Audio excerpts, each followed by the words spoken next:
Hello, gamers. Do you know what time it is today? Well, it's not, I can tell you what it's not. We're not going to be gaming today. No gaming is happening. I'm just kidding. There's going to be gaming. Didn't mean to scare you like that. Hope you didn't panic too much. It was just a little prank. We are definitely gaming today. It's him. Yeah. No gaming.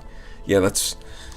I know, I thought that would be a very funny prank, but you know what? I felt bad immediately because I thought, man, what if someone was really looking forward to gaming today, and then they found out that there was no gaming? That, you know, I felt kind of bad about it. I apologize.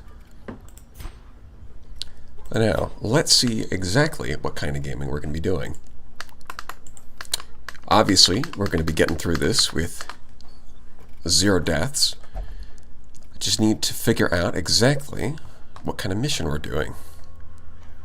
I think at this point, let's double check our blacksmith. Yeah, 2 and 2. So a little bit low, but we've maxed out the furnace. Yeah, okay. It looks like our next step is we want to collect enough heirlooms that we can start upgrading our higher level characters, which is why they're not leveling up. Yeah, that sounds right. No bones will be claimed. That's right. We don't even need a graveyard. Someone should just demolish it, because nobody's going to die. It's just a little prank, says the man that skins me alive. Yeah, it's just a prank, bro. What are you getting so emotional for? It's no big deal. You got plenty of flesh to spare. Besides, it grows back. Didn't you know that? Legendary Bracer's kind of okay. Don't really need the busts, though. Right, there's no ghosts around here, so we're not busting.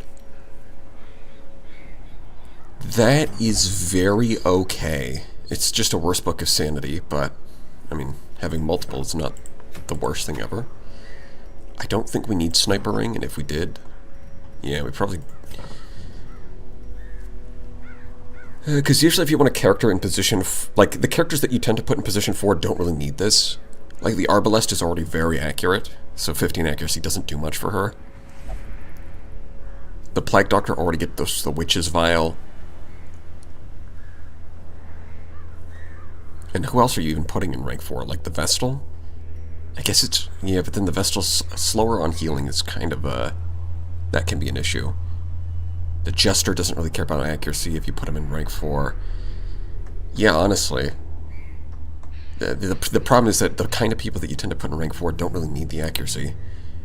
So you're really just trading speed for crit, which is not great. Book of Holiness is really solid, actually. For being 2 tiers lower than the Book of Sanity, it's basically the same thing. The minus 10% death blow resist is only a minor downside.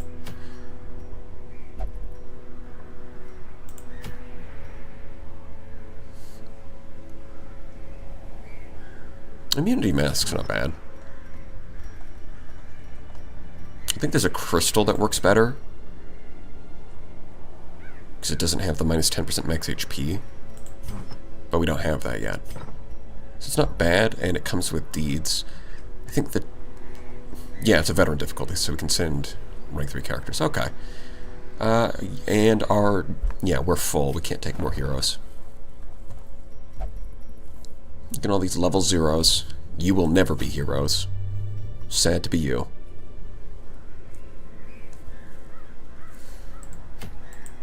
Yeah, so it's mostly going to be... we want to find portraits and deeds.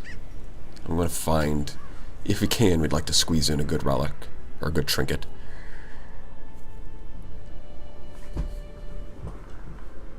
Accidentally called them relics. This isn't Slay the Spire. That's a different video game.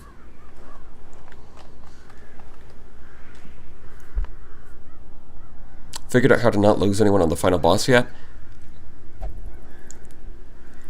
I haven't really mapped it out yet, but, you know, it's the kind of thing that we can wait until we get there.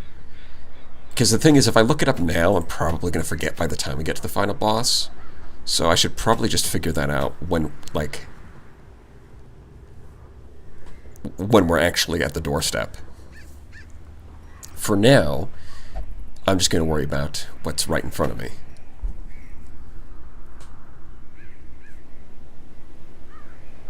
Yeah, okay. So, with that in mind... Oh, you know what else would be nice? Would be that one Vestal trinket, if we can find it. Not Sacred Scroll, but the other one. Fortunately, I don't think it's popped up yet. It's the one for making a Bonk Vestal. Rank 2. Rank 2, less of a healer and more of a herder. Yeah.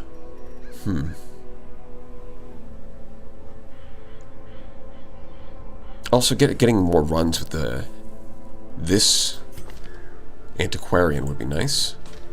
Although we're just about at the point where I think we can start making some good money off of the bank.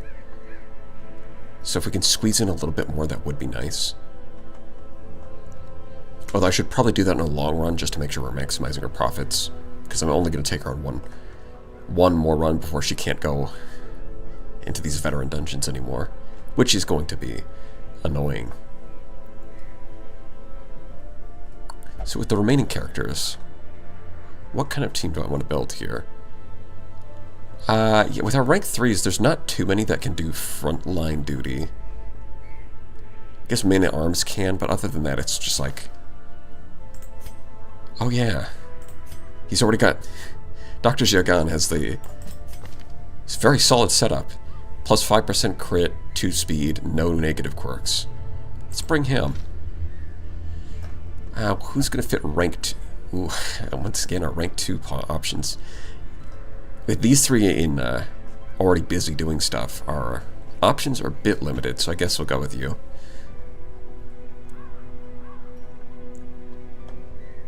We've got a decent amount of healing, although it is always nice to have. Yeah, I think Plague Doctor. We've got a lot of stuns. The Plague Doctor can work as a backup healer in case Weird Reconstruction fails or bleeds. He can self-heal, so it's not as dangerous.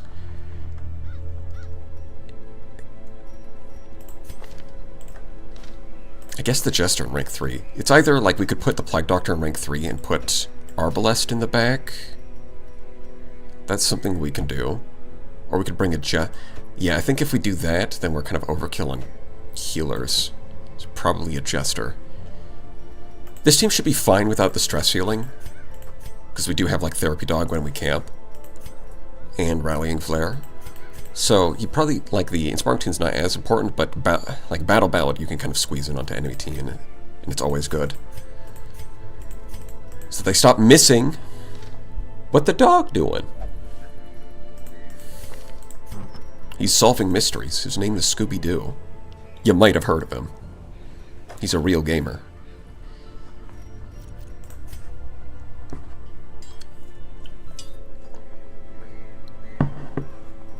With that in mind, builds. Yeah, I think we want that. The problem is that, like, Demon's Cauldron is good, but you run into a problem where you kind of want defense, because he's on the front line, so, like, a Camouflage Cloak would be nice, but also, you want accuracy, and the Cauldron does not give you accuracy. So you're stuck in a weird spot where if you take the Cauldron, you've got to choose. Although in this case, I don't have great options for accuracy. I don't have a focus ring. Unless it's equipped somewhere. No, it's not. I just don't have a focus ring. So with that in mind, yeah, I think... Although the Camouflage Cloak is probably going to go in the Jester. Like this. Make him very dodgy. It's 48 with the Camouflage Cloak. And then the lighting should take him over 50. 50-50 dodge is pretty good. I guess another option we could go for is just straight damage, although Dismas Head is usually going to go on you. We don't have the Healing Greaves, do we?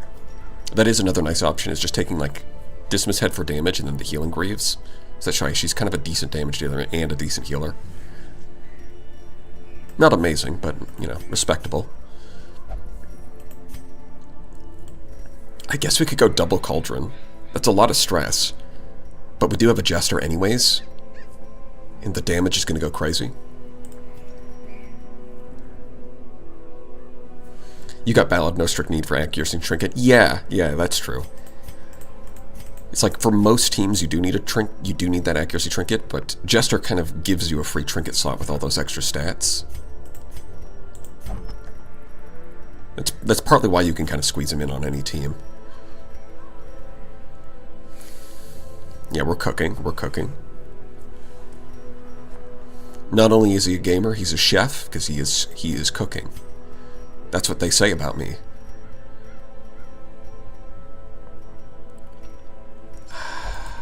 We are going to the ruins, so I'm not so sure about the crucifix or the Beast Slayer's ring. Probably, honestly, I might just throw in double head. Guys, it's double head. It's insane. The 40% stress is a lot, but again, we do have a Jester. So I guess that's another advantage, is that you can afford to run higher stress trinkets, and you don't have to worry about it so much because you can heal off the stress afterwards. So you don't need accuracy, you don't need to worry about stress. At least that's the theory. We'll test it out. Stun chance is always good. Now the thing is, Handmaster always misses, so I am tempted to go Steady Bracer anyways. But I think the more reasonable and correct choice is to bring a Seer Stone. Handmaster's just going to go last. His speed has been tanked to like the ground. But he's going to stun, he's going to heal, he can set up target whistle. Although the person who benefits from it the most is the Arbalest, and she's faster than him. So that's not great.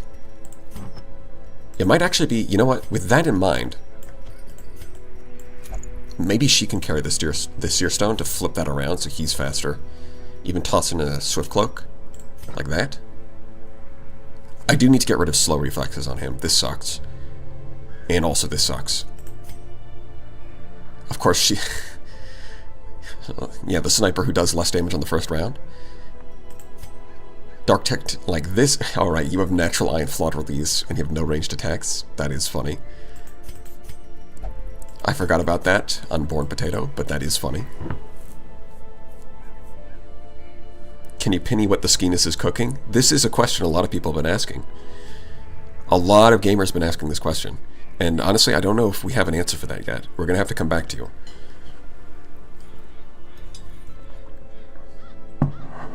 The Jester's literally the emotional support little silly guy. That is what he is. That's true. Yeah, I think that's a good team setup. I don't need to change any skills, although I will click these just to make sure that they're in the order that I like, which is like that. It is kind of annoying that it doesn't show you the order until you get into battle. Because when you start using hotkeys and you click the wrong one by mistake, it's a little annoying. Yeah, he's in rank 1, so you can't use Demon's Pull, but that's fine. And we have two ways of hexing. One that reduces protection, one that reduces dodge. Very nice. Yeah, I think that looks good. I think this is going to be fine. Remember, 0 deaths, very important. You gotta plan for things. Let's bring out the key. Yeah, I think that's kind of it. A couple shovels, a key, a couple of holy waters. That's good for the ruins. Just, we've got to remember torches. I have gone through dungeons after forgetting torches. It is... Not only is it stressful for your characters, it's stressful in real life. It's not impossible, but man, it is... It's rough on your mental. Take a lot of extra crits.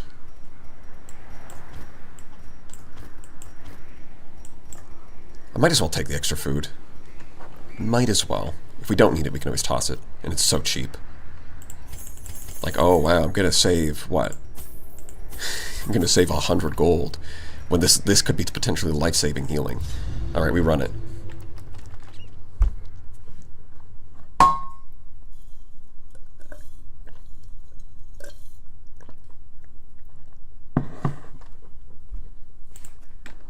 The fiends must be driven back. And what better place to begin than the seat of our noble line? True. You're so right. This... I think this is the first time I've seen this. Obstacle, obstacle, immediately out both of the doors. Normally I would ignore this one and just not save the shovel in case we need it later. Since this is a straight line, there's not really any way around obstacles if they're there. The problem is that this is complete 100% of battle rooms. This is not a scouting mission, so we do actually have to do this treasure battle. That's so ass. Alright, well, it's a good thing we brought 2 shovels. We're just going to have to cross our fingers and pray that we don't need a third. But you know, that usually works. Just get lucky. It's a good strategy, honestly. Just get lucky.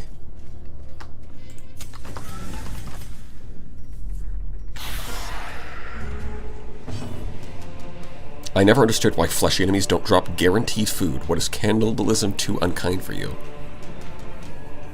Look, you're supposed to kill the monsters, not become the monsters. Diggy diggy hole pilled. You know, that's what this game is. That's true. The game wants you to understand the importance of shovels. That's why it does this.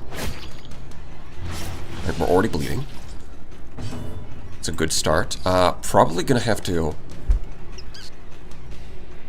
Yeah, I think the simple thing is we want to stop ourselves from getting stressed. So that's Cultist Witch. Right, they're focusing down the Houndmaster. That's okay. We have tools for that. So we could stop the Bone Man from doing something this turn. But... he doesn't do a lot of damage, and even when he does try to stun you, the chance is really low. So I'm inclined to either hit the Cultist Gladiator with a stun so he doesn't do anything next turn, or I can Vulnerability Hex the Bone Marksman to make sure that the... Yeah, let's try this. Mark him so that the Arbalest can do extra damage. Yeah, that's some pretty good damage. Yeah, see, he's wasting his turn, like, protecting anyways.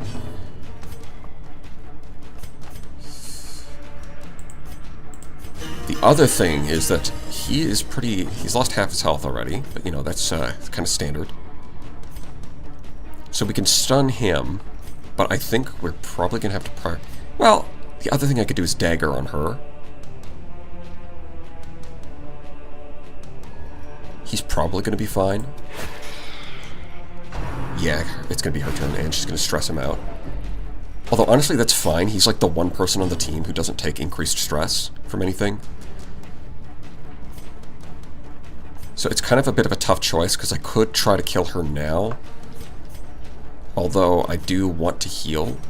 I think what I'm going to do is I'm going to dog treats, because the thing is, I'm going to forget that I have these if I don't use them now. And that guarantees the kill on her. And once again, I could go for healing on him, but taking out that Bone Marksman is going to prevent more damage than she can do with healing. So we're going to do that. Yeah, and all that's left is their frontliners. And look at that, just dodge. It's that easy. You don't have to worry about dying if you just dodge. And like I said, his stunning move has a pretty low chance of success, and it doesn't do that much damage. As always, overconfidence. No. Overconfidence is what happens when you're just really good at things. It's that simple.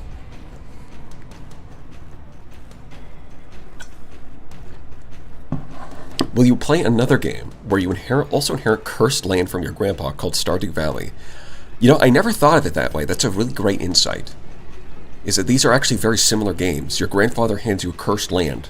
The difference is that one of them you cleanse by killing monsters, and the other one you cleanse by planting crops. But, like, that's kind of the only difference I can think of, honestly. Although, to be honest, I've never played Stardew Valley. If that's something people wanted me to play, I wouldn't be against it, though. It does look fun.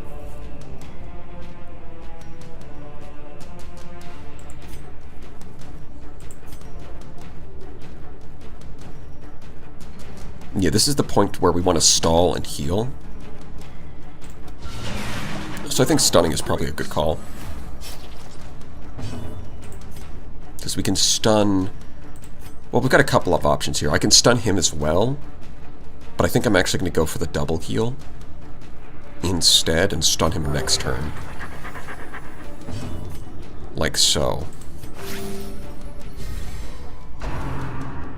Rend for the old gods. Clap for the new gods. Probably want to torch that. The promise of safety. Yeah, now we can do this. Get your stress down. 14. A little overkill, some might say. Some people have said this. I'm not saying it, but some people have said this. Clap for the new cheeks. That's definitely one of the sentences you could say. It's the kind of thing a gamer would say. That sounds like a gaming sentence, honestly. Stardew Valley also have romance. Well, Darkest Dungeon has romance if you're brave enough. That's all I'll say about that.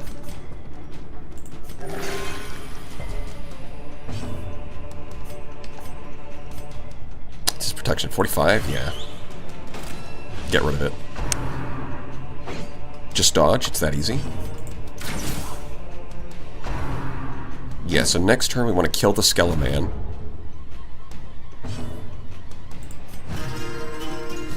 I want to stun this guy and kill the Skeleton Man. So that's going to be like this. That's going to be one of these. As the fiend falls, And then you heal yourself. hope blossoms. So we're in pretty good condition. We might even be in better condition than we started this fight. Continue the onslaught. Yeah, stress 9, stress 9. Destroy them all. You're only missing like 5 HP. That's pretty good. And loot. What do we get? Hacks Decent number of portraits. We do need those. low on supplies. I love how he says that they're often low on supplies at the start of the dungeon. Like save it for when we're at the end of the dungeon, old man. Come on.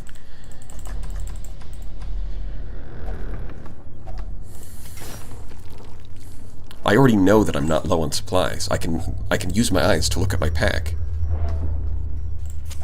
You're not fooling me. Yeah, I guess I'll eat that. It opens up another spot. He's back to full.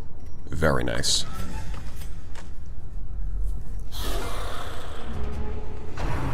What more romance do you need past Plague Doctor? That's a good point. Plague Doctor is probably the best option. You know, that's just my opinion. I think Plague Doctors just look really cool. So if I was going to romance someone in this game, it'd have to be the Plague Doctor for sure. Because anyone who gets up like that has to have good taste. Yeah, we gotta lead with Battle Ballad, of course. It's not really any option. Blood quickens. Now, these guys can do a lot of damage, so if we can stun him now, that's great. Excellent. The problem with you is you can't really reach into the back row, and we don't really need to heal right now, so I guess we'll just go for damage on the Spearman, set up for a kill next turn. And, yeah, we'll suppressing fire on them.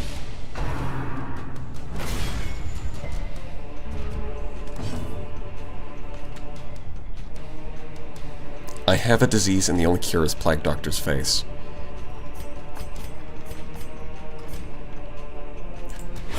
Their formation is broken. Uh-huh. Maintain the offensive. Whatever you say, buddy.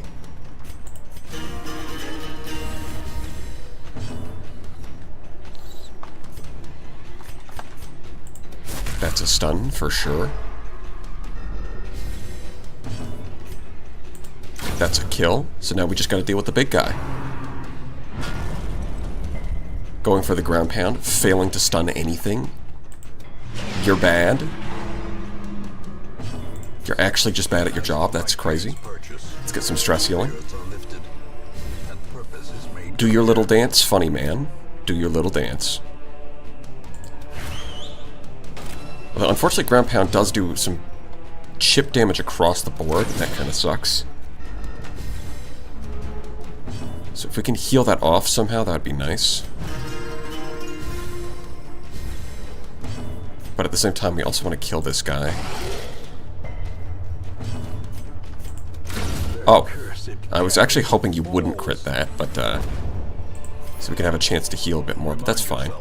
It's the end of the world. Slow and insidious You know, I probably should have used these bandages earlier, but whatever, it's fine. This is healing. Who needs it the most? 12, 9? Yeah, you. That'll do. Okie dokie. So I think we're going to skip this fight. We're going to go around like this. But I do want to poke my head out just to see what this curio is. And it's books. We don't read. Gamers don't read. This is just a known fact. I did just get a shovel. We might end up needing it, or I could use it to smash open this cabinet. We're definitely smashing the cabinet. We want the loot. 100%. Come on, you didn't think you thought I wouldn't go full loot goblin? It's not even a question. I just pretended. Okay, you can't call that biblical levels of greed. I think this is actually pretty normal levels of greed. Like, it's not biblical. It's like CEO levels at most.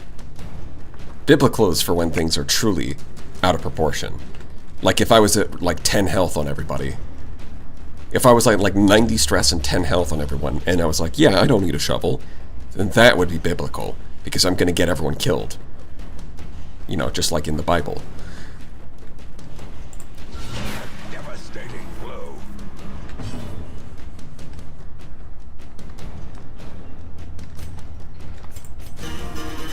Actually, what is your speed? A brilliant confluence of skill and purpose. 10.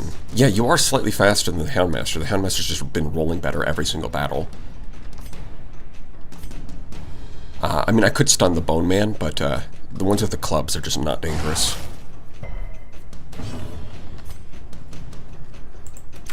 These guys are, though, so we take him off the field. He's dangerous, but we also, yeah, crit for 17, but we can't actually hit him until stealth ends. And we don't have any anti... Oh, no, we do have some anti-stealth. That's not entirely true.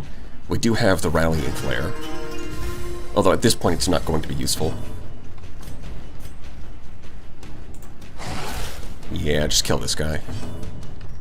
Heal. A momentary abatement. Yeah, because I could remove it now, but it's about to expire anyways.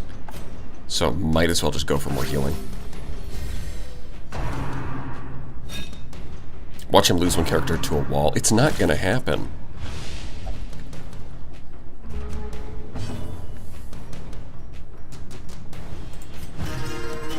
Why would I lose a character to a wall? At that point, I would just retreat.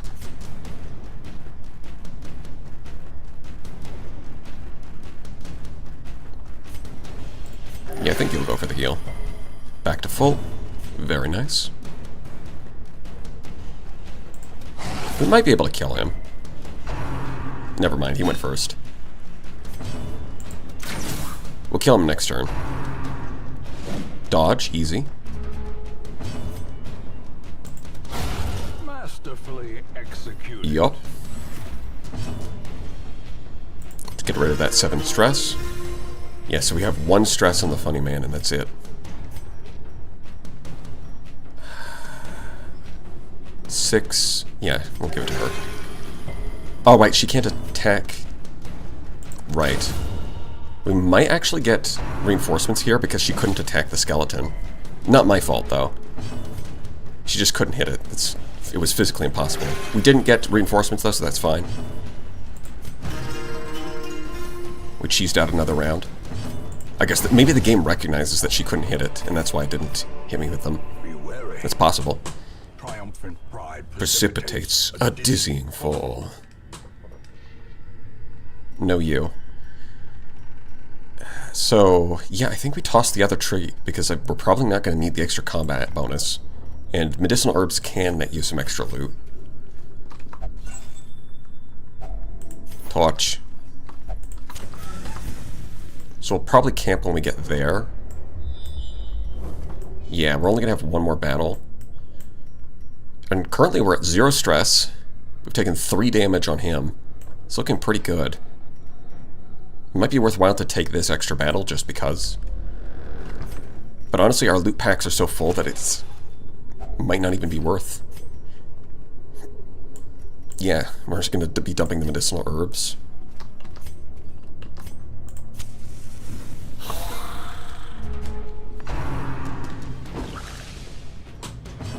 The wall kind of similar to us, bricked up. No, I think it's bricked down. Because sometimes you get so fucked that the only way to unfuck the up is if you start fucking it down. A wise man said this, and I'm still trying to decode the meaning. Well struck.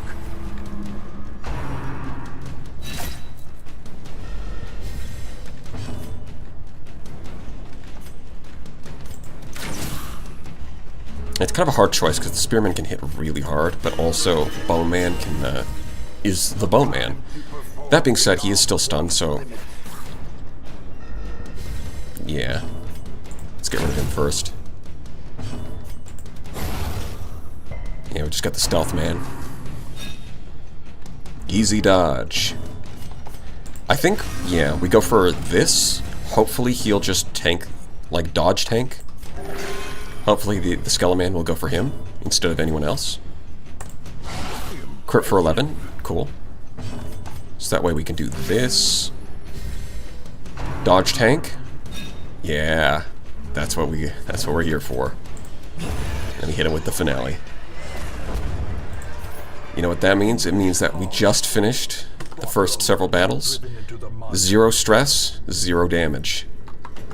Perfect condition. This is hard. This is the hardest difficulty. You fool. Why would you ruin it? Traps lie in wait. I actually didn't need to spend that torch. I don't know why I did that. Blood. And I just threw out my herbs, so we can't really use that.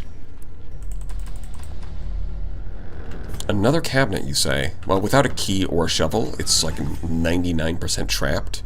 So I'm not going to take that. We're just going to take a camp. Circle in the dark. The battle may yet be won. Yeah, I think we feast. We've got way more food than we need at this point. Might as well go for the maximum benefit. Marching plan is really good. So we've got a couple choices. We can Unspeakable Commune, take a little bit of extra stress to get 1 more point, but I'm not sure what I would spend that point on anyways. Like, I'm going to go Marching Plan. Oh, you don't have Tiger's Eye.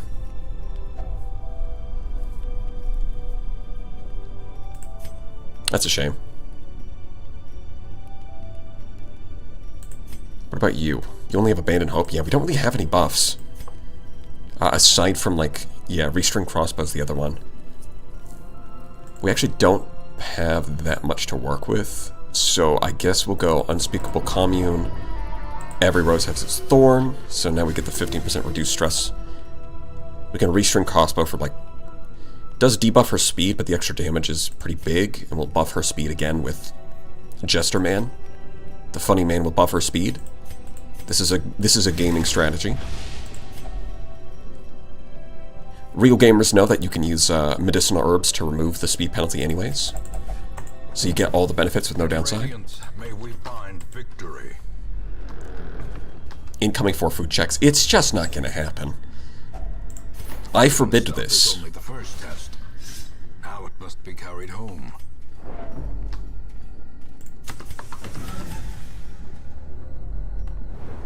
Once again, no combat. There it is. There's the battle. Shame you have no herbs. Yeah, if only somebody didn't throw those out, but, I mean, what can you do?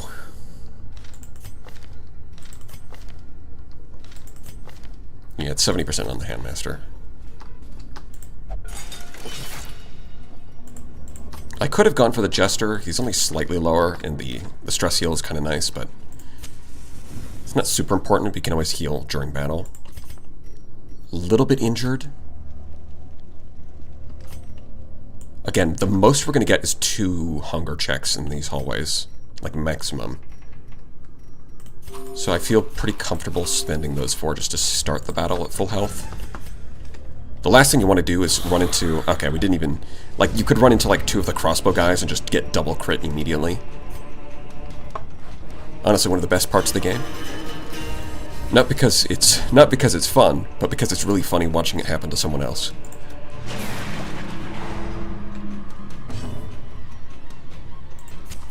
The way is lit. The path is clear. The way is lit, and so am I. Strength to follow it. Yep. Got him. Easy. But easy dodge. Both of them missed. Their accuracy must be terrible. Incredible.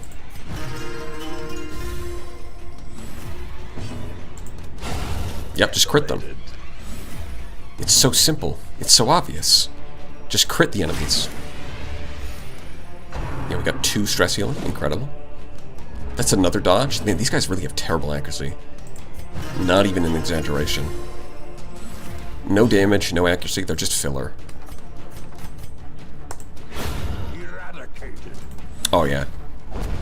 I mean, Zhigan getting... Dr. Zhigan getting all these crits isn't even that unlikely because the Occultist has high crit rate. And also he has crit bonuses here. He's got a crit bonus here. And then on top of that, the Jester adds bonus crit. So his crit chance is probably stacking up to like 25% in some of these battles. If you kill the enemy, it can't kill you. This is actually the key to most turn-based strategy games. If you just kill the enemy first, they don't get a turn. Like, it's not Unga Bunga, it's actually big brain strats. Or I guess it's both.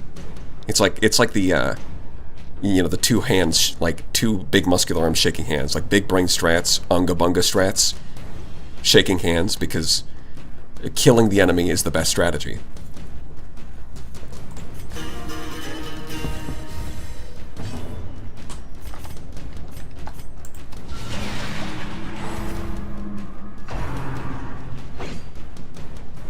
This is why, yep, this cultist is definitely a gamer, because he's the best to ever do it. He just dodges every attack. Look at, these guys are dodging everything today. They're on their best behavior. We're hitting our attacks, like even the Houndmaster's hitting his attacks. You know, they said it was impossible. They said it couldn't be done, but the Houndmaster is hitting his attacks. Yeah, I think we stun you. So, do I want to attack? I think I want to use the flare with her just to get her torchlight up. Although I'm still going to have to spend a torch after this battle anyways, so it's kind of pointless. Yeah, I think we just stun. There's not really any point saving torches right now.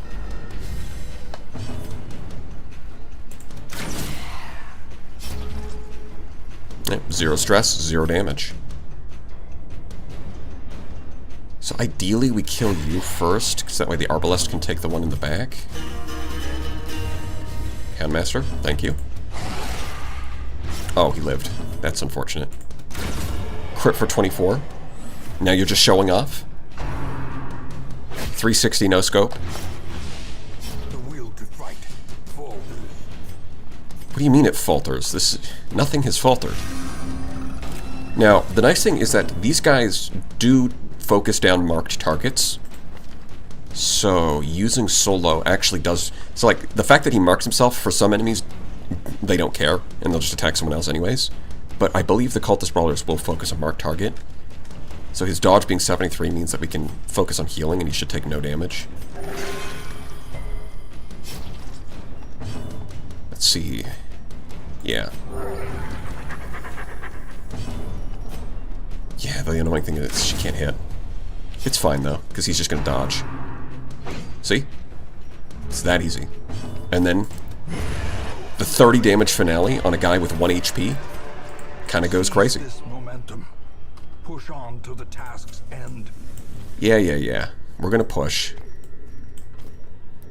You got it, Ancestor. I hear ya. Yeah, that looks better. Yeah, there's only a couple hallways left. We only need 8 torches. If only treasure could staunch the flow of otherworldly corruption. Yeah, at this point, I think we can burn the holy water, because normally the main thing you use it for is getting more treasure. But our pack is already full of treasure, so there's not really anything to be gained there.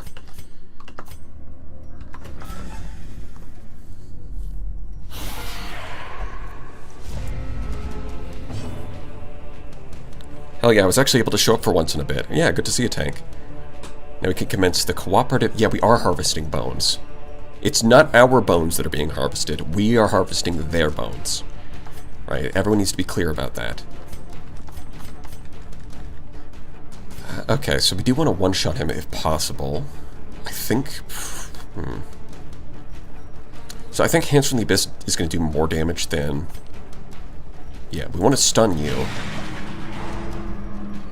You can set up the mark. And then hopefully she can one-shot.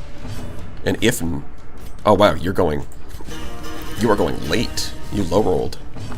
Hopefully she can one-shot? I mean, it's possible. And if she doesn't, I guess the Houndmaster will just finish it off next round.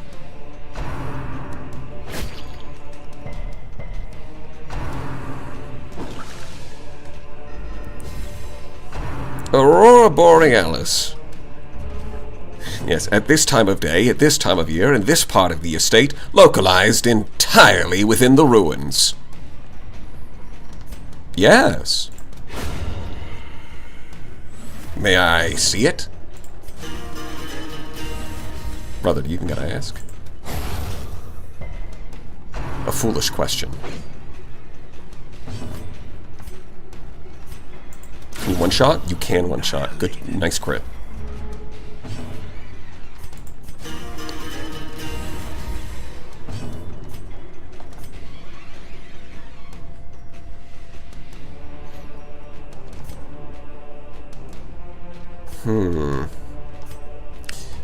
Yeah, I think we'll go with that. It's good enough. You heal yourself. You can't reach, so you heal him anyways. 1 HP off, that's fine. That's good enough. Decisive pummeling, yeah. That's the kind of pummeling I like. The decisive kind. I think we toss these. They're not worth that much. Yeah.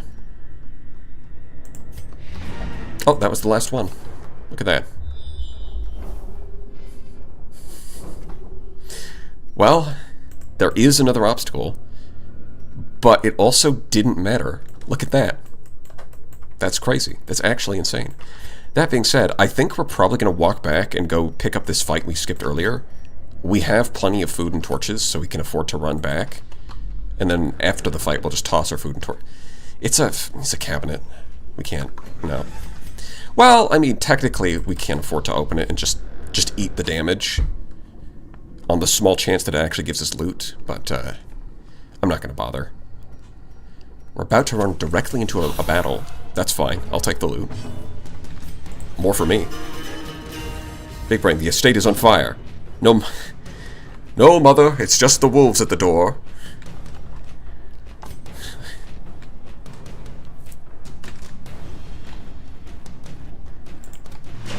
Yeah, the brigand wolf has shown up.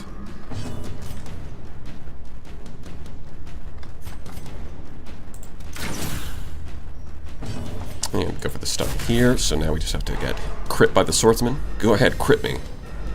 Do it. Crit me. Crit me. You dodged, you idiot. You were supposed to get crit. Oh, well. Better luck next time. Oh, you let him live? Damn. Yeah, I guess the spearman is going to get a turn, which sucks. You know what? This is a pretty short battle. We can go for finale next turn. That's fine. I don't see why not. Yeah, impale. He even crit the jester, who's at like 78 dodge. Yep, there's the crits. There they are. Just like I said. It happened just like I said it would. I was off by 1 turn. That's why you walk into battle with full health. Because of that shit. So 17, 12? Yeah, go for him. Then you can kill that guy. Just one-shot him. It's that easy. Let's go to big heal. Let's get a big heal.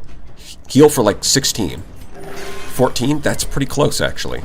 That's pretty close to the number I said. Although, unfortunately... Yeah, she can't hit. So, he's gonna impale again. That's unlucky. That's unlucky. 16, look at that. They usually don't impale twice in a row. Yeah, see, the problem is, because she can heal, but she also goes last. It makes it kind of awkward. Whatever, we'll just kill him. And this is a case where... Oh, you know what? I was talking about how we can't open that curio, but we do have a key. I just forgot that we took that. That being said, I think I'm going to toss the key so I can fit this now. We already have a padlock of transference. It is worth a decent amount of money, but I'm not sure it's worth more than the... It might be worth more than 2 jades. I will say this.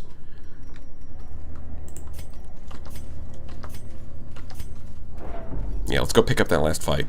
We'll eat all of our food right before going in. Have a nice little snack. Just make sure everyone is nice and ready. Yeah, of course we didn't get a 0 heal bleeding on weird reconstruction. Of course not. That would never happen to me. Well, another fight spawned in. Cool. That's more loot for me. 2, 3, 4. 1, 2, 3, 4. Yeah, so you're a little injured, but that's about it. And we still have 8 food. At any point, the collector could have spawned. He just chose not to. Maggots don't carry loot, but I think spiders do. Executed with impunity.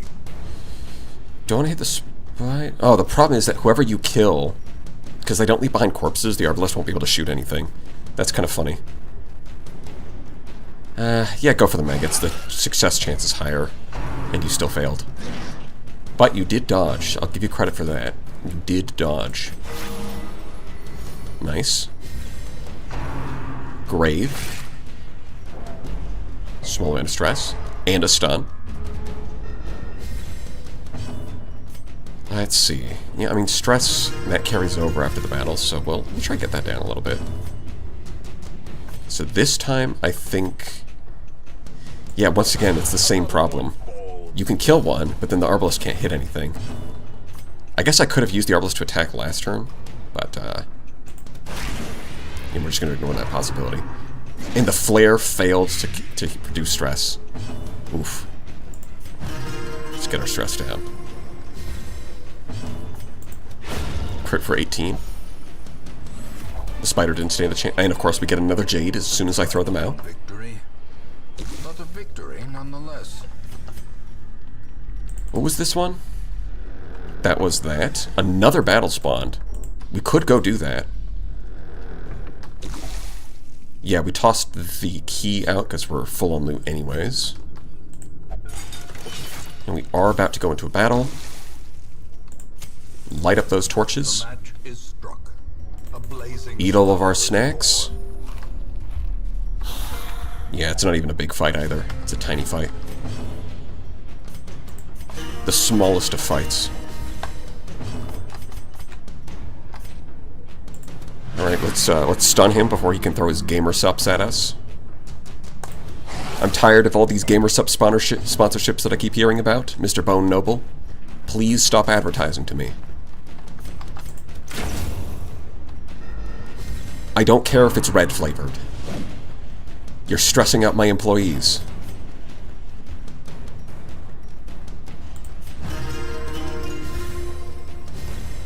Give that hand a Scooby snack. He's already eaten all of his Scooby snacks. They're gone. BBE brand gamer subs flavor bone juice. Not the worst idea. With how much bone juice gets brought up in this chat, that would have to be the flavor, right? It would have to be bone juice. It's not even like a choice. It just is. What, you don't want guacamole gamer fart? Yeah, I'm not exactly partial to that one. I would prefer not to.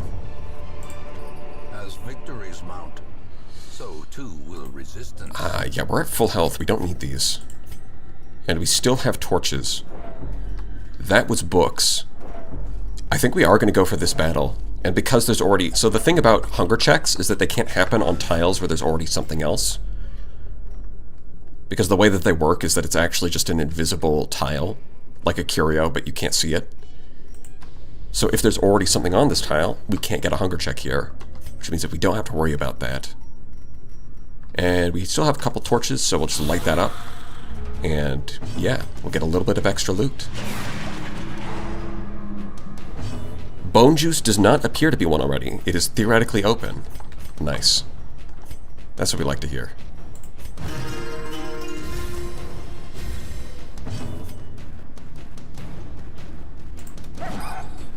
There it is. The Handmaster miss. Ringing ears. Yep, crit for 17. Vision. Dodge. Approaches. Yeah, I think we just need to remove you first. Let's try and get our stress down. It is like the last battle. Okay, so if we kill this... I am thinking about Death's Door type scenarios. But, oh wait, you know what? Oh, he's still high rolled. Okay, yeah, dodge. Because the only way that he could die here is if he crits again, and then this guy hits the same target, but, you know, this guy's so slow he always goes last, and I was thinking about how to prevent that. In this case, we're totally fine, though. We can mostly focus on getting our stress down, because HP could be 0 at the end of the dungeon, and it doesn't matter. But stress does carry over, so let's worry about that.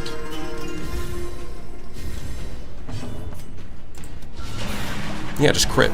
That's a way to stress heal. That's the thing. If your team has really high crit chance, then you don't actually need a stress healer because you'll just heal off of critting, and you also kill the enemy faster, so you just don't get hit that much. It's kind of like the best strategy if you think about it.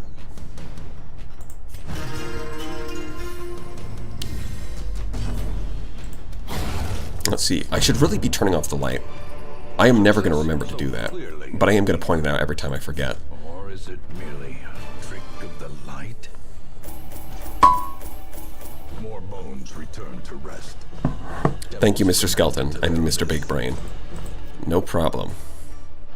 People should be... Actually, you know what? That's a good point. People should be thanking me more. Not for anything in particular, just for, like, no reason. Oh my god. He's actually got the most insane stats. He's unstoppable. Well, I'm probably not going to take it to the Veld anyways. It's probably fine. But Dr. Jagan does not need to go back to the asylum because he's just got the best stats. Now, like me, you are Eagle, he's got increased 5% crit across the board, 2 speed, and now another 5 accuracy on his Hands from the Abyss. It did replace tough, but this is more valuable than 10% HP for sure. Instead of an AI core, you should just have a skull for these streams. I think I'm going to go with the idea that we had like a couple weeks ago of just doing like the fish from SpongeBob, the news anchor, where it's just a realistic fish head. Because I think that's funny. It's honestly comedy gold. It's surprising more people haven't done this already.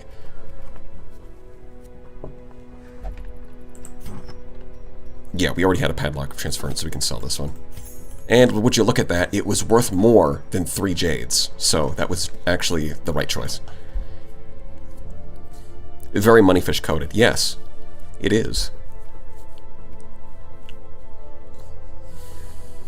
Gotta reserve the skulls for Halloween, too, if you think about it.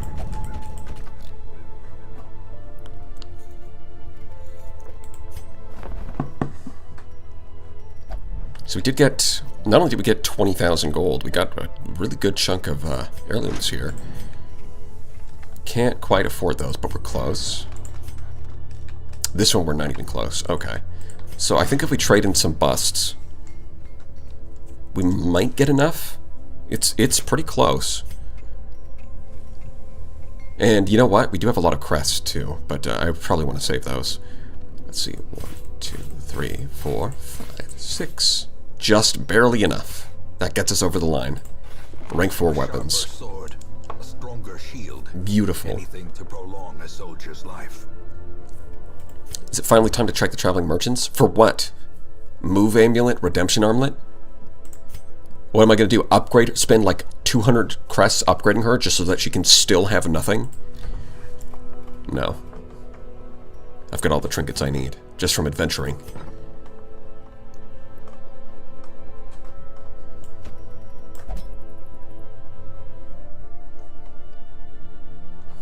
Besides, we want to save up to like 100,000. That way the interest from the bank is like 5,000 a month.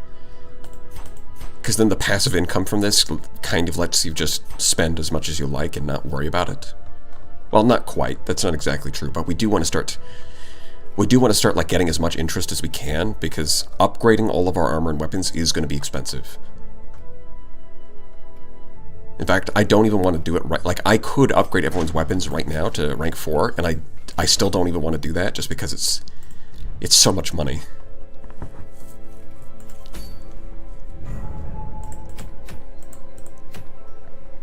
The sharpening sheath, it's not bad. Yeah, but we're not going to be doing any of those champion level dungeons. The champion level dungeons will kill us. Keep that in mind. It will just kill us. Somebody would die. There's no doubt about it. Like, the jump in difficulty is pretty steep. Crusader's orders are kind of trash. So, I'm going to have to skip the prophet for now. The hairpin might be good. Oh, we already have the hairpin. Yeah, I mean, it's reduced stress and 10 accuracy is kind of fantastic. The light limit, again, it's just like with the camouflage cloak. Both these are limited to light above 75, but if you've been using your eyeballs, you might notice we stay above 75 during combat anyways. So it's not even really a downside. Aside from, like, if you fight the Shambler, but I don't think we're going to fight the Shambler again. Which is a shame, because we only got the Ancestor's Bottle, which is like the worst one you can get. I kind of would like to fight the Shambler more, but it's just not worth doing outside of apprentice level dungeons. Because it's just too risky. Like the difficulty spike at like veteran level for the Shambler is just insane for this, and you get the same rewards anyways. Like I feel pretty confident. Like if I've got like level 2 characters and I see a apprentice level Shambler, I feel pretty confident that I can beat it without losing anyone. As soon as you get to veteran level, it's like not so much. If I have like a good team and we're in good condition, then I'd consider it. But yeah, it's probably just not going to happen. All right, that's enough waffling. We definitely want a focus ring. 10 accuracy and 5 crit is great. Especially if you put it on a character that's got low dodge anyways. Like if you slap that on a Crusader who doesn't care, because he doesn't rely on dodge anyways. Does big damage. Although, there's probably better choices than the Crusader. Like higher DPS characters, like maybe one of these. Smooth Bandit. Although, he does get this, which is kind of like... Yeah, he does get the Hunter's Talon already, which is just a focus ring, but even better. Oh yeah, that is just a focus ring, but even better. That's crazy. Wait. Yeah, the food consumed is nothing, but I didn't realize that it's actually the same accuracy and slightly better crit. Of course, it's limited to Bounty Hunter only, but it does make the Bounty Hunter more powerful. Yeah, we're going to want the focus ring. That's the important point. So... who's going to sign up for this one? Because it's a long dungeon run. I am tempted to bring her so we can squeeze in more loot. Again, we want to keep our characters at level 5 to 3 or lower, so that to avoid spawning in the Brigand, because we would not be able to handle that if the hamlet got attacked. It's too early for that.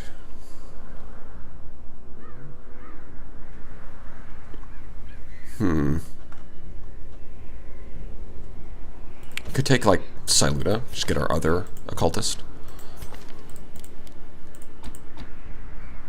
Occultists are pretty good. He's actually got... You know what? He does actually have the same options, but he's also got Dark Strength, which is nice. For camping. Oh, you know what? Could bring Mega Max. Maximum Mega. It is always nice to have. Oh, that's right. That's the build we were doing. Yeah, I remember we did this combination before, because he can pull them forward, and then that makes it easier for him to just chop through everything. And, you know, the self-sufficient healing, and then her being a backup healer kind of compensates for the unreliability of Weird Reconstruction. And then you throw in, of course, a Jester, because the accuracy bonus is just huge on the Leper. This is definitely a team. Now, I think actually we have to drop him, and the reason for that, I think we'd actually rather have him. I really hope he doesn't level up, though. That's the problem. Is I'd have to kind of cross my fingers and hope that he doesn't level up from this. Would rather have him because he can reach the back row with Hound's Rush, which I think overall is probably more useful than pulling them with Daemon's Pull. But, you know what? Whatever. It's fine. Yeah, okay, we've got Festering Vapors, Fortifying Vapors, Protect Me. Do I even want Protect Me? In this team composition, probably not. I think I'd rather have Nervous Stab. Although, yeah, I think once you hit rank 4, Festering Vapors gets way better. So, I think we'll stick with that. Blacksmith time.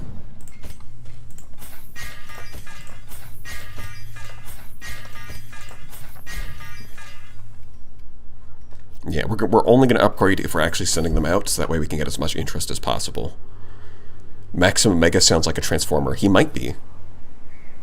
You know what they say about lepers, there's more than meets the eye. And it's the same thing that they say about Transformers. Coincidence?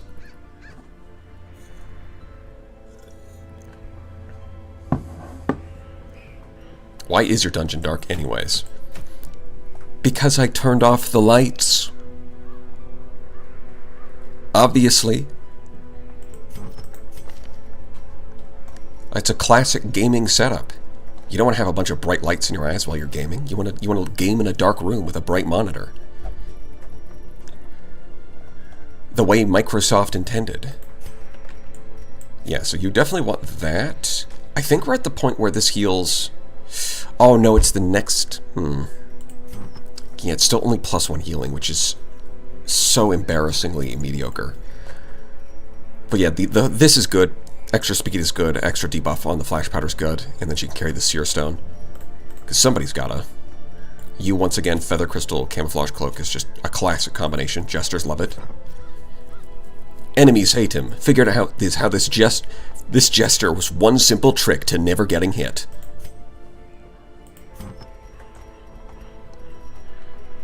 Yeah, once again, we can go double Cauldron because we have the Jester. Yeah, I was kind of impressed. We do have like so much stress increases, but we still managed to get through that last dungeon with basically nothing. Like, Jesters are kind of insane. And for you, the Fortune Amulet is kind of your version of the Focus Ring. That being said, we do have a Jester.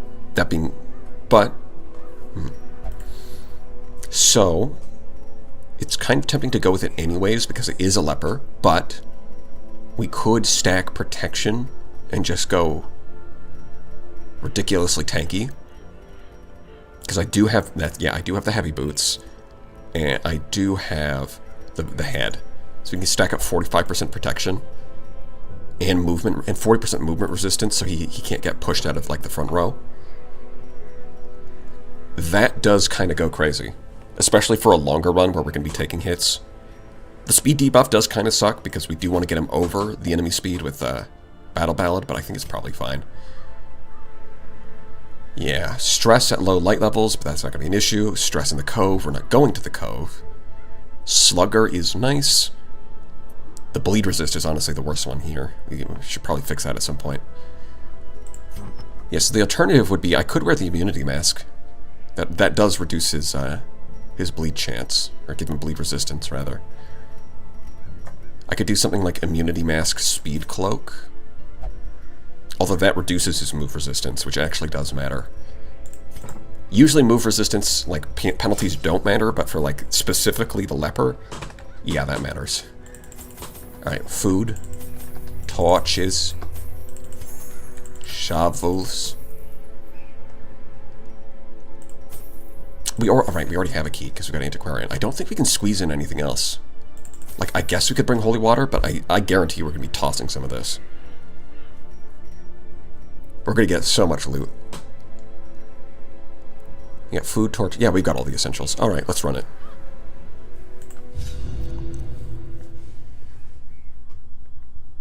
Turn off the lights for more loot in the basement. Yes, this is a technique that all gamers know. Pace out the halls of your lineage once familiar.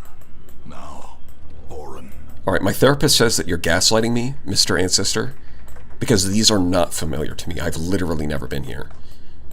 She also said you might be a narcissist. She told me that I can actually diagnose people on the internet, that, and then in fact that's a good thing to do, is to just take all of these mental health terms and just diagnose whoever I feel like. She said that's a good thing, actually. So for all of you gamers at home, just know, if you don't like somebody, just do that. It's actually the morally correct thing to do.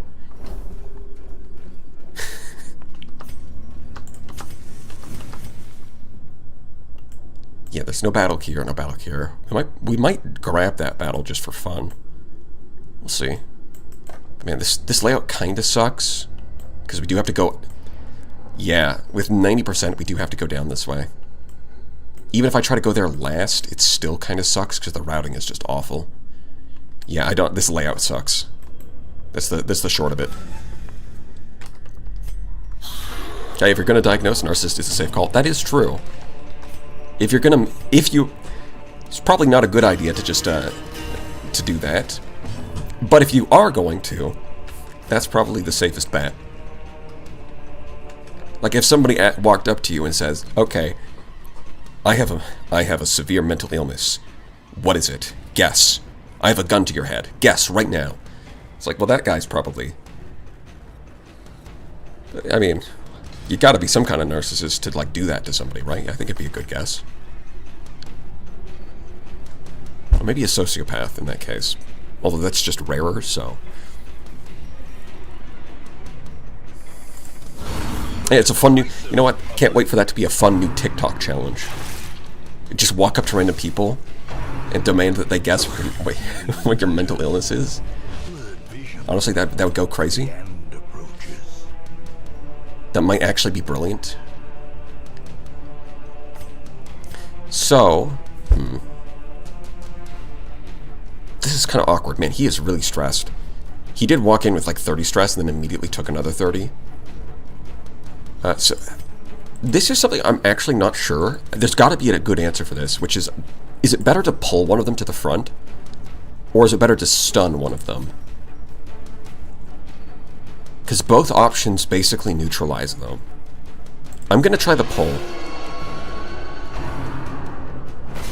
Because it doesn't affect him at all. He can just attack from any position.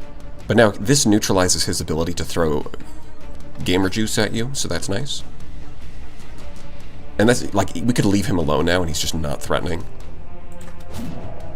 Oh,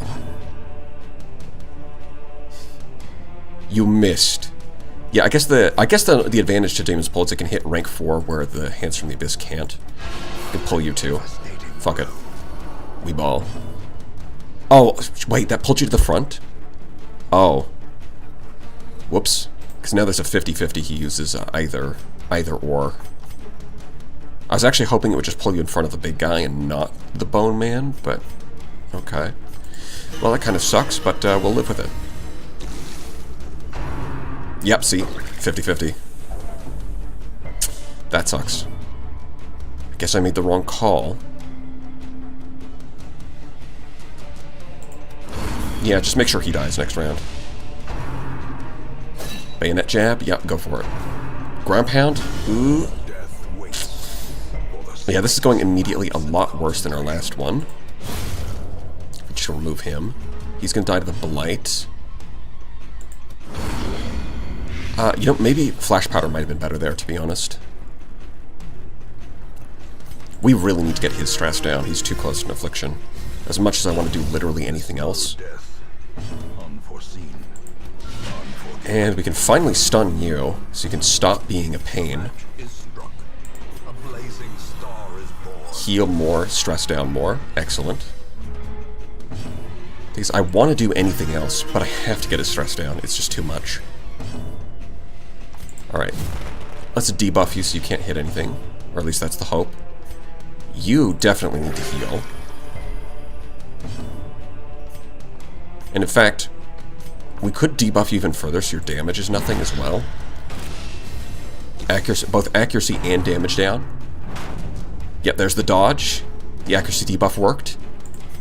We're strictly gaming. We can stun you again. We can go for a little bit of... just a small amount of healing. Just a touch. Damn, I missed an entire hour. Oopsie. Yeah, I decided to start an hour early. This weekend only, just to mess with people. I am no longer just diagnosing people over the internet. I am sending prescription medication via internet cables.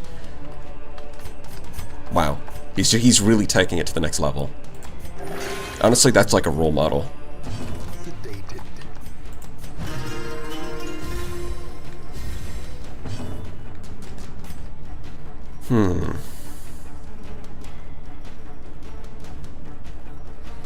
Do I chip damage or do I chip heal? I guess we go for chip damage. Hit big. Hit huge. Oh, mostly dodged. Okay, we like half dodged that one. We did. That was not bad. That could have been worse. Although the double stun is kind of the worst part of that. I think now we go for the finale. The blood quickens. There's no way you kill this. If you max roll, you kill it, but that's just not gonna happen. A double ground pound? Really? Yeah, just wipe him off the face of the earth. Nuke him from orbit. Okay, so we don't care about the lock of patience. We can toss that. Yeah, and we're immediately gonna have to. Well, we can eat these snacks and then take that. Easy. That, yeah, we took a lot more damage I would have liked. Yeah, skeleton key this. Ooh, shiny. Is only the first test. Oh, I did forget to open it with her. Carried home. That being said, even if I did, will we be able to fit any of it? Probably not. So the good news is we've scouted ahead. We know there's not going to be any combat. At least up to a point. Okay, I think, yeah, we're going to go here, then we're going to loop up. I think we're going to actually skip this corner, oddly enough. Because we want to go upwards this way, hit this one, go this way, hit this one, then come down and go down this way.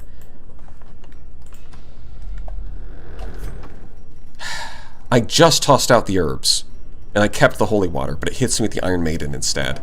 That's just... that is downright disrespectful. Why would they do this?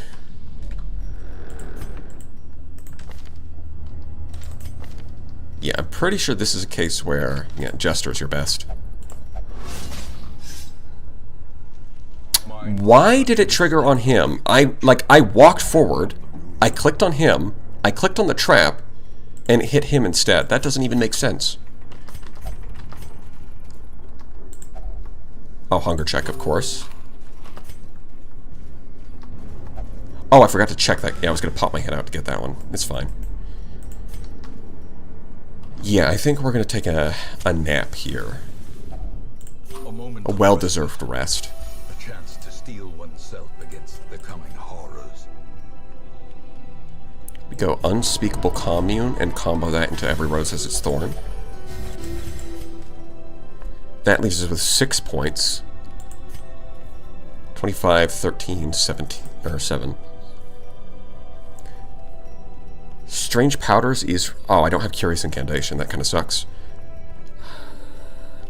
Strange Powders is really solid. So is Dark Strength. Although the stress is a bit... Does anyone have... No, none of you have. Yeah, the only person who has Encourage is himself. I guess I could Abandon Hope, but that sucks. I could Abandon Hope. It would get his stress down. In exchange for getting a little bit of stress on everyone else. Alternatively, I could just go for Reflection. That might actually be a combo there. You know what? Hold on. We can Dark Strength.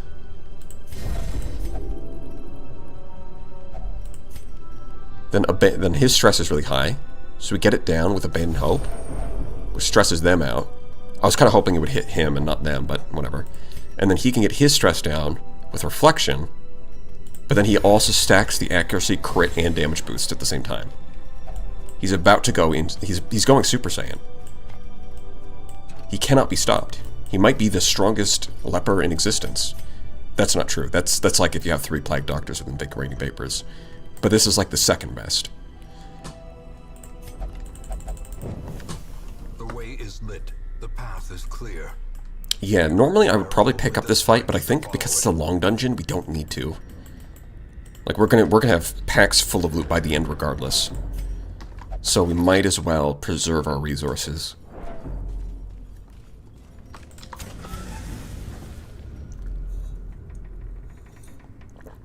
The Gemerald, yes. We do in fact have a Gemerald. Or maybe it's not a Gemerald, because that would have to be green. This is a Jaffire.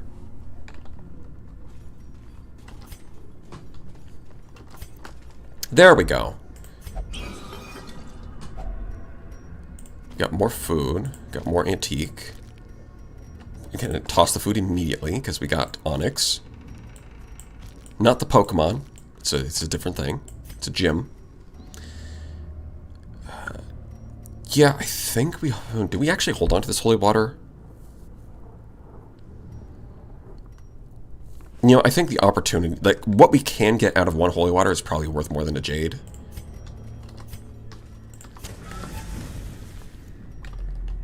Yeah, we got a lot of shinies. Man, we are getting so many more of these Bone Commanders than we did in the last run. It really wants to drain our resources today. Okay. So I think we've learned a little bit from last time, which is that the Antiquarian should be focusing, instead of on damage, we should be spamming Flash Powder on this guy so that he can't hit us.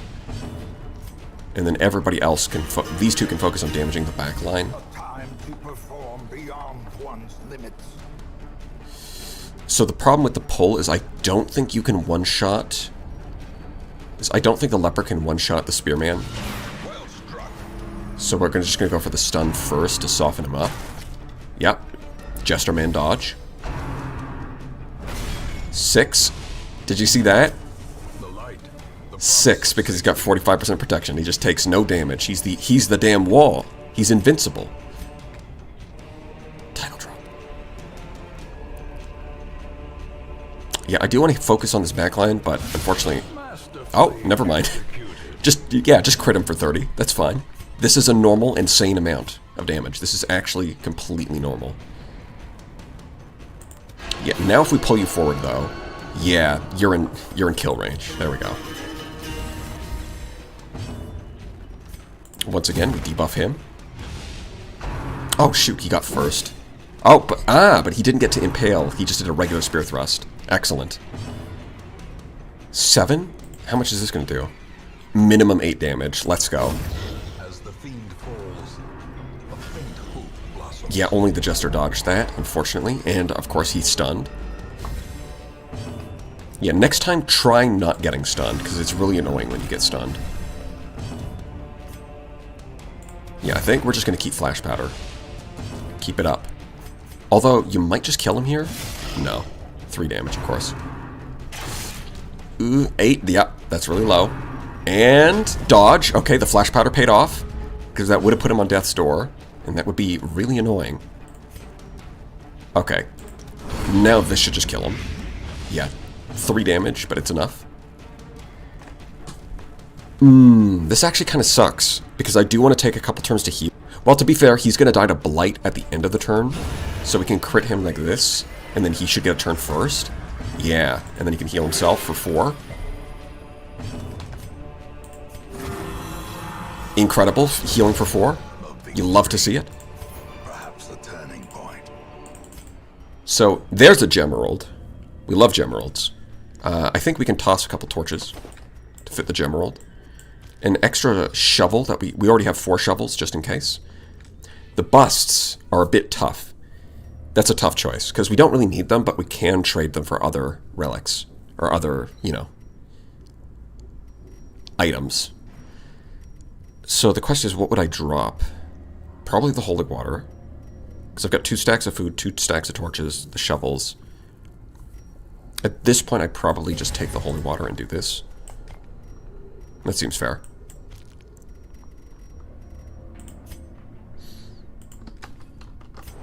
Scouting, good, good. And look at that, there is... Oh, we even found the secret room. Got that critical scout. We've already used our key, but that's okay. We can find the key later. And if we don't, we're like, this is a long dungeon, so our packs are going to be full of loot anyways. So it would be nice, like it would still give us a little bit more money if we can get that key, but I'm not too upset if we don't.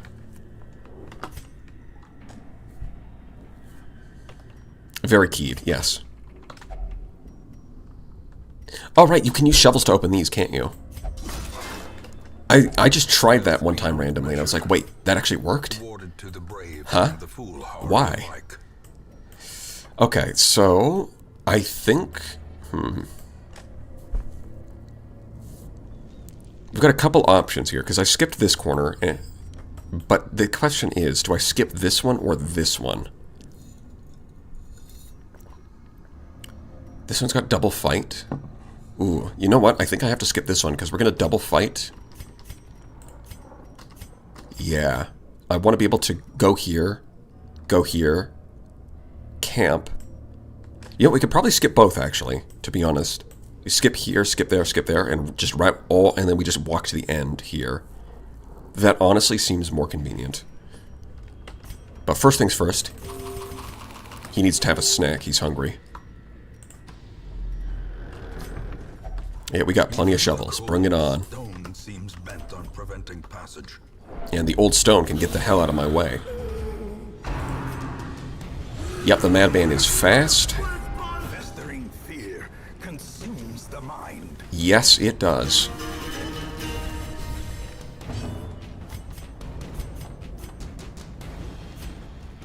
Not much for you to do, honestly. You could chip heal, but it's so minor, you're probably better off just hitting the flash powder.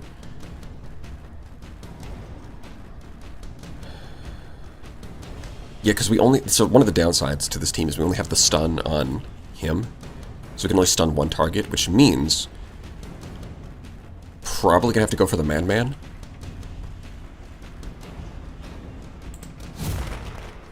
Which means that she's gonna flash powder there.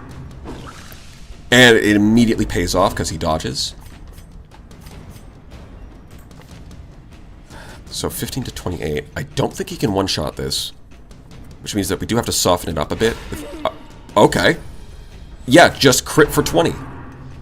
I mean, yeah, again, it is the cultist does have good crit chance, and it gets buffed even more by the jester, but it's still nice when it happens. I'm still going to get very excited. I love crits. Yeah, I think the best play here is Hugh. Because that takes care of him, softens that one up. And for you, I think we double down on...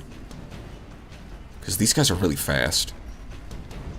You might even be the fastest thanks to the Fleet Florence, so I think we double down on debuffing him. And then what we do is we pull you to the front. What the... That has to be a bug. It just straight up, like, it removed the corpse, which is what it's supposed to do, but it just straight up didn't pull him at all.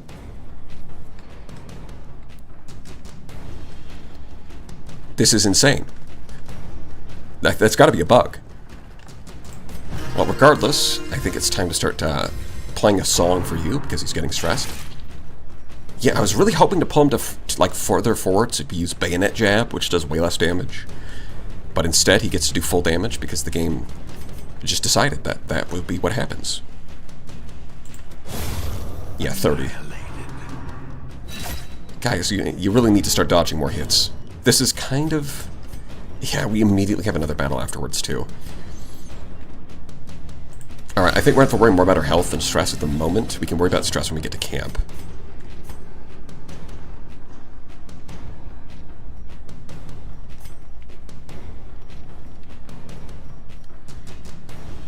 Probably you.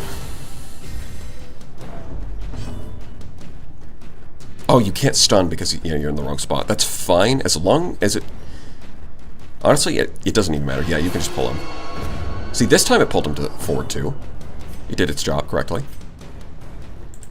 But yeah, now that he's in the front, yeah, he's just stuck with Bayonet Jab. And he can't, there's not even enough enemies that they could even do anything about it. I mean, I did move you to the front, but I think now we just move you back without doing anything. It's a bit silly, but I think it's necessary. So if you do want to stall a little bit and get more healing in. Like, she's a crit for 2! Wow! I'm so excited! I love crit for 2. It's my favorite flavor. Oh, don't give me a stall warning. Come on. I attacked him with Intimidate. And the... Come on. 16. There we go. That's a heal. You know what? We do actually have really good stalling tools with Festering Vapors and Intimidate. Because they count as attacks, but they do so little damage. So we should be fine? Yeah. Gives us another chance to heal, and he's just going to die to the Blight.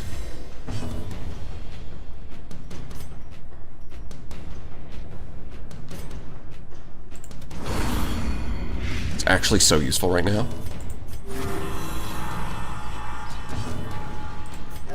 14, there we go.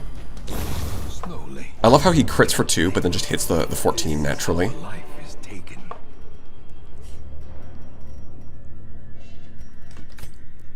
I'm going to hold on to those shovels, so I think we probably... It might sound a little crazy, but I think we might toss the Onyx for a couple of gold. In the long term, that might actually net us more cash.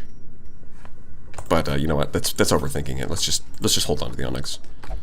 Yeah, once again, you're going to need a snack. We're about to go into battle. Food seller, I'm going into battle, and I need only your strongest graham crackers.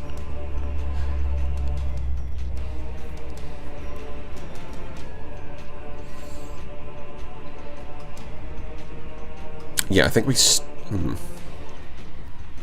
Our health has been struggling quite a bit compared to last time, so we might actually focus him down instead of the Bone Man.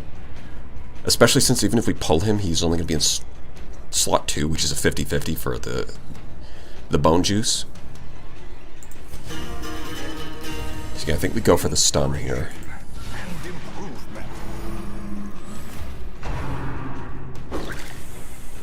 Man, they're...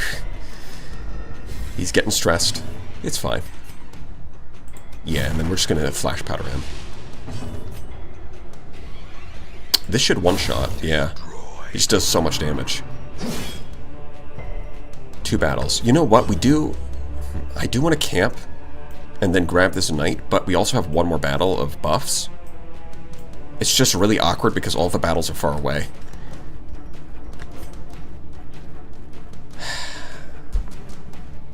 All the battles are really far away. Aside from, like, this one, but even that's pretty awkward to grab. It's probably worth it to just camp anyways. Even if we miss out on one.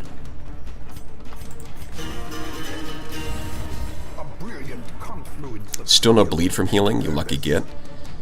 Well, I mean, the chance does go down as you level up. Because the bleed chance, I think, stays at, like... Stays around, like, 70. But you're... Like this, like the bleed chance starts at like 60 and goes up to like 70. It doesn't increase much, but your bleed resist goes up every level. So early on you bleed a lot more with this, then later on you could basically become immune. Like 70% versus 85% resist means that he can't bleed himself. It is actually impossible. He's too much resistance. If we look at our other characters, 60%, so that's a 15% chance to bleed.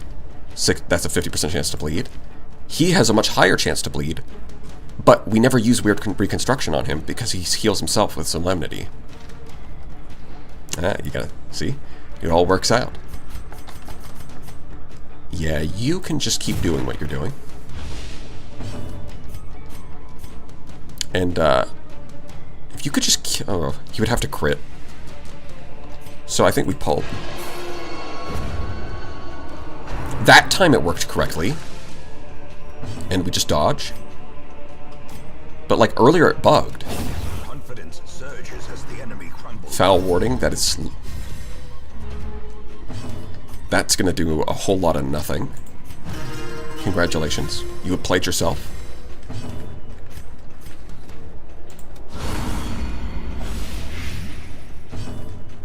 Let's see. Yeah, probably just heal yourself this round. Stall team 6. No, there's not 6. There's only 4. Yeah, you must be thinking of Pokemon.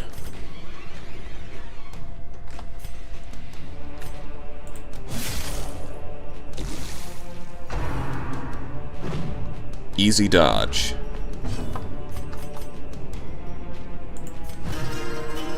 Oh yeah, true. Yeah, exactly.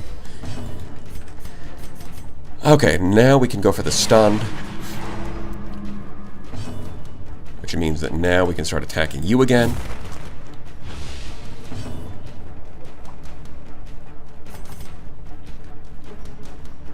Isn't Solemn Vow limited use? You mean Solemnity? Maybe in mods, but in vanilla you can use it as much as you want. Yeah, just kill him, I guess. That's fine. Yeah, just crit for 25.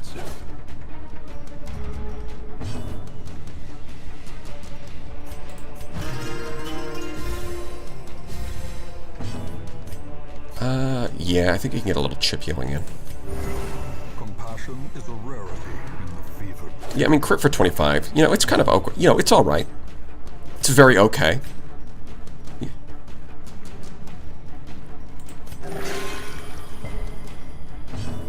I mean, that's the power of just getting a 20% damage buff from Dark Strength.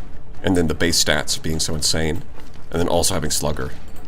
See, he's got the highest base damage plus like 30% bonus damage for just for existing. That's pretty good. Eradicated. Yeah, we don't have any room for any of this. But that's fine, because we're about to camp anyways, so we can take advantage of the way this works. So we can eat our food while the menu is still opened, and then grab all of the loot. Excellent. Using some top-tier gaming strats right here.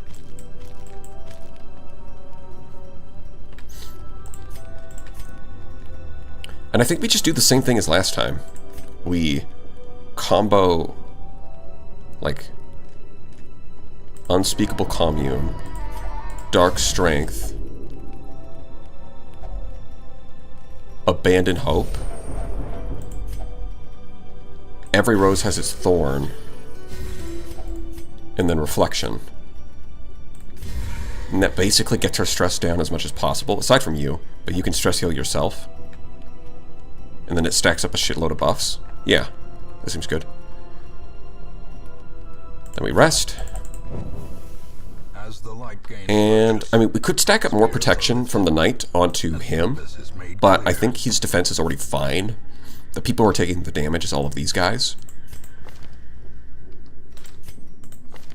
You getting more dodge would also be nice, but I think we've got to put it on the Occultist, because he's taking way too much damage in most of these fights. Nope, it didn't give the damage. It gave Ruins Tactician instead. Which, honestly, in the Ruins is probably fine. That is a nice damage buff. I was just kind of... I was looking for the defense buff there.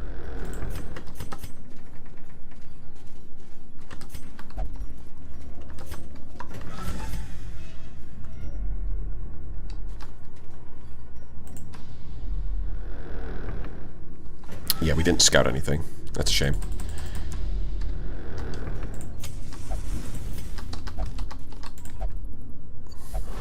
Oh, and he failed to disarm. So yeah, he's not happy. Well, that's some exploit. Yeah, I mean, it just seems to be how the game works. Like, they never patched it. So while the loot window is open, you can just camp. Out of all of the things that they patched, they didn't change that, so, you know, maybe it's intentional. Remember, you can only miss 2 rooms. Oh, that's right. I guess on long dungeons, it depends. Sometimes you can miss 3, sometimes you can miss 2. I guess we'll hit this one to be safe. Hopefully we scout it before we get there. That would be nice.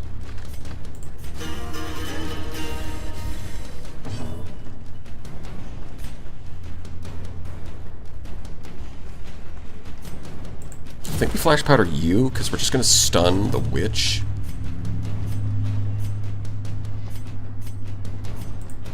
Yeah, we're going to stun the witch to set up for a kill next turn. And then we're just going to one-shot this guy. Give them no quarter. It does... yeah, dodge.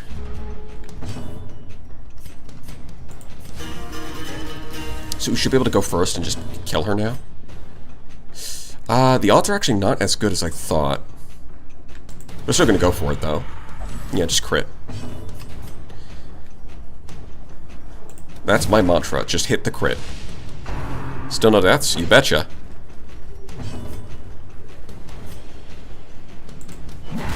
Yeah, we end him. That lets us heal. And I guess I'll attack just to avoid the stall timer. Stress heal.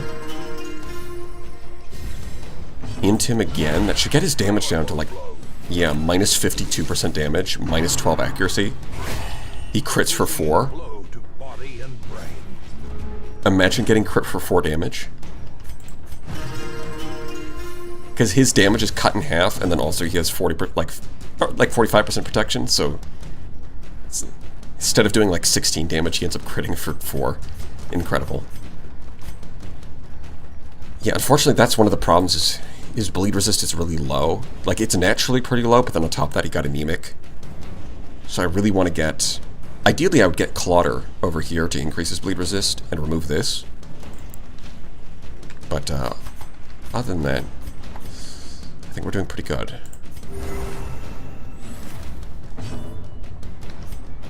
Crit? Nah. And he's dead to the blight now, so you can just Solemnity. Is this 1 or 2? 2 looks very different from 1. Like, just visually. This is definitely Darkest Dungeon 1. Something I've appreciated about your streams and vids is that you explain your thought process and strategies very well. Very easy to absorb the information. Well, I'm glad you appreciate that, Zinc. Because I do focus on that quite a bit, I think. I believe this. I want what I'm doing to make sense.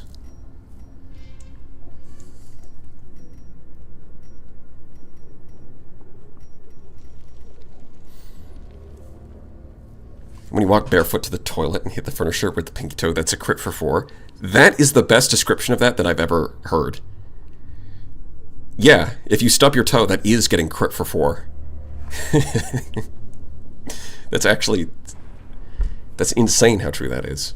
It has been years since I played 1, and I've never played 2. Thank you for clarifying. Oh, I see. Okay, yeah.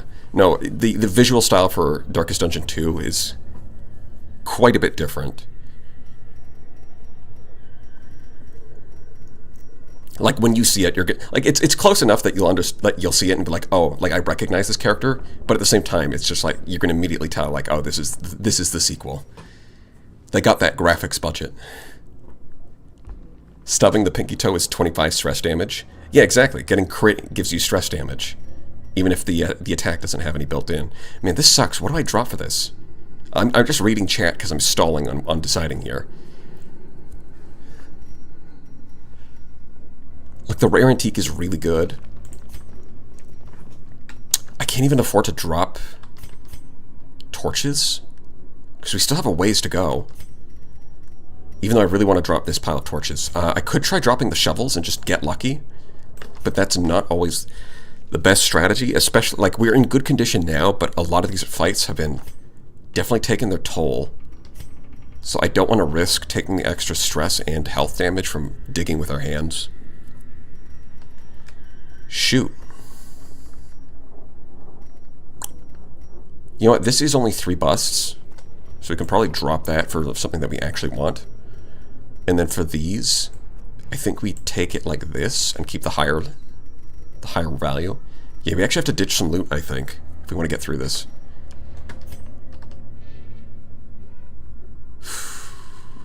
If we ever get a key, we can also go to that secret door. Secret. Yeah, I think this is what we want to do. I don't like dropping loot, but I think it's the right choice.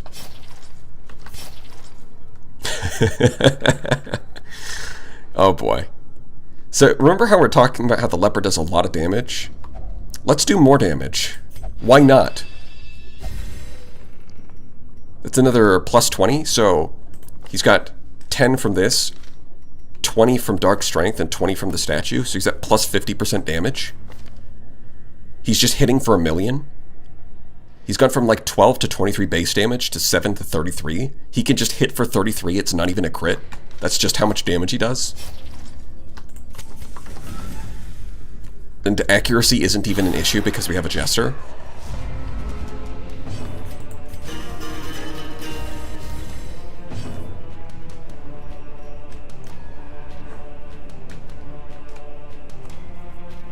Manly reference? That was actually.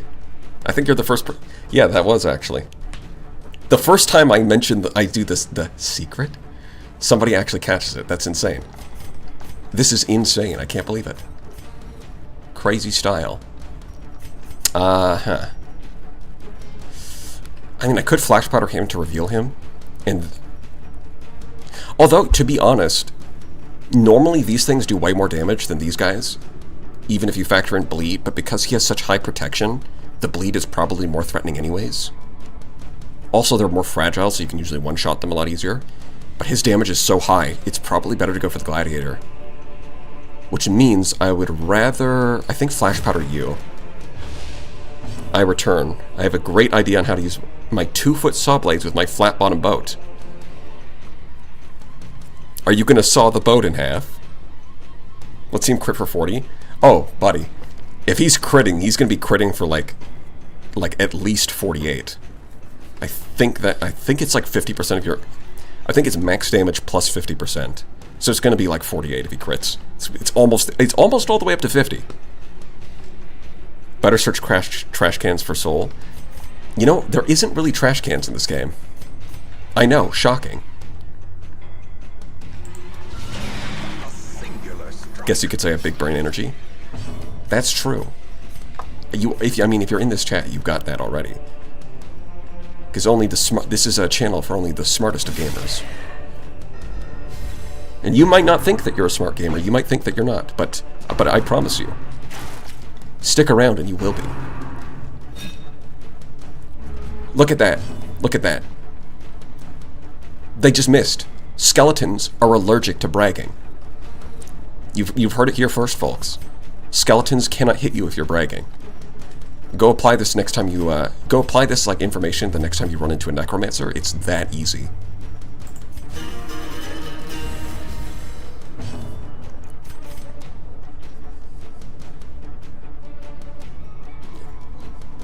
Yeah, I think we just spam flash powder. That's fine.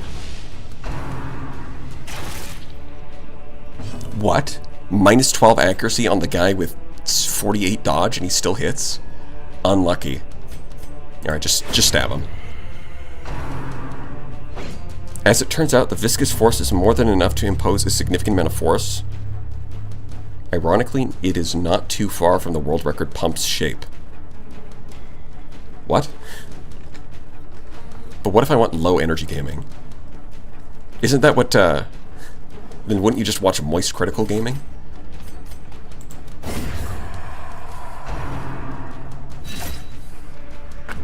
Isn't he known for low energy?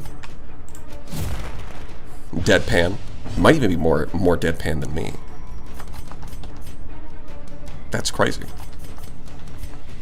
Yeah, okay, so I do want to heal, but I also want to pull him to the front. I think we'll pull first. That's 2 corpses down. Let's see, yeah, stress out yourself. DSP is lower energy.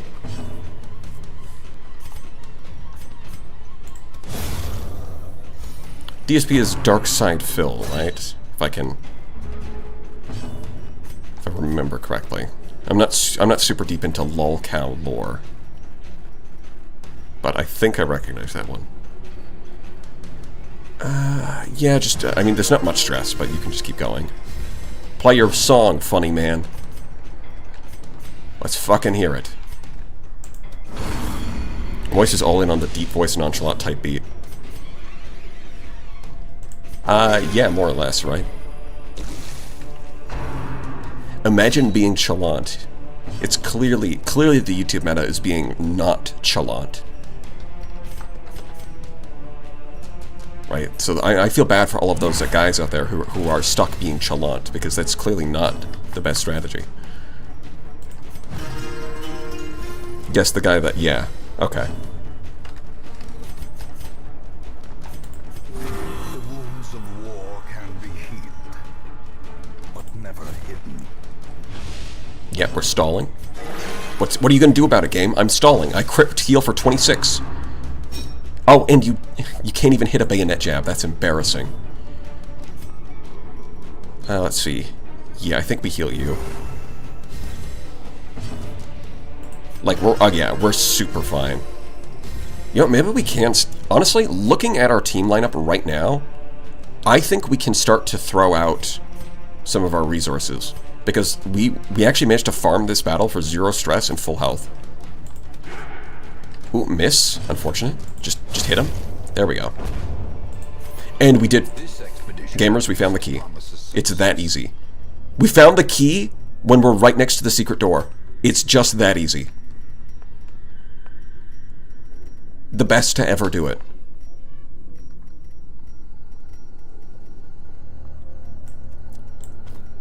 We're gonna have to throw out so much of our crap.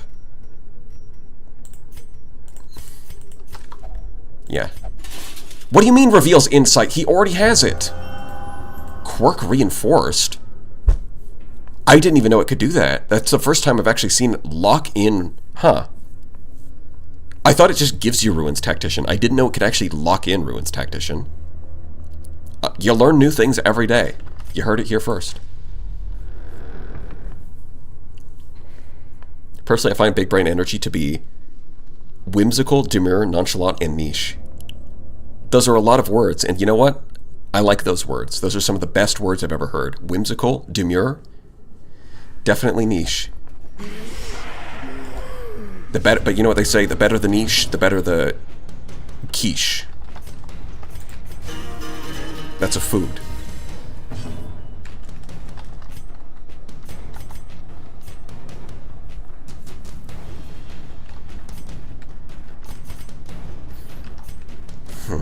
It's a bit awkward, but we did surprise them, so we can pull the Madman to the front and then just one-shot him with the Leper, which means that the Cultist Witch we're going to debuff for accuracy so we don't get stressed. That's the plan. You went first? How? Why would you do that? He has 3 more speed than you. This is the first time. This is the first time he's just decided to go first, which is not what I wanted. I mean, we can still stun the Madman, but he's probably going to go first next turn again. It would have been way more convenient to just pull him to the front and then one-shot him. This is... wow. Alright, well, just slap him. I guess. Yeah, we have to stun him. He just does too much sanity damage. For the best experience, start schizo posting. Brain Man has enough neurons to understand. Senpai noticed me. I feel like I've noticed... I feel like I recognize your name. I probably recognized you before. I feel quite sure of this. Okay, if... of course, yeah. Debuff her accuracy. Can we go first? Thank you. The problem is I don't think we can... We can still pull him to the front, but he's still probably going to go first anyways. Might as well try. Yeah, he does. Fuck. You know, that might actually be a misplay. Such a terrible assault cannot be left unanswered. That might be a misplay because I think... Stumbling Scratch, that is at least we did... That wasn't what I was thinking about, but that did just happen. We did just... So what I was about to say is, Hands from the Abyss has a really high stun chance, plus Demon's Cauldron. You might be able to just stun twice in a row. That might actually be the best move there. But, I mean, we're not going to worry about that now. Yep, just keep debuffing her accuracy. Oh god, we don't need the Schizobot return. That is true. Plague Doctor's so good against this comp. Yeah, Plague Doctor is... Well, Plague Doctor just is good in general. She's really good at controlling the enemy backline. If you're struggling with enemy backliners, just bring Plague Doctor. Possibly the best, definitely better at doing it than the Herbalist.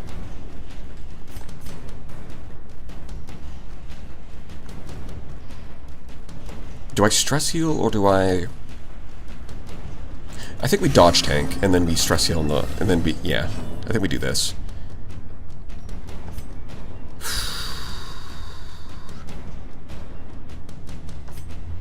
Yeah, once again, we're kind of left with a tough choice.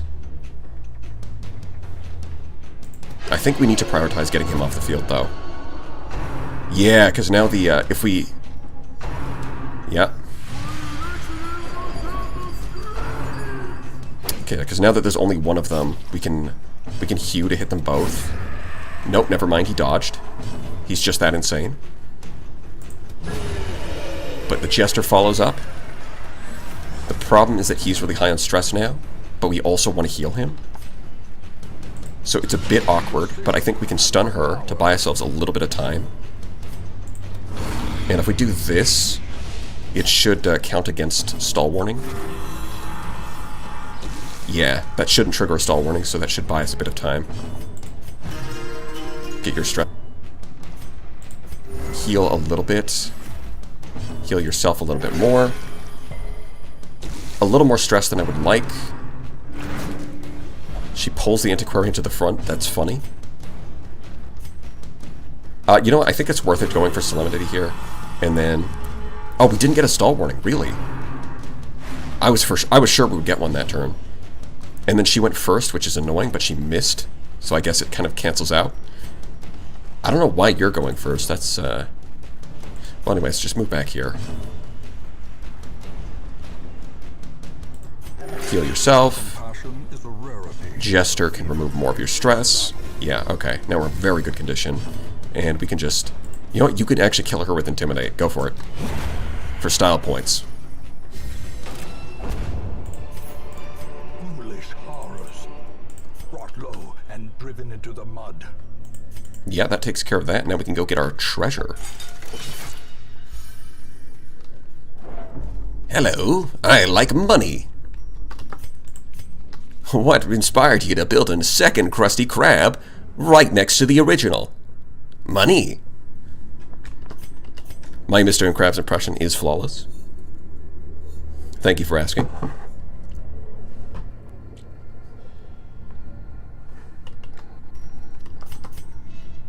Alright, open it with her, although we're probably not going to get any extra loot. Or if we do, it's not going to be much. Let's hit it big. What do we get? It's always, yeah, 3 of those. A debuff stone. Thank you, Antiquarian. That's so cool. I'll take the extra minor antique, though. That is nice. That opens up a slot. We do still have 2 shovels. You know what? I am going to hold on to the shovels. Fuck it. We shovel. That does mean I have to drop something. And that means we drop the sapphire. Keep the ruby. I think we do prioritize busts because we can trade those for the other heirlooms, and we do already have a lot of money.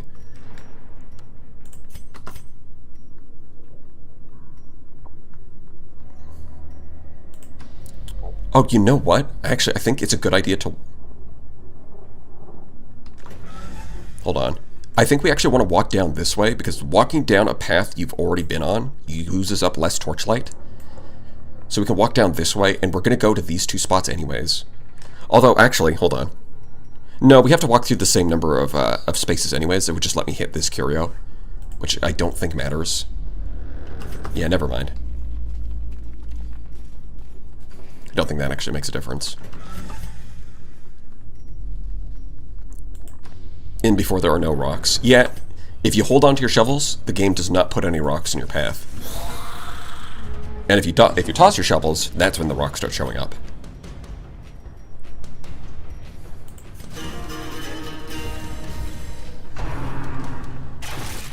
Ow.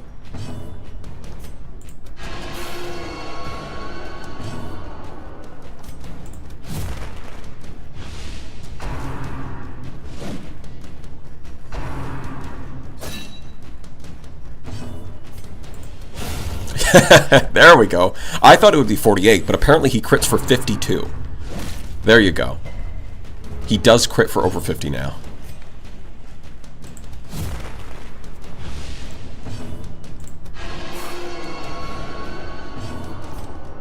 Yeah, if you can pull these guys to the front, they're rendered pretty harmless. He's going to bayonet jab for 3 damage. And then we just one-shot him. Yeah, that's definitely, like, this team composition that they have here is definitely, like, specifically designed to punish you if you don't have any kind of backline control, because the front line is like, the lowest level skeletons that are useless. So for, like, a team that has any form of, like, backline control, it's basically harmless. But if you don't have that backline control, you're going to take some significant chip damage from this fight.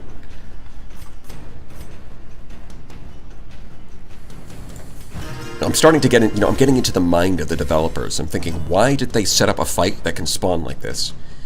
And they're doing it to fuck with you. That's always the answer. It's just, how are they fucking with you?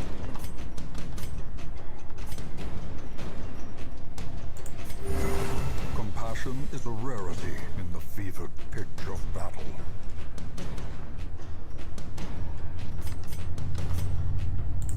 Yeah, she needs some healing. Yeah, there we go. Maxed out. Slap him with the iron slab. Oh wait, he just rolled max damage. I know it wasn't a crit, but he did roll maximum. Yeah, 33.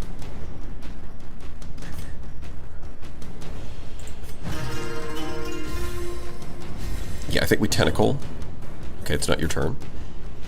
We heal you. Hit him with the tentacle. And we could stall for a little bit more, but we are pretty close to the end of the dungeon. I think I'm just going to kill him.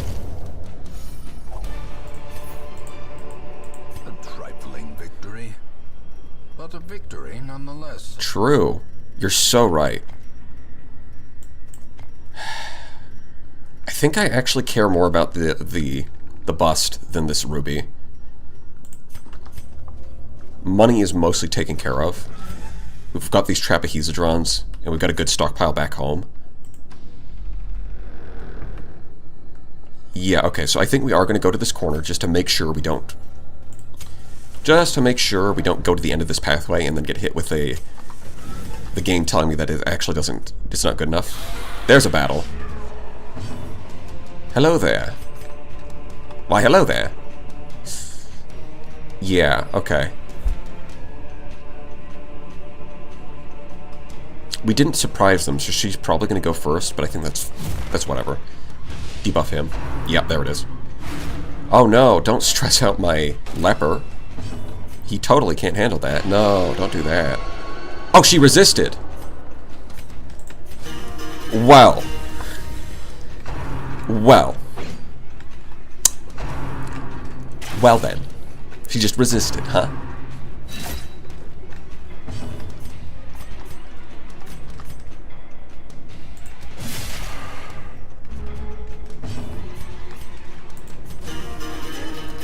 Get through the entire dungeon is the one time someone resists.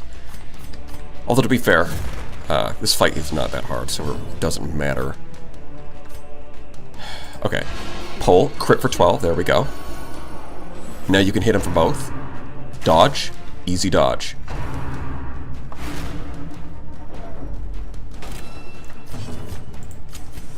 Bam.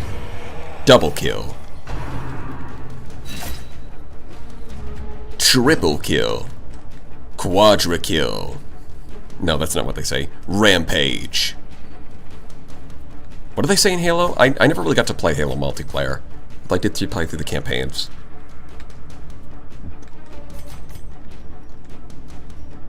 You cannot do much from that position. Yeah, I guess just poison them. The ground quakes. By the way, is this Blood Moon? No, this is not Blood Moon. This is Stygian. This is like... Because I only picked up Darkest Dungeon last, what, September? So I haven't really played enough to, like, I basically played through vanilla because I thought that, the extra Blood Moon mechanics would be too much. And yeah, the first couple of runs are definitely a bit rough. But I think I've got a good handle on it now, so I decided, you know what, rather than starting Blood Moon and potentially losing characters, which would be really embarrassing, I'm just going to play through it on Stygian again, because I feel pretty confident I can get through it without any deaths. Although it would be, there's like two sides to it, right? One is like, it's more impressive if I get through it without any deaths. But on the other hand, if I do start losing characters to like crits, or to like the new mechanics added in the Blood Court, that would be funny, especially if it's like some bad RNG that makes me crash out.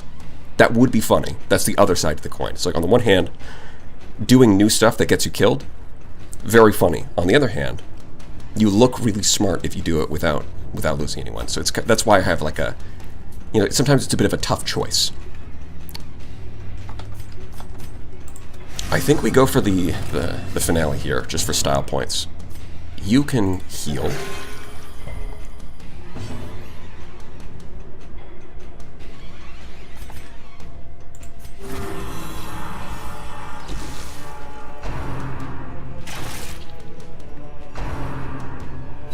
Graveyard, Raveyard. Just heal again, that's fine. Yeah, and then you hit him with the big womp. What do you mean weakened? They're dead. I killed them.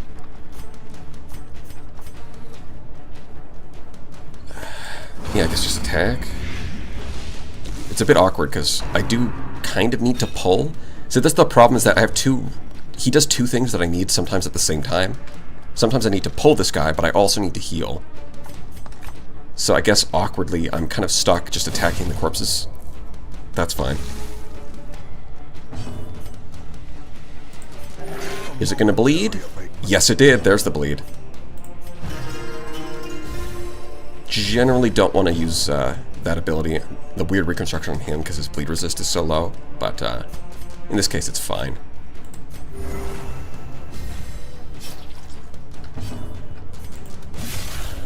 One HP. He dies to Blight. There's an Onyx.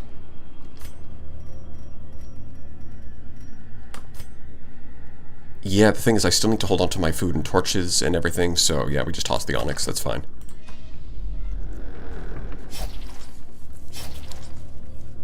Yeah, that's because the reason that this is the first bleed we've got is because it's the first time, I think it's the first time I'm using it on the leper, and he does have by far the lowest bleed resist.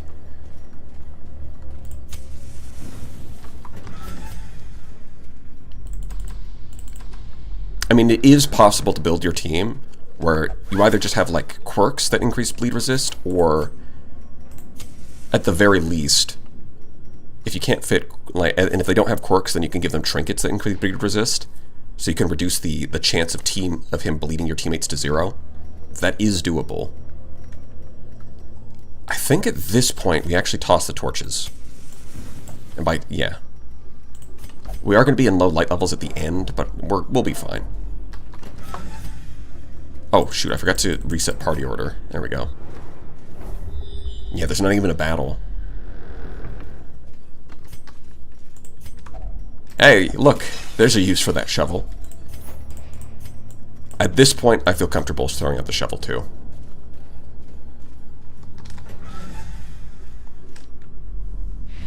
Yeah, look at that. We can skip 3.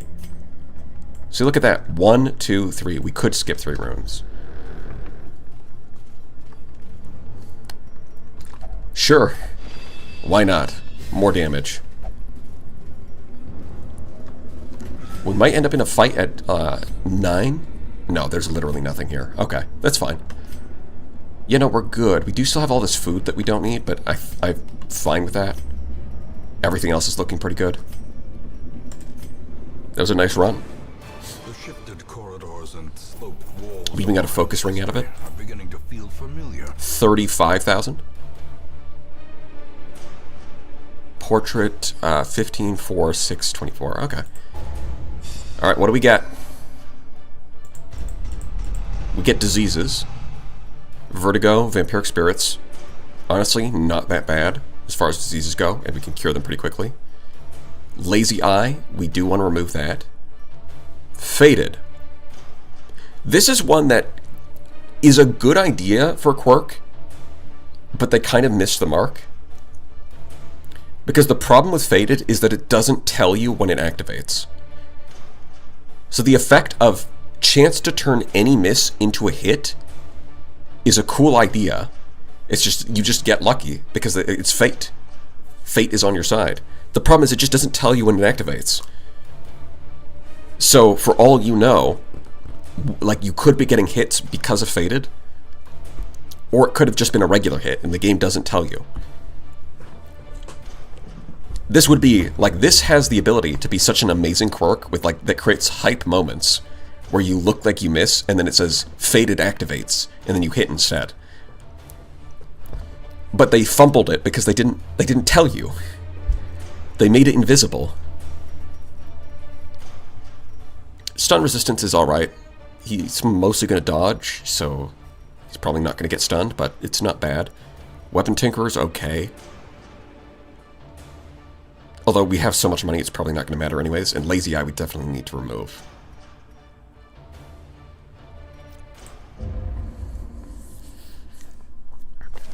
Let the organ notes ring out from the Abbey. Vestals, oh boy. Hey, look at that. We're so close to 100,000. Gold and trinkets and baubles, ahoy.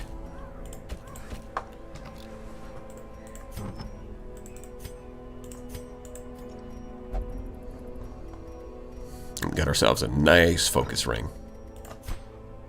Yeah, we don't have any blueprints. All we have is bank, granary, I think.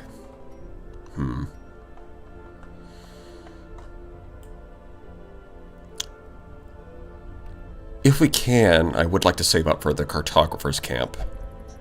Making torchlight stronger is just universally useful. The other ones, it's like it's useful for all of your teams, whereas the other ones are only useful for specific characters.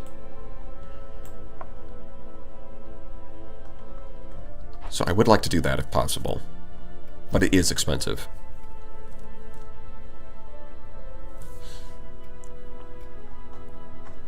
Well, let's get on with it. First thing, it was the occultist. Looks like, oh yeah, he leveled up so he can move. Hold on, let me organize. You can move above everybody. You can move up here. Alright, that's my starting team, that's right. And then these three are level 5, level 4, level 3. Okay. It was, yeah, you got Lazy Eye, which sucks. That's awful. You know what? Damage in ruins, I do go to the ruins the most. It's not the worst thing ever, but I think Clodder is also really nice because it does mean that when he heals himself, his chance to bleed is low. But also Manslayer, 10 accuracy and 5 crit versus humans, which are a pretty common enemy type. I think I want to lock that in.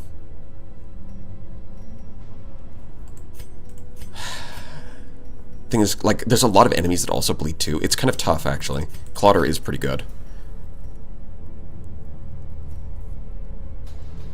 If anything, I would kind of like to remove Ruins Tactician and lock in Clodder instead. Especially when we get to the end game, because, you know, Ruins isn't gonna... You're not in the Ruins, you're in the Darkest Dungeon. But we're not at the end game yet, so I guess I don't have to worry about it for now.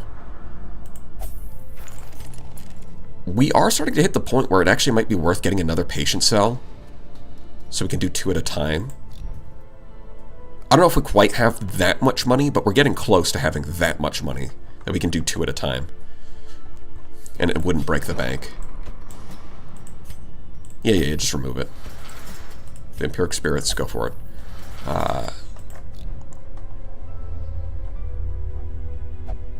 that looks good.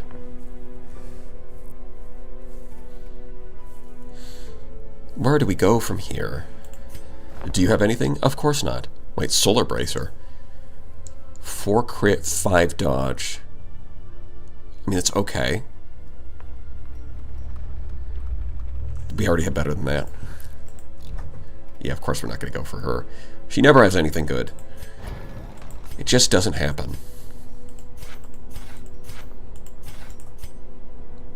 Yeah, we can't afford this, although it would be nice. How about you? Yeah, we didn't get that many deeds. Yeah, we're not getting any upgrades. Next run we'll get upgrades. Damn, lucky me having caught a midnight shift actually caught a stream. Well, good to see you, Amnesia32.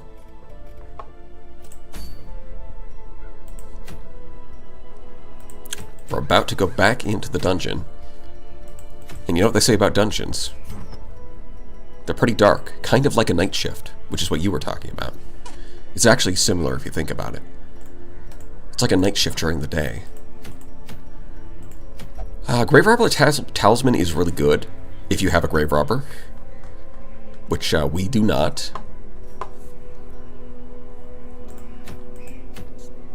We do already have a Paralyzer's Crest. Why? Okay, I don't know what it is, but it keeps putting Crusader's Orders here. Stop. Get something else, please. Crusader Orders are really not... They're just bad. We already have one of these. This... Why is it giving me all these long runs? It really wants to attack...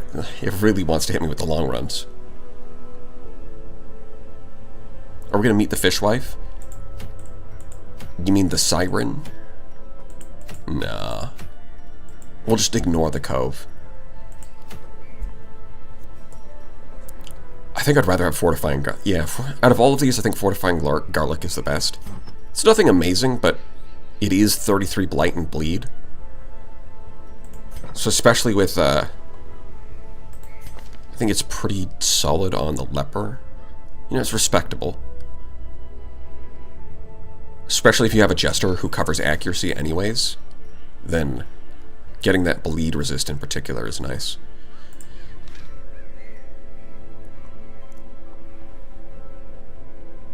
OMG, that is John Darkest. Yeah, it's real. It's true.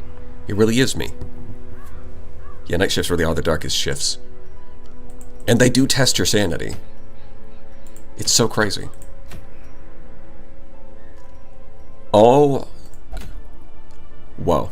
I am noticing something for the first time. The missions tell you the length of the mission based off of the number of spikes around the circle. So short missions have no spikes, medium missions have 3 spikes, and long missions have 5 spikes. This is the first time I'm noticing this.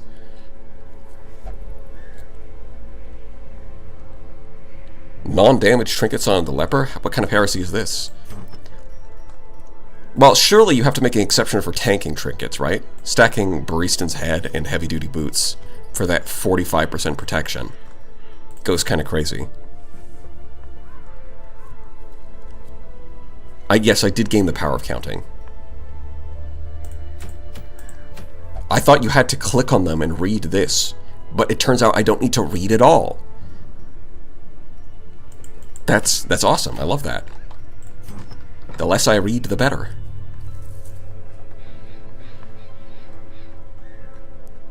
I think we take you back in. The problem is, okay, I need to make sure I don't screw myself over by building the teams in a way where I only have like one good team and then the other one is kind of awkward. So the alternative frontliner is you. We have two Plague Doctors, so we can kind of do whatever. Jester's busy, so we're not going to bring him. With that in mind, it may be a good idea to bring you instead. Although I don't like the Hellion as much, to be honest. I'm less fond of the Hellion, even though Barbaric Yawp is really good, and Iron Swan has a lot of uses. That's true. And by a lot of uses, I mean it has one specific use, but it is quite nice. But that being said, I just don't like it as much. Nervous? Oh, we gotta get rid of that. 10% stress is not good. Let's see. Clutch hitter? You know, I think we're going to take you because what we want is we want to get you some more quirks. Because right now you don't have that many. None of these quirks are great, but just having them is better than not. And your negative quirks aren't that bad either. Enlightened is fine. We're not going to fight in the dark, so that doesn't matter. Okay, so that's the start. Who are we going to put in the middle? We could do Bounty Hunter Vestal.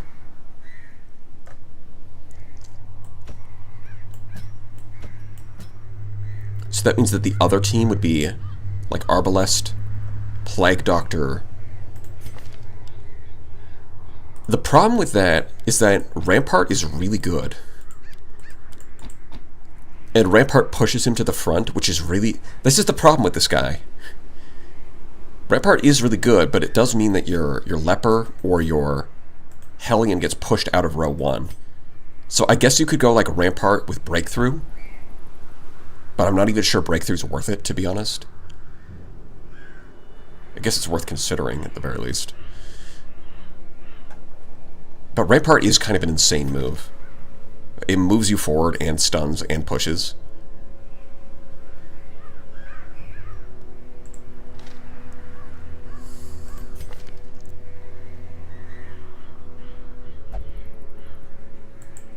Well, whatever. Yeah, I guess we'll just build this team. This is fine. So we could put you in rank 2, or we could put Vestal. I guess now we're going to build... We don't have the item for the Vestal to go in rank 2 yet. So we'll just stick to this. Yeah, you get your Claw. Take your little Talon. There's your accuracy, so you don't need any other accuracy. In fact, the minus stress also works really nicely with Dismas Head, doesn't it? Yeah, because it cancels out. So you basically trade minus 10% HP for 25% damage and 10 accuracy. That's a really good setup. This is Focus Ring. More damage would also be nice on you, but I don't think we have other damage trinkets, to be honest. Speed could also work.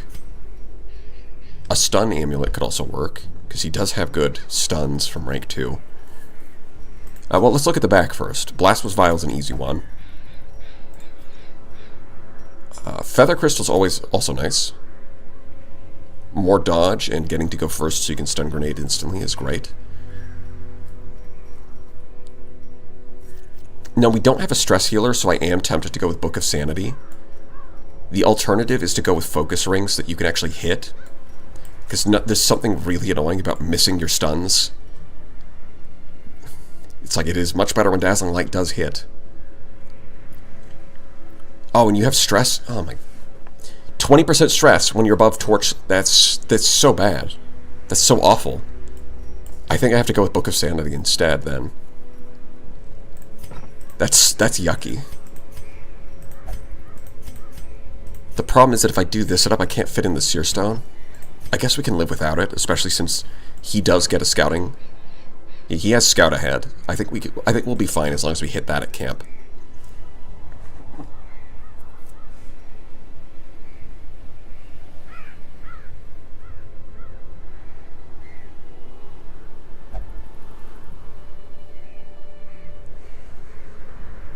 gonna toss some vanadium into my back.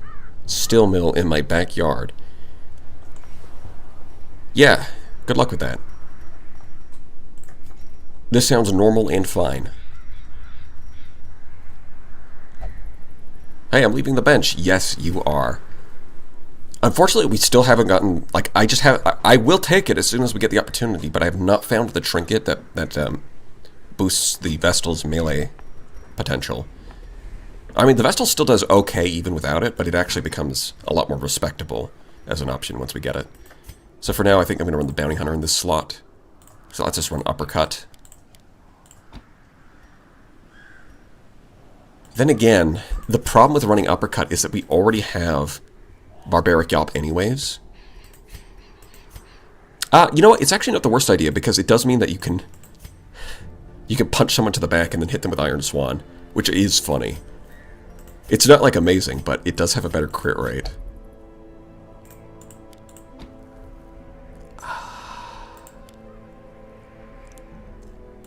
I think just the utility of Gumhather is probably fine. We do have to upgrade Uppercut, though. Alright. Hit that, hit that. Upgrades, get your upgrades here. Does somebody want some upgrades? Oh, right, that's the one that we're missing. Okay, everybody is set, I think.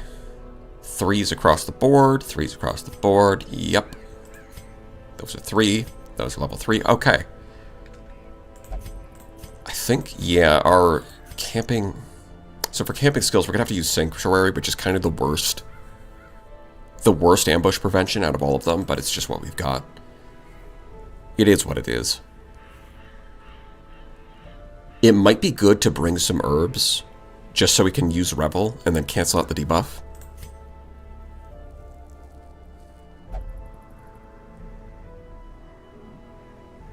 Yeah, Scout Ahead's probably where we're going to spend your points. And it is always nice to have leeches. Yeah, I think that is the best set we're going to get. We don't need to worry about that. Everyone's already got their trinkets. No, you still have a trinket slot. So it's a choice of, I could boost your dodge, I could boost your speed, or I could boost your stun chance. I think I'm going to go with dodge, because you are on the front line, and we would like to get hit less. Hit less, survive more.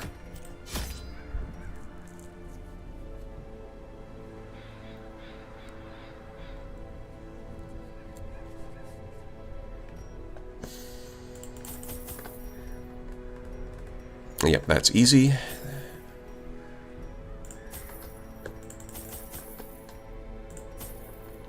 Yeah, I think we take the medicinal herbs and we don't bring any holy water. Probably going to toss the anti-venom. Too bad we can't sell it. That used to be a thing that you could do. I do remember that. Even though I didn't play back then. I do remember watching someone play and that they were like, yeah, you can just sell this right away. Alright, let's go. That looks good. We've got torch, food, shovel. That's the essentials. All of our essential oils. Bottled up and ready to go.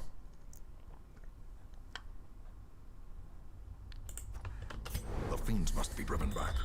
And what better place to begin than the seat of our noble line? Do you need to say that every time? Do you have dementia? Okay. I think we go... this. I mean, I guess, at the very least, the game does recognize that you're going to do a lot of doubling back. And so there aren't as many rooms that there normally would be in a long dungeon. So it does have that going for it. Oh, do you... Okay, so that wasn't Kleptomania. He has the other one. Plutomania.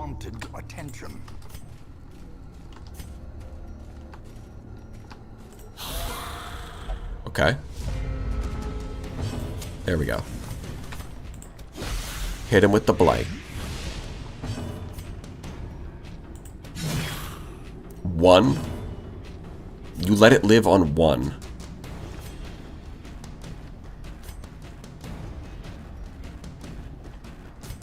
Okay.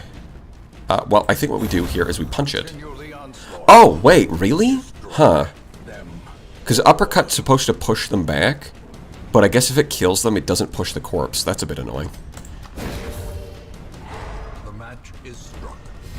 I was hoping that would be a way to get him, like, push the corpse back, so that way she could hit this one next turn. But I guess we can't do that. Therefore, I mean, in the end, it doesn't really matter. maintain. Just like Linkin Park taught us, but, yeah, it's exactly dead to Blight, so we can aim for a crit to try and get some stress healing. Nope. Nope. Sedated. Crit? Nah. Close enough.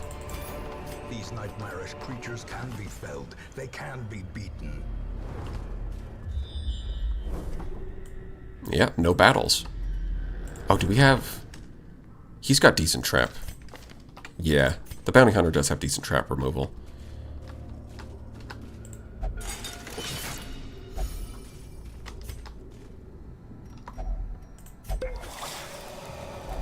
Wealth beyond I'll take some gold. measure.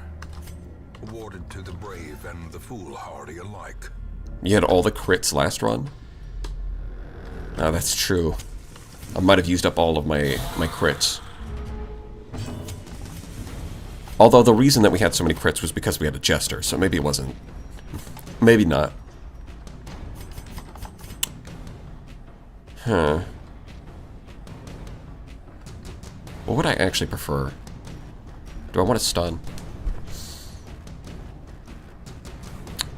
No, I think I actually want to do damage. Yeah, we can just ignore this guy. We can blight him, ignore him. Stun both of them. Yeah, there we go. And in fact, the Vestal actually managed to go first, so we'll just stun it. May we find victory. And while he's stunned, pull him to the front. This guy's gonna die to the Blight. We've completely disarmed them.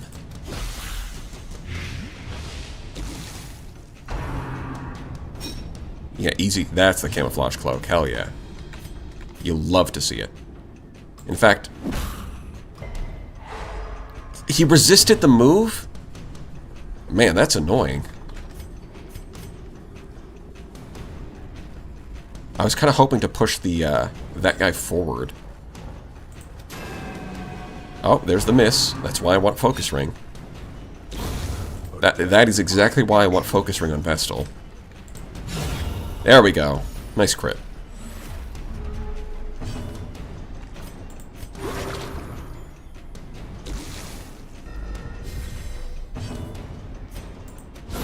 Yeah, nice. A faint hope blossoms. We fish for crits, and we crish for fits. Yeah, we toss the anti-venom. We don't need that.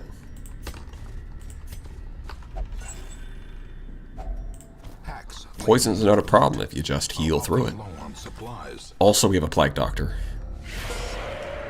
Oh, gargoyles! It's funny, we've literally not seen any gargoyles up till now. Even though we're doing all these veteran dungeons. That's crazy. Man, the Plague Doctor... You know what is... Okay. I'm gonna do... I don't think this is the best strategy for this turn, but I am gonna do it because it's funny. Which is that the Plague Doctor can stun the back row. And then when we finally get... And then the Barbaric Yarp can stun the front row, so that means that with these two characters can stun the entire enemy team. By themselves. It's a little bit ridiculous. Like, look at that. There's 4 stuns, and we still get to attack. You know what? Just kill him. Surges as the enemy crumbles.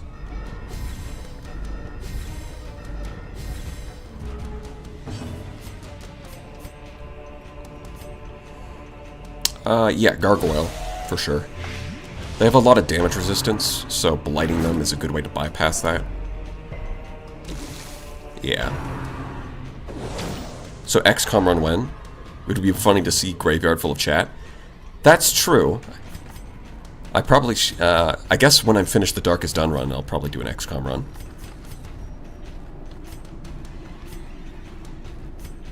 Yeah, I think...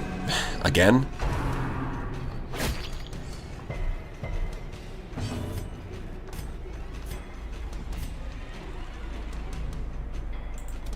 Yeah, I mean, the witch is a higher priority. Yep, there we go. You're dead to Blight. This guy is just not scary at all. In fact, let's stun him. The slow death. Unforeseen. Unforgiving. Yeah, let's get a little bit of healing in. Top off our HP. Might as well. Oh, wait, no, he gets to go first, but then we dodge anyways. Sedated. Crit free. You know what? I do have to say, I think I've underestimated the bounty hunter's critting potential. Slow and insidious killer. I think we could toss out this food. Because he does have, like, Collect Bounty has a high crit rate, and then you throw in the Hunter's Talon. That's just a passive 15%. He doesn't even have to do anything. He just gets that. Oh no, basic skeletons. What am I going to do? If you're looking for other brutal strategy games, I would suggest Battle Brothers. I have heard of that one. Obliterated. I'll consider it.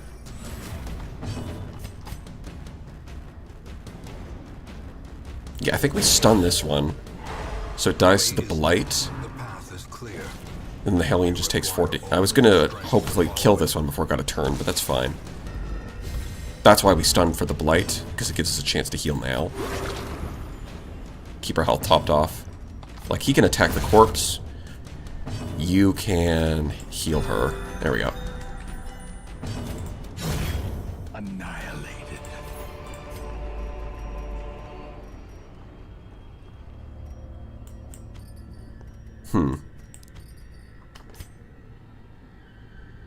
Honestly, we might not even need all of this food, but I think it's probably worth holding on to. 825 gold is not that much that I'd take that risk. Even though the risk itself is pretty low. Yep. We have to complete that one. I would love to skip it, but Even the cold stone it is what it is. seems bent on preventing passage.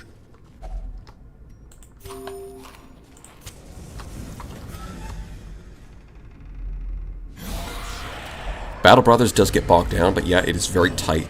It is a very tight forever game. The late game does feel rigged against you. Interesting.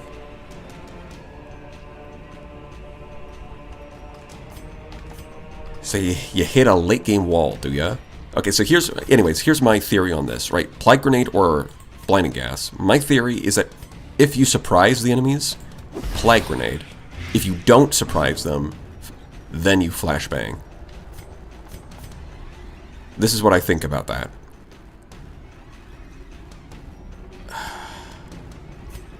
You know what?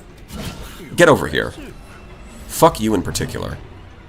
Because that also pushes the cultist brawl, so he can only use the knife instead of the goblet, and he's stuck using a weaker move because he's pushed to the back.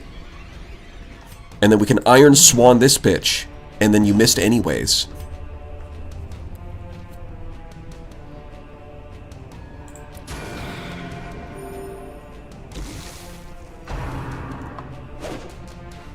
Literally the Dark Souls of Hex crawls. Oh, good. The Dark Souls of anything has to be good.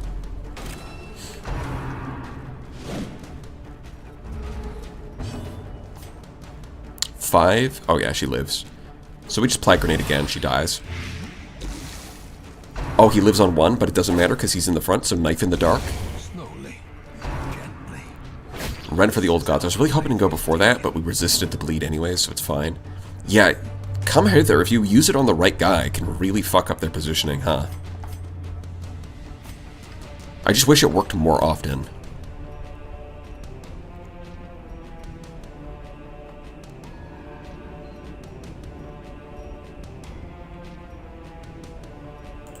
Yeah, just hit this guy really hard. I'm thinking about stunning, but... like, is that necessary? Not really. We can stun this guy. And then you can just chop this guy in half. Oh, wow, that was a low roll. Hard to disagree on Battle Brothers. There are certain fights in Legends mod that on the hardest difficulty are basically impossible if you take them too early, but overall it's a very fair game. Goes full CBT on hard difficulties. That game truly knows how to curb a gamer's pride to always go hard mode on first try.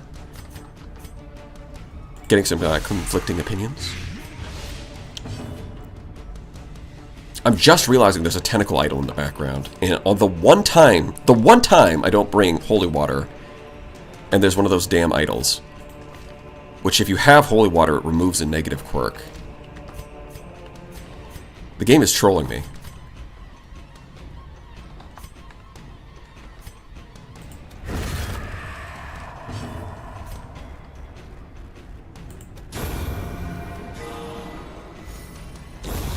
She actually did crit.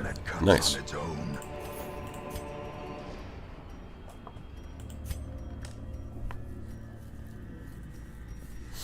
Thing is, I don't think we're actually going to need that many torches because of the layout. The light, the promise of safety. So I will take this gold. Yeah, it would be great if we had holy water, but unfortunately.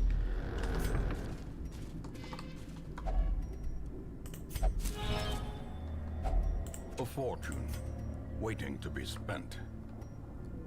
Yeah, okay. We toss the rest. Cannot use a modded game measuring stick for how the game plays. That is, I mean, yeah, one of the... yeah, Love to Gamble did mention a mod, but I think everyone else is talking vanilla.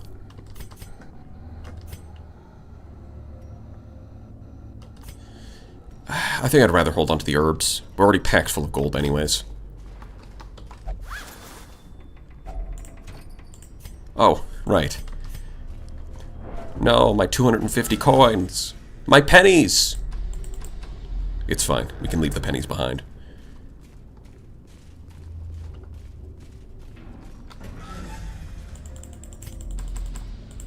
Pretty sure this is scouted, so we should be safe. Never mind. Yeah, it sucks, because it's like this hallway scouted and this hallway scouted. And both of these rooms are scouted, so... You would think that this hallway would be, but it's actually not. That's a little annoying. Yeah, we eat food. Like some kind of human. There's the scouting. Thanks. Oh, secret room. Okay. We love secret rooms. A handsome reward for a task well performed. Okay. I think we can afford to toss this food now. We'll take that extra gold. I don't think we want the Paralyzer's Crest. It is worth a decent amount, but I think we can stack more gold in one slot than this is worth. I think. It might be worth 2,000. I actually don't remember. But whatever, we take the money.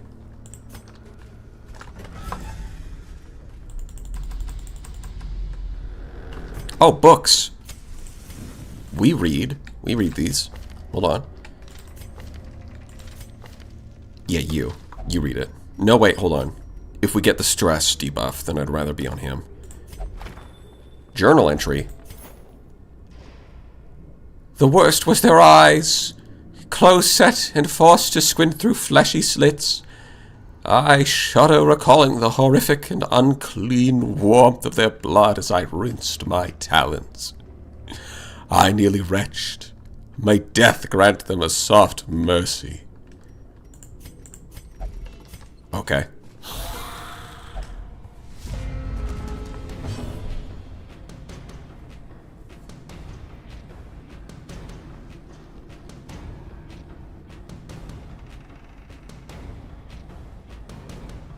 Did you know part of the Nuremberg trials testimony involves coins being glued to the bottom of a swimming pool?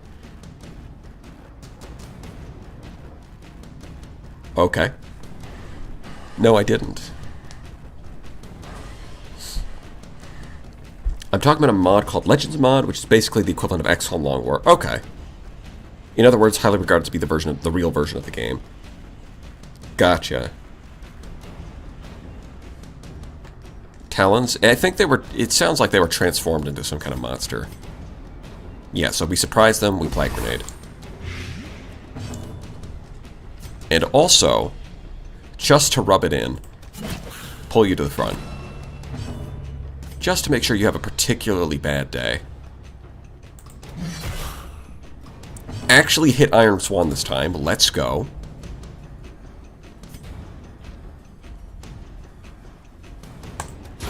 Crit. Incredible.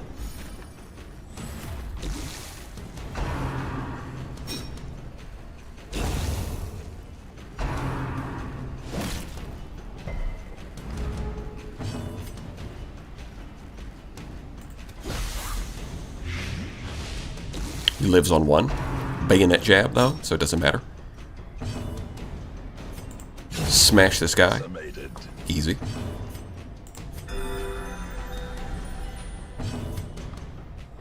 Crit. I mean, I just knew. I just knew. I have foresight into the future.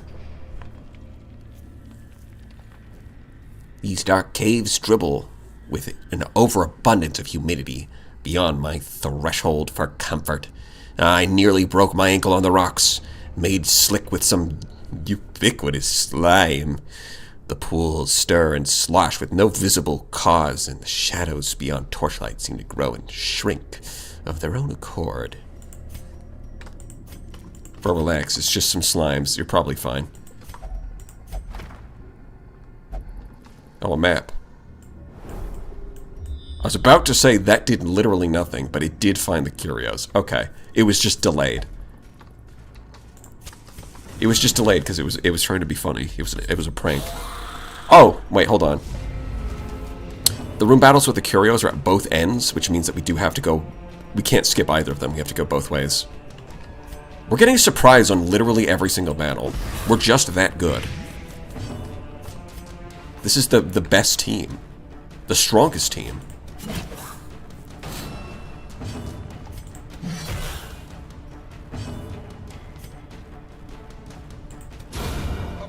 Damn, another crit. Going crazy with judgment on that one. That Vestal is hungry. Like, Stochastic Turtle is just out for blood.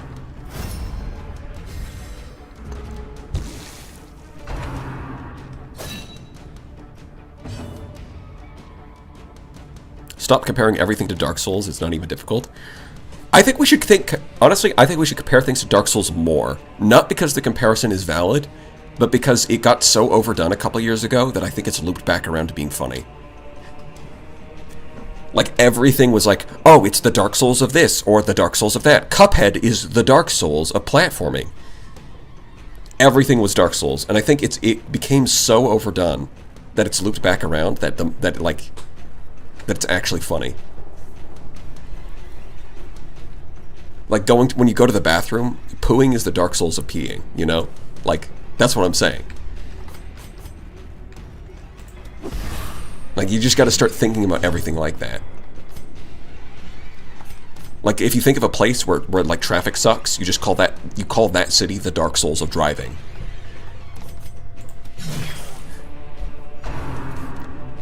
Stubbing your pinky toe is the Dark Souls of stubbing your foot. You know? I think it gets better the more you do it. Devastating blow.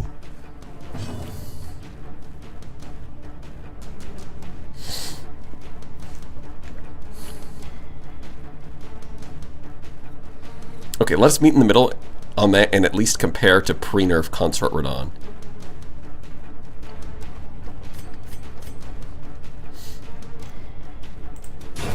But Consort Radahn's not even in Dark Souls. He's in Elden Ring. But I mean, if you want to use that as the difficulty point in your mind, then go for it.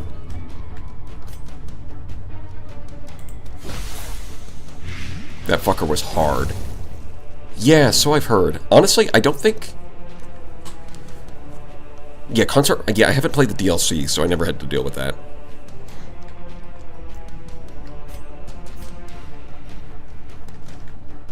Yeah, we want to heal, so I think we stun.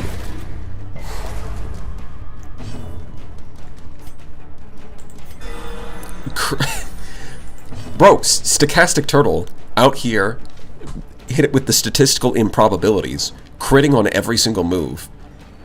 Whether it's a heal or a hurt.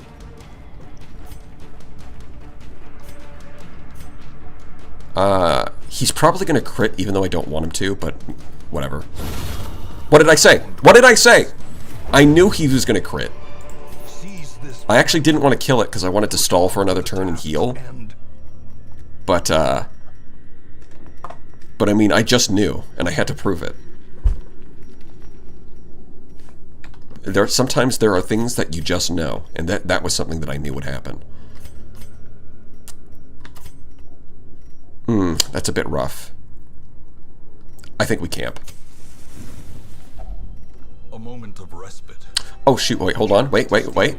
There we go. Do you see this? Look at this technology, okay? Increase food consumed. This goes from 4 to 5. This goes from 8 to 9. But we can just take this off. And then feast. And then put it back on. We're strict. That's a gaming strategy right there. It's one of the strategies, definitely, of all time.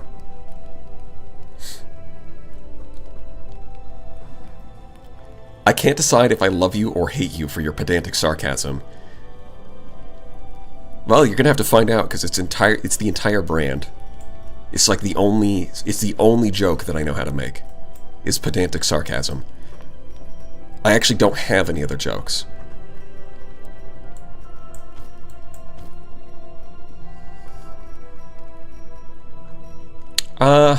This is a bit awkward. So, do I get to toss the food? Shoot, I might have to toss the food. Either that or I'm tossing some gold.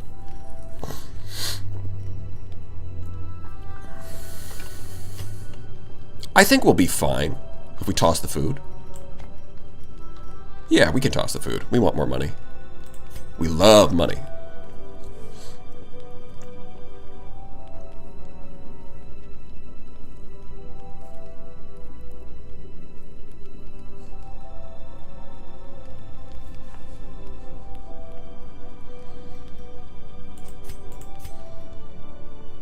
Yeah, I think we gotta click Sanctuary here. No diseases. You know, when I first started, I thought that the disease removal, like leeches and cure, was really good. But lately I've been finding that I just never click these. Because it's so cheap to remove diseases anyways. Like, you can remove them for a pretty low price, so you might as well. And then you walk into a dungeon and you just never have any diseases.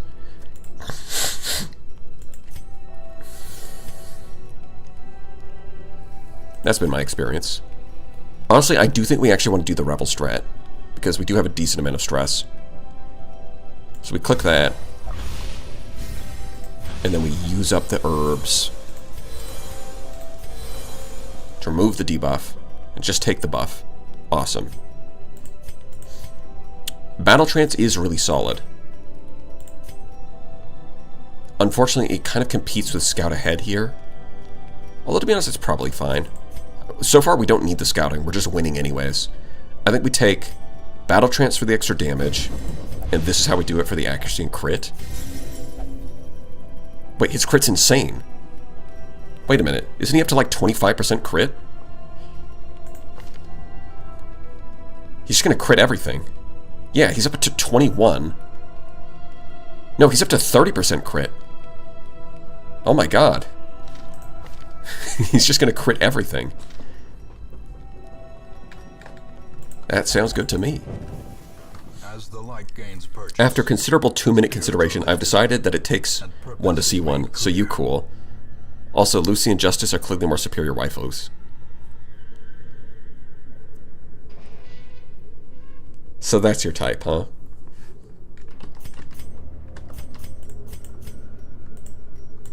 Gotcha. Even before food checks. No, we'll be fine. They're not going to have any food checks. We're going to have 0 food checks. It's actually that easy. I'm a crit. That would... Yeah, that sounds like a Radiohead song. I'm a crit. I'm a weeaboo.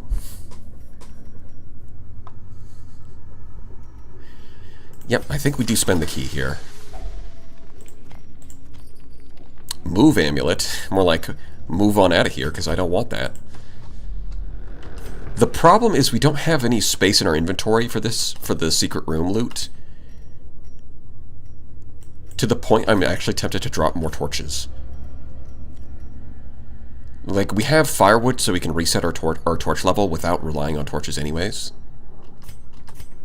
The shovels I'm more keen to hold on to. I think we drop... Yeah, okay. I think this is how we do it. Nope, that's... Nope. Light the torch. Open it. Take a trapezohedron.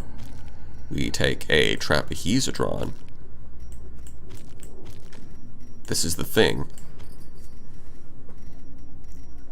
For the last one... Okay, hold on, let me organize these. So this is all of our resources. We're not tossing out any of this. And then we toss that.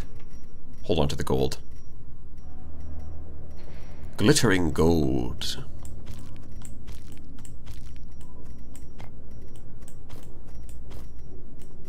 There we go. Yeah, I think we toss the jade and the torches.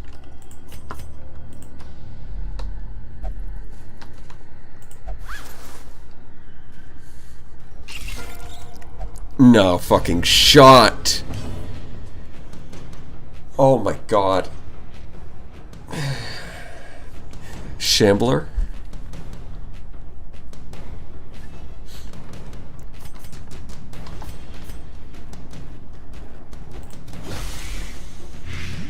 There's no way, right?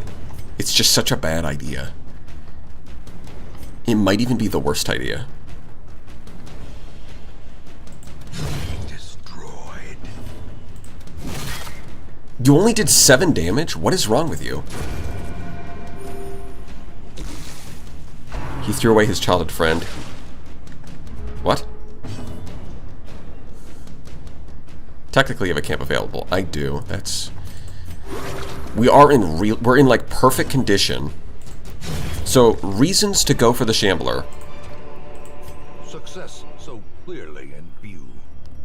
Or is it merely a trick of the light? We are in perfect condition, more or less. We have all of these buffs as well. Minus 10% stress, plus accuracy, plus crit, plus damage. Our team composition is fine. I wouldn't say it's great, but these two can...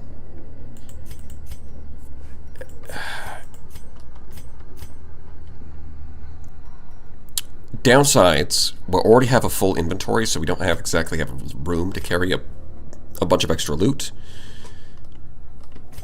Downside, we do still have some way of the dungeons to go. Upside, we do have camp. So we could camp immediately afterwards, and then hopefully that should carry us to the finish line. I mean... you can retreat from the Shambler fight if it starts going badly. It really depends on the RNG at the start of this fight, though, because, like, the difficulty in this fight... Honestly, getting that medicinal herb, I think, kind of is the saving grace here. Because the fact that you get shuffled, Battle Trance debuffing her damage if she's in the wrong slot would completely fuck this up. So the fact that I'm able to remove that saves a lot of trouble here. It really depends on how we get shuffled. We just kind of have to pray that it does what I want it to do, which is to shuffle these two to the back and these two to the front. But sometimes it doesn't do that. Sometimes it just swaps their places.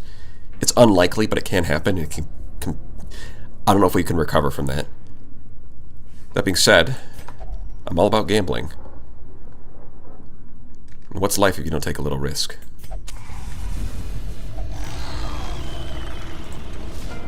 Alright. Holy shit. We actually just fucking hit it.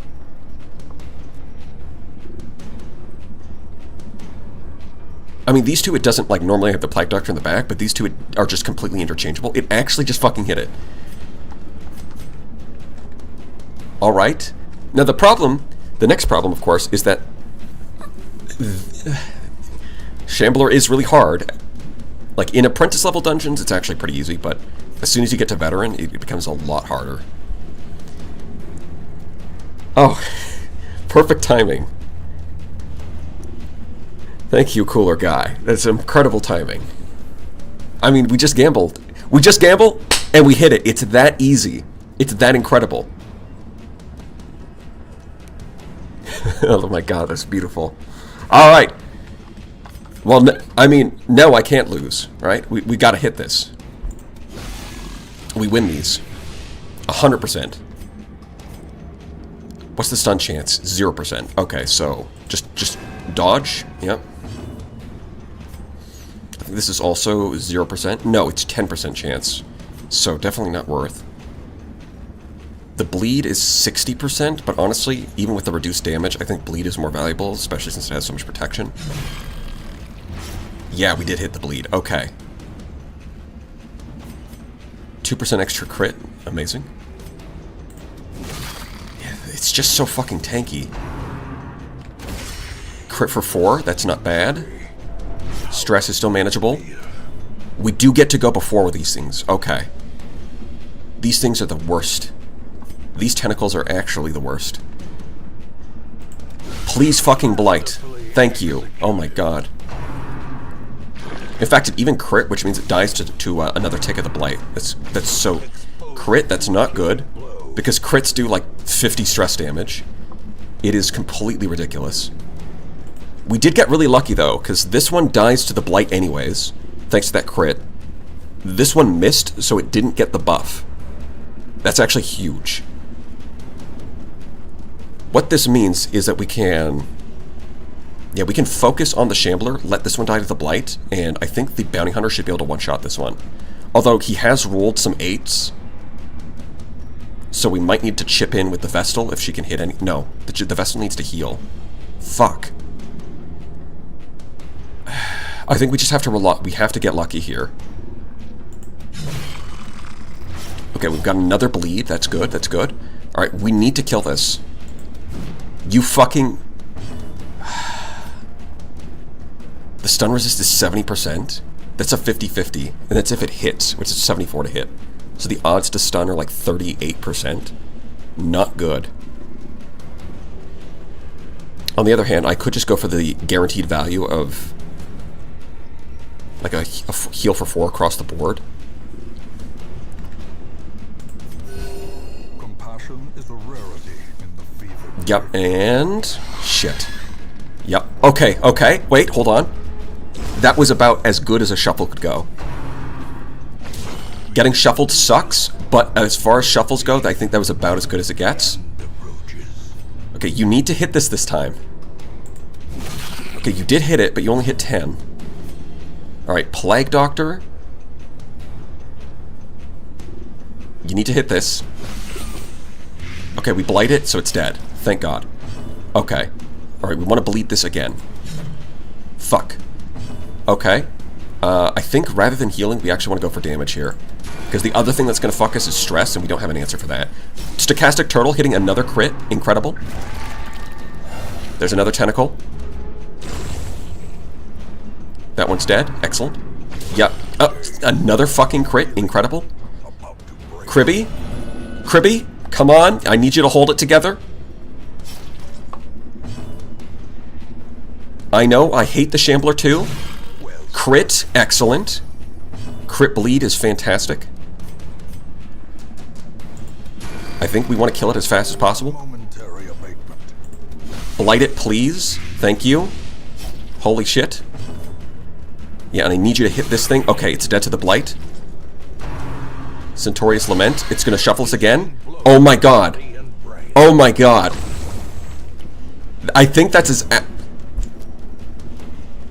That's incredible, because the fact that it did the shuffle means it didn't spawn any new tentacles, but then all it did was switch our backliners, who don't care.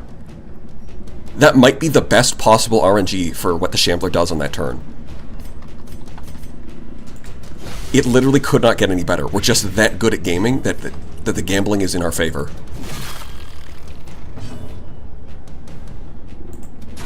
We're just that clean with it.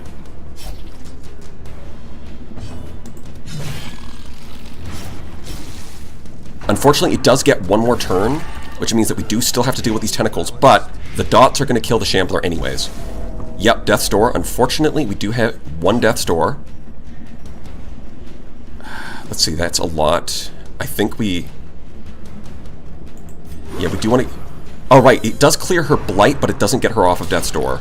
But I think, strictly speaking, we do want... Yeah, shit. Set the stage This is rough.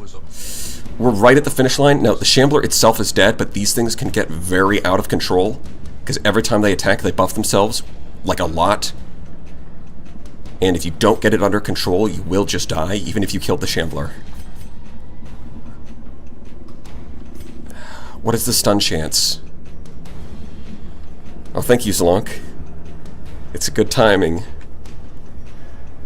I shall repay this gift with a gift of my own. Beautiful. Don't you just love it when a community comes together? This is...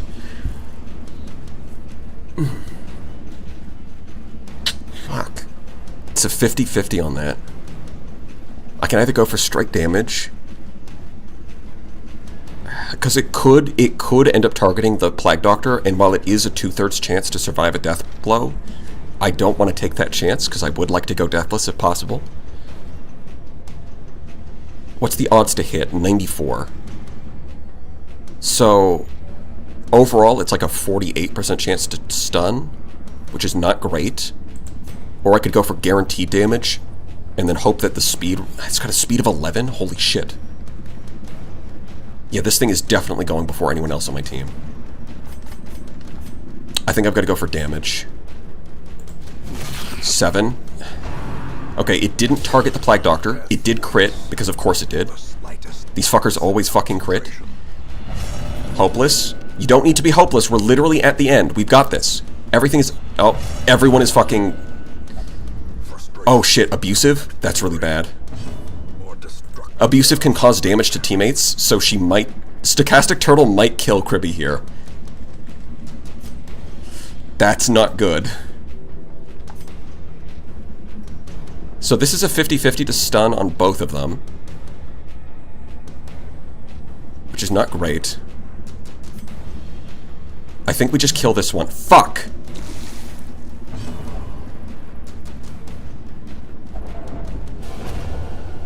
Oh, she just had a heart attack. Never mind. More ashes, more disappointment. Well, this is not a deathless run anymore. We just had to throw for con. See, this is why I said that the Shambler... This is why I said the Shambler gets much harder as soon as you hit Veteran. Apprentice level Shambler is a fucking joke. You can take... As long as your team is like level 2, you can take on the Shambler, no problem. As soon as you hit Veteran, just don't bother. Because we got really fucking lucky. We walked in, perfect condition. We walked in, perfect condition. Everyone full health, low stress. We had buffs. We had everything. We even got lucky with the shuffles. All 3 of the shuffles that it did, we got lucky. Still lose someone to a heart attack. I would say my RNG on this was pretty good. Like, this isn't even bad luck. We got mostly good luck here. And still, it doesn't matter. The Shambler is just that hard as soon as you hit Veteran. If you want to fight the Shambler... Now, that being said, if I had a team that was more specialized against the Shambler, then you could probably do it safely. I would guess. But unless you're, like, looking up like, the only way to do it, really, would be to look up strategies which, that, like, specialize against this. So, we'll just have to accept that that is the one death. To be fair, we could get the event that revives somebody, and so I guess that would be 0 deaths. You know, it feels a bit cheesy, but it is possible. Good RNG. Plague Doctor got critted in every... That is true. We did get crit. These tentacles did crit, like... Out of, like, 8 attacks, they crit, like, 6. So on that end, we did get kind of unlucky. But I think that... But again, I think that balances out because the shuffles are... The shuffles, we got extremely lucky. I think the 2 balance out, honestly. And if out of anyone to lose, the Plague Doctor's probably the fine. See, the thing is, I could have used the Plague Doctor... The problem was, I had the option to heal herself off of Death's Door. That might have been where I messed up. I wanted to go for the... I healed someone else, because that way she can clear Blight off of 2 people at the same time.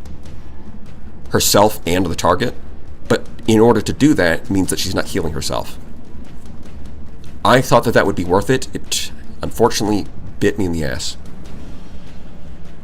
So I guess we did have an option to get out of there, but man, the difficulty spike on this is so insane. Please. You... Yep, so it's dead. But again, these go first. And he's blighted. So he might die here. Vigorous, let's fucking go. Please heal. He's... Oh, shit, I think he's faster, which means he's gonna... No! Oh my god, yes! Okay. Because if he dies here after getting Vigorous, would suck so fucking bad. Holy shit. It is 4. Yeah, we do the party heal. But the problem is, these things are now at 100% plus. They're at 50% protection and 100% damage. These things can still kill us. They are just that terrible. Crit for 10, that makes a big difference. That's huge.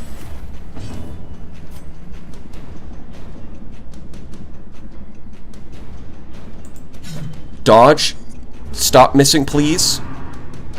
Crit for 20. Doesn't matter. He's at death's door anyways, so that doesn't... The high damage doesn't make a difference there. That was a death's door check. Unfortunately, I would rather not have to survive those. You know what? The Plague Doctor also did die to the first death's door check. That is kind of unlucky, but I guess it bounces out because he survived that one.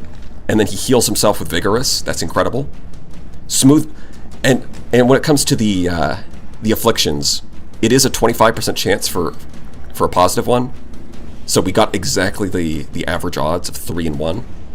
It is unlucky that it was the last one that got Vigorous, but whatever. Yeah, see, 2 damage. That's the problem. That right there is the fucking problem. It now has 75% protection, baby.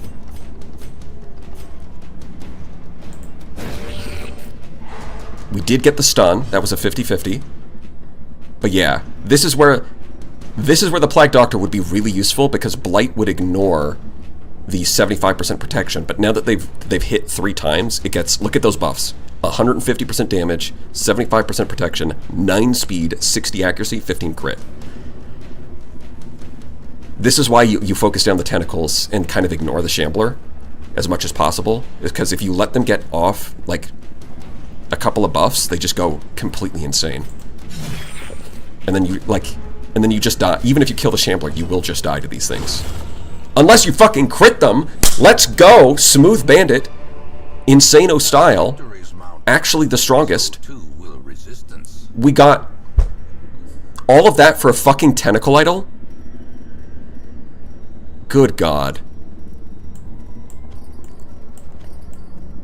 I mean, I'll take it. But it's like... You couldn't have given me the map. Or like the candle. Or the scroll. You know, like the good ones. You gave me the fucking Tentacle Idol. Really. Well, at least we found out that Smooth Bandit is an absolute fucking unit. Hitting the... Not only did he hit the crits in the hallway fights, he hit the crits at the Shambler. So he's definitely... possibly one of the GOATs. He's in the conversation. Yeah, but unfortunately now we have to toss gold so we can fit the Plague Doctor's trinkets here.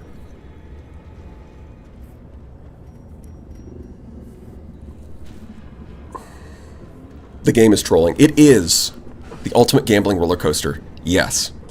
Is the next room a fight? No. The next room is not a fight. After that, I don't know. That's part of the reason why I took this, by the way, is because well, to be fair, even if this was a fight, you could just retreat to this room. But that's why I did a lot of deliberation before going in there. If you go back, you'll see that I spent a lot of time thinking about this before deciding to go in. Is because that can just happen. Even if you're very prepared and you think you can take it, that veteran level Shambler is...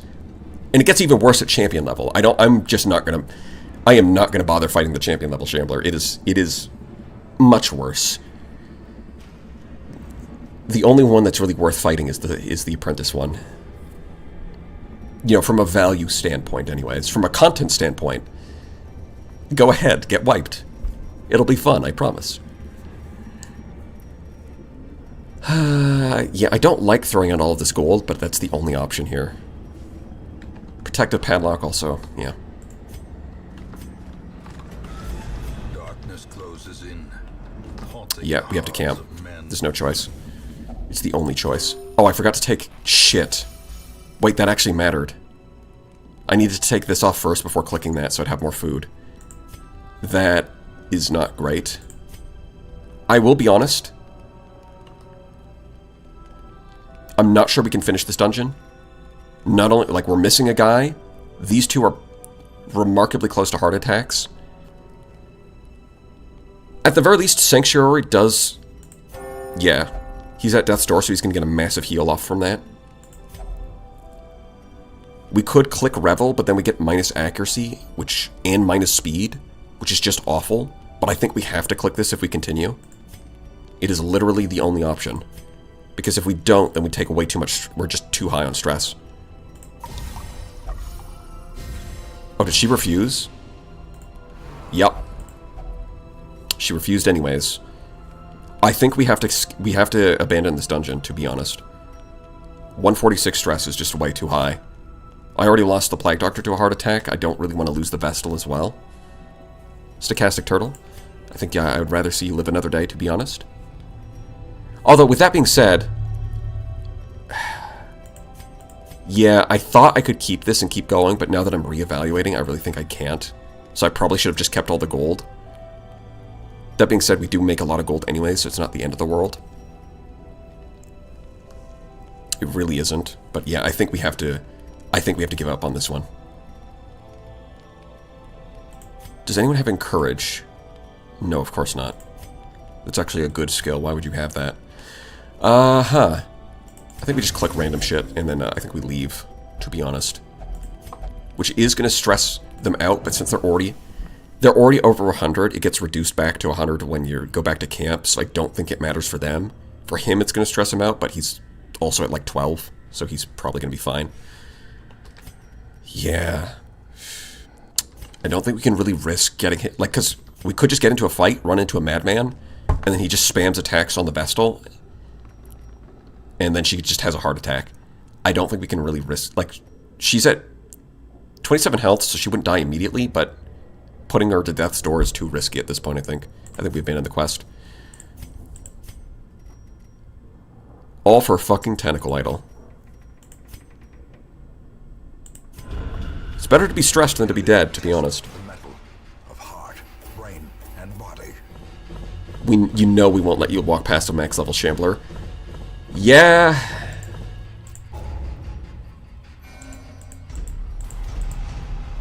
Yeah.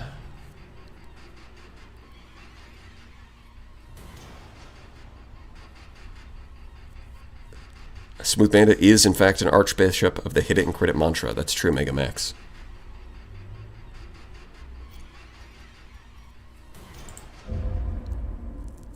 I would let you.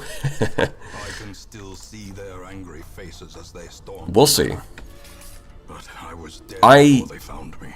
If I see a champion level 1, On its way. I probably won't go in unless I have a specific team. It's the kind of thing that I would actually be willing to just look up, like, what's a good team composition for fighting a champion level Shambler, and then just do that. I think that's the only condition. That would be the stipulation for me to do it. Is if I can just do that.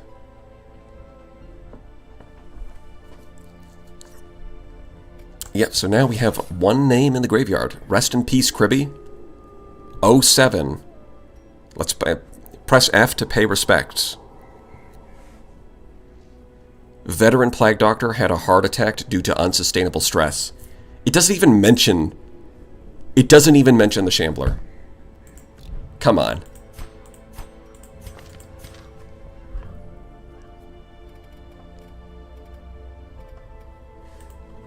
F. Can we undo death? There is an event where somebody comes back to life, and you get to choose one person in your graveyard to bring back. So, theoretically, Kribby could come back to life later on. I mean, it wouldn't be a deathless run, because we did have someone die. But the next best thing would be... The next best thing to a straight-up deathless run would be ending the run with 0 people in the graveyard. That's the next best thing.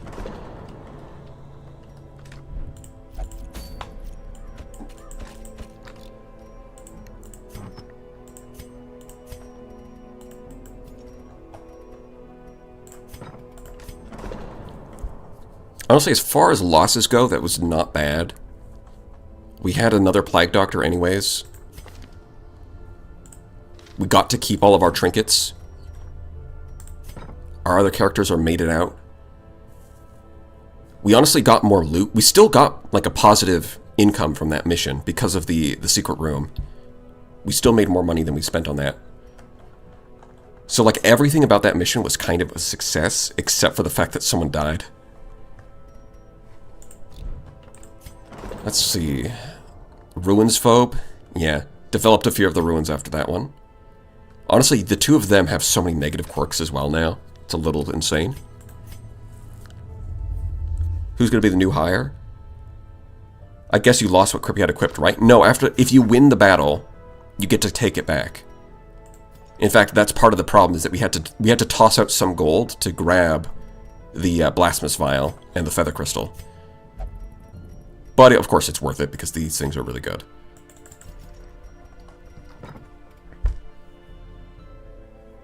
Yo, thanks for... You know what, Sergeant Gunnery, you might have been hit during the Blunderbuss 50 a minute ago. Congratulations. Who's going to be the new hire? That's a great question. I'm wondering if I should leave a slot open for that event, but if that happens, I can probably just increase the hero barracks. Grave Robber would be nice. Yeah, I mean, the Grave Robber's okay. She's not bad or anything, but she's also not like... She's kind of like a medium character. The Grave Robber is kind of the ninja class, if you think about it. It's the one character that has stealth, the throwing dagger, the lunge to assassinate characters. It's the ninja class. She does have the highest speed and the highest trap disarm. And her damage output is okay. That's kind of it, honestly. There's the Grave Robber is just very okay. I would probably still grab it just so that I have one of everybody. Grave Robber is better than that Arbalest, at least. Yeah, I think overall, it's definitely arguable. Because Arbalest is going to do less in terms of damage. But Arbalest does bring versatility with some secondary healing. Rallying Flare just does like 5... Like, look, actually read the text on Rallying Flare. It just does like 8 different things. It's stress healing, it removes stealth, it increases your torch level, it removes stun from your other characters. So if you get your team stunned, you can clear that. It removes a mark. I don't know what Mark did, but you can get him out of there. So like, right, and then of course, suppressing fire reduces accuracy and crit. So the Plague Doctor, or rather the Arbalest is more of a utility character who also does okay damage, or rather, does pretty good damage if you can mark the target. So it's definitely not bad, but Grave Robber is a lot more straightforward. Mark is Bob's uncle. That makes sense.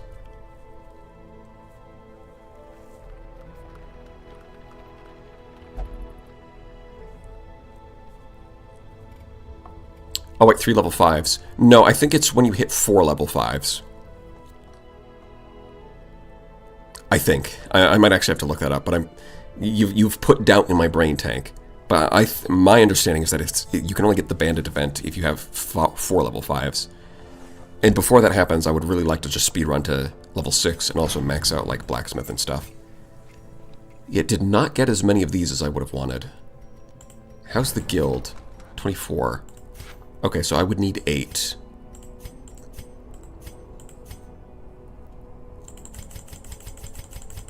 If I go to the maximum,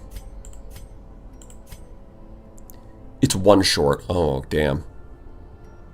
We wouldn't have enough crests, though, anyways. So that's that. You know what? To be fair, I think another thing that something that I missed is that we do only have level 3 armor. That Shambler fight, I think we could have gotten out deathless if we had 1 more armor upgrade. We have the weapons high enough, not the armor. So I will say that.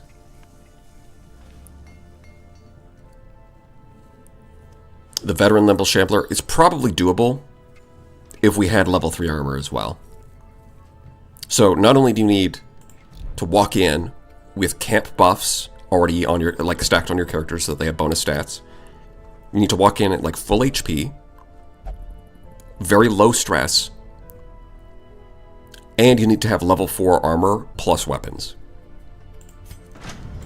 I think that's what got Kribby killed, is that the armor smithing wasn't high enough. Unfortunate. Honestly, at this point, I'm tempted to grab patient cells, but I don't think we need it right now. So I think I'll hold off on that. Anyways, what do you guys do?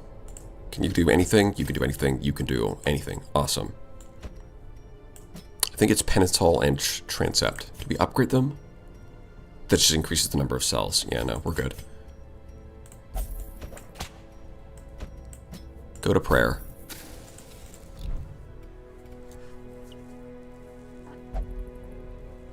Fair, just checking because I remember you mentioning that earlier. Yeah, I'm pretty sure it's 4.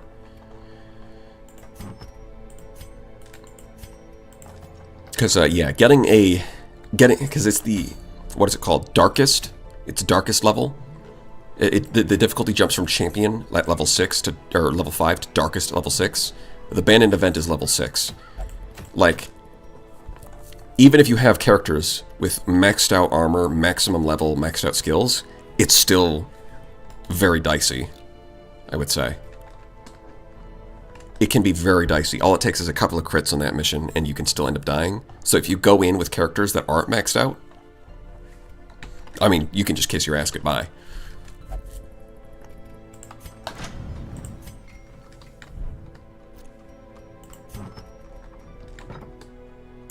Yeah, okay. That's that. What else do we have to do? I mean, nobody else is really stressed, so I guess we just figure out who we send in the treatment ward today. Which we've got a lot of work to do. A lot of people got negative quirks that we need to remove. Man, he is really role-playing as a crusader with that double Unholy Slayer.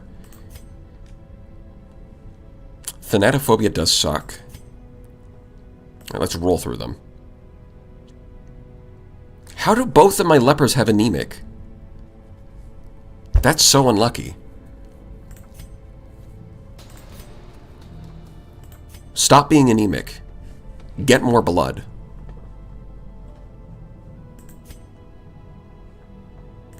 Man, and Dr. Zhigan over here just never getting negative quirks. He just doesn't do it.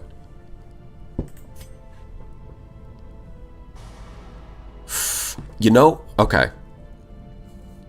So, Hound's Rush is a ranged attack, but Blackjack, so the thing is, like, Blackjack doesn't do a lot of damage, so the extra damage from critting doesn't matter much, but critting does give stress healing, which makes me tempted to grab to lock in Precise Striker. At the very least, he does need to lose slow reflexes.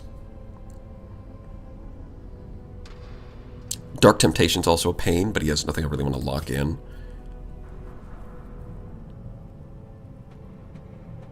Clauder I do want to lock in, if I could replace Ruins Tactician. Yeah, he's a double Unholy Slayer. He slays Unholy and he hates Unholy. Dismas got that from Reynold, most likely. Yeah. It rubbed off on him, I guess. Critting also increases stun chance. You know what? That's a good point. It also does that. Secondary effects also get boosted. Beast Slayer's not bad. So I could, like Fear of Mankind does suck. Beast Slayer is good. I could do that. Lazy Eye. So you're gonna miss Come Hither? That sucks.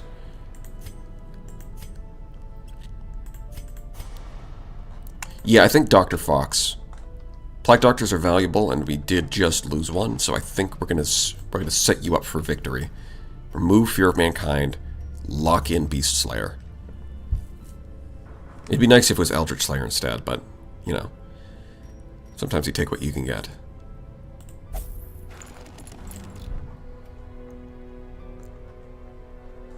Alright, that was a lot of drama.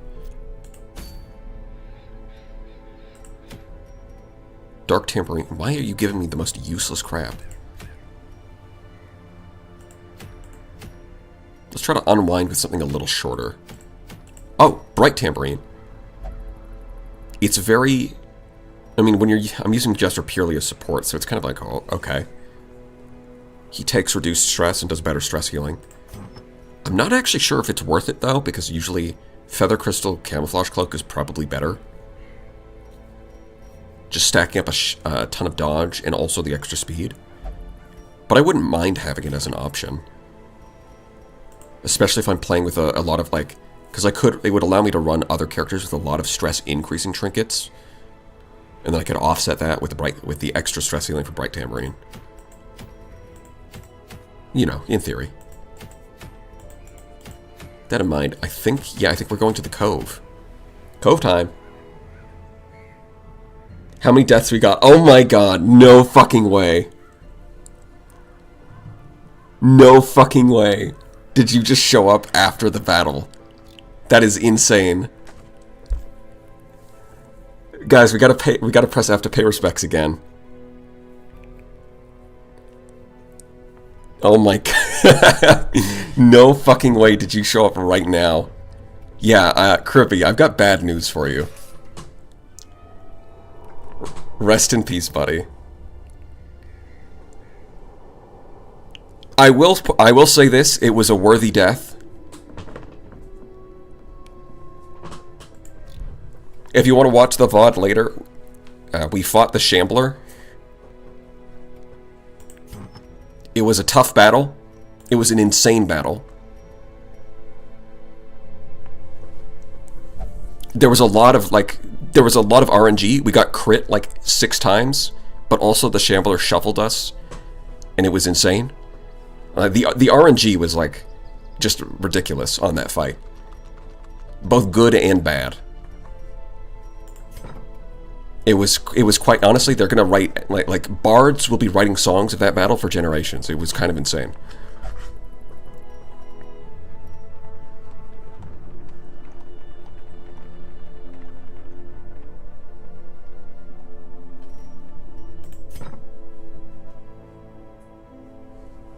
What else can one wish for other than a worthy death? Exactly. What? Oh, I am behind the stream. Yeah, you might be, if this is a surprise to you. Oh, yeah. Unfortunately, while the battle was kind of awesome, all we got was the Ancestor's Tentacle Idol. Which, next to the Ancestor's, like, out of all of the Ancestor's trinkets you can get from the Shambler, we got flat out the 2 worst. Literally any of the other options are better. In fact, the other options are amazing. The Ancestor's map is fantastic. The Ancestor's Candle, beautiful. So much, it gives you free damage. It's so good. The Ancestor's Scroll, not as exciting, but still really useful. Instead, we got the Bottle and the Tentacle Idol. Just, it's so awful. It's so awful.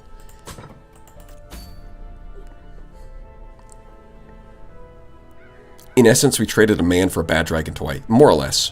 The Ancestor's middle finger. It's not the Ancestor's Tentacle Idol, it's the Ancestor's middle finger statue. That is what it is.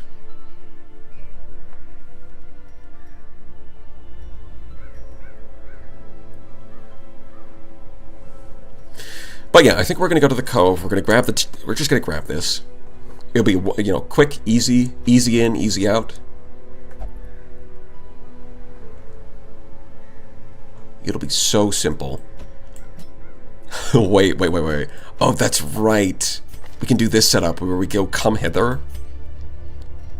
And we combo that with Demon's Pull. So we can just pull enemies to the front so that he can kill them. The broken strats. Careful with the Ancestor's Wine, you might cause World War I. Yeah, I'm sure we'll be fine. And the Arbalest will be here, I guess. I mean, both of these two do benefit from marking targets, so he does have that. Oh, shoot, wait. That is kind of awkward. I guess we have to drop Stab. Not something I would normally do. But I do think we drop Stab.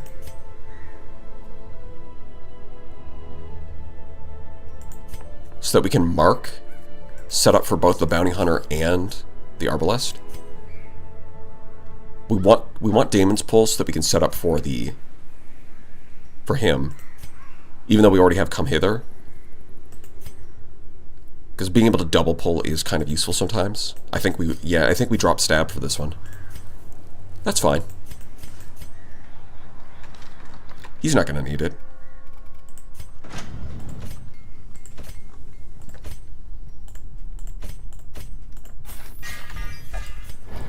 Let's see, everyone's skills are...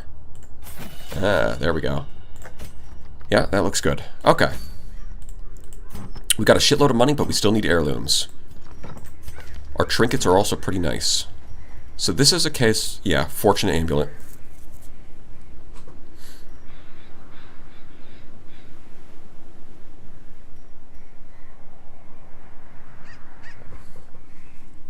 Remember to level up armor? I can't yet. I need more of these deeds to upgrade the blacksmith. Hopefully we'll get enough on this run. But yeah, as long as we don't fight the Shambler again, it should be fine.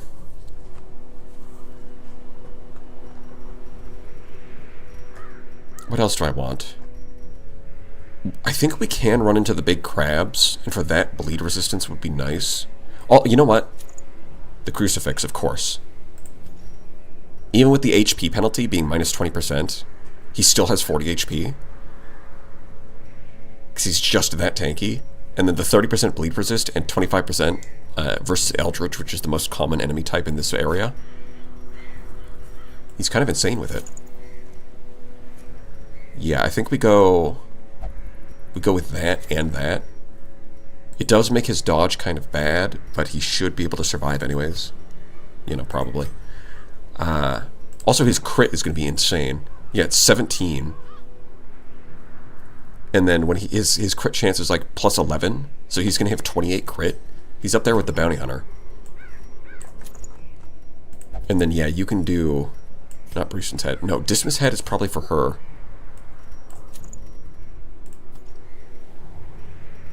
Oh, we're stacking so many damage bonuses. I think we're just going to mow through them.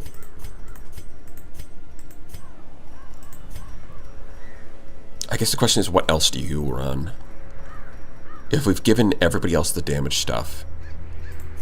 The other option is to swap this for the immunity mask, and then give you the Crucifix. I guess that's fine. I can live with this.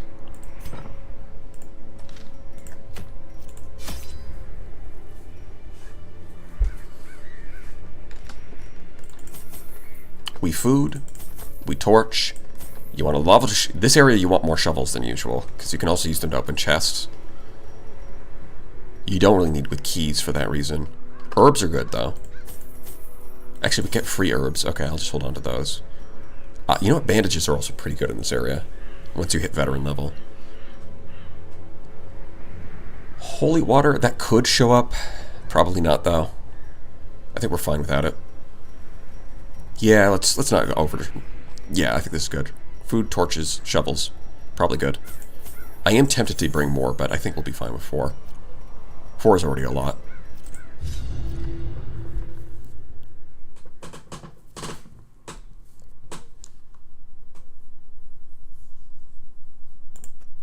These salt-soaked caverns are teeming with pelagic nightmares.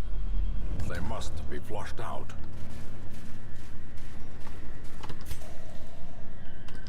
Yeah, I'm going to hold on to my herbs. I'm not going to spend it on a fish.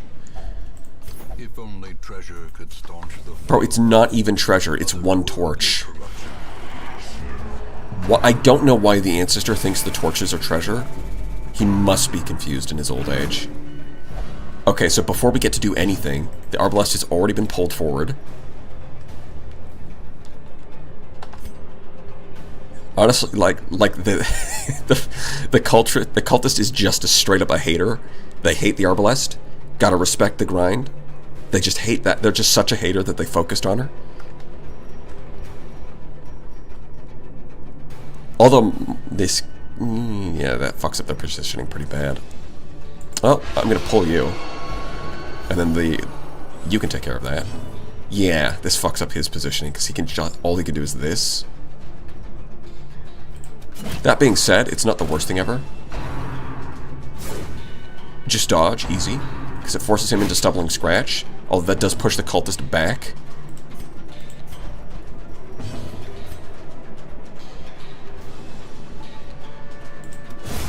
Yeah, I think we kill the fish first. They hit way harder.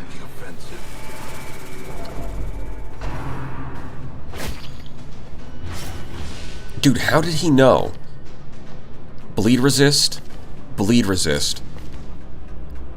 Oh, you know what? Even with the immunity mask, he still has lower bleed resist. That's interesting.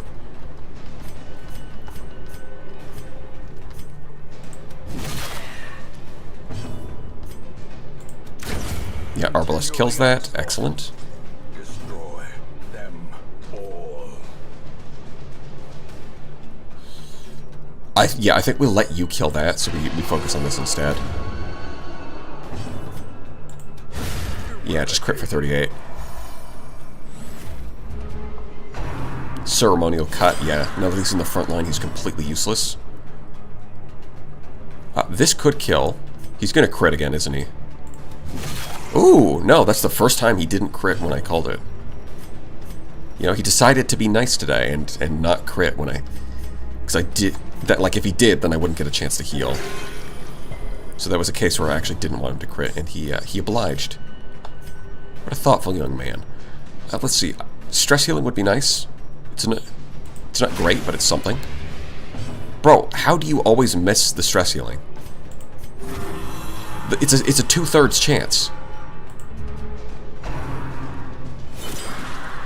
Ouchie. Yeah, crit for 2. That's crazy. He's so good. There we go.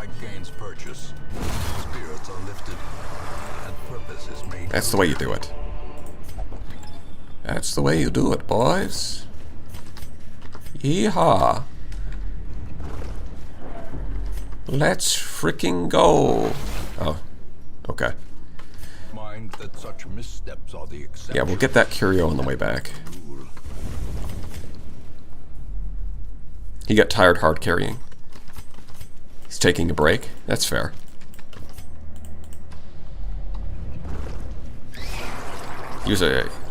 He did hit those crits when we really needed them against the tentacles. So that is nice. You know, these do get a lot easier if you bring a Plague Doctor. Because they can basically one-shot them with Noxious Powder. You know, just remove this thing. Thank you. Flare can remove the stealth. I think that's actually... Suppressing fire is probably... Yeah, because I think we want him to stun, so I think we actually want a suppressing fire this round. So it's either stun, or we could pull it forward and try to hit it. I think we go for the stun and just have you just beat the shit out of this thing. It's got so much protection, but you can still two-shot it. Yeah.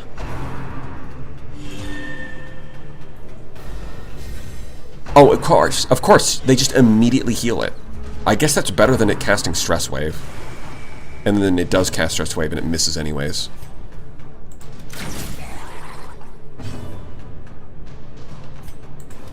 Yep, just hit that. Oh, you know what? I should have used Intim. To be honest, I should have stunned this with him and then I could have killed this thing with Intim. Honestly, I forget that it even does damage sometimes because it's mostly a utility move. Just crit it. No, that's fine. You don't need to. It wasn't important, I just wanted to see a crit because I like the big numbers. 0! There it is. You'll love to see it. He takes the crit. Portraits are good. We need portraits. We take those.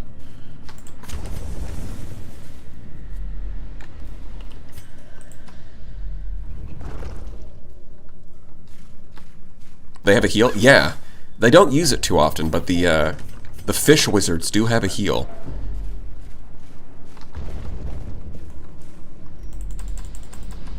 They have stress wave, which is the most common thing that they do, and then the next most common thing that they do is they buff one of their teammates.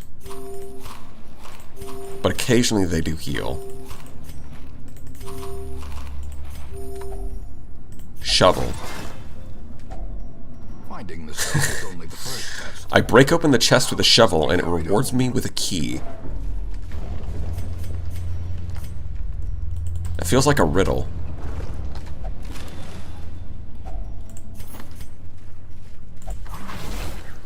Yeah, we have no scouting. I did not bring the seer stone. Find no clemency in this place.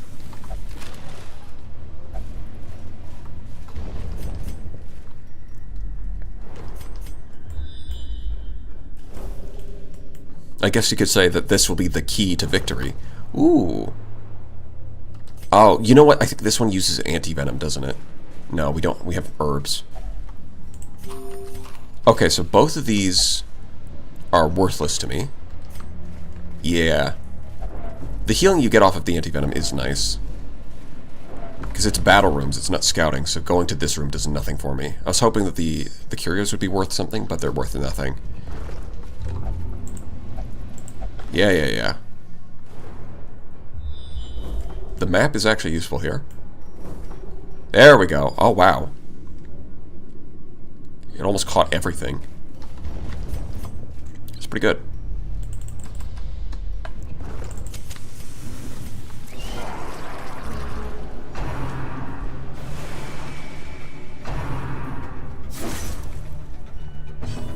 How narrow are these hallways that they can't turn around? That's a good question. Although the stress you get from backtracking isn't that big anyways. So it's not like it's a big deal. Let's see.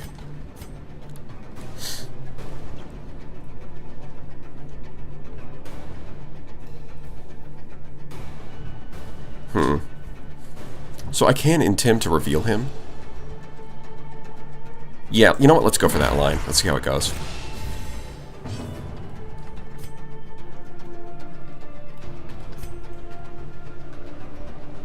It feels a bit... So for her to actually kill this, I would need to mark it. And having to go intim into mark into her attack, it feels like an overcommitment. Although it is the only stress caster, so it's kind of a higher priority, but still. Crit for 28, easy.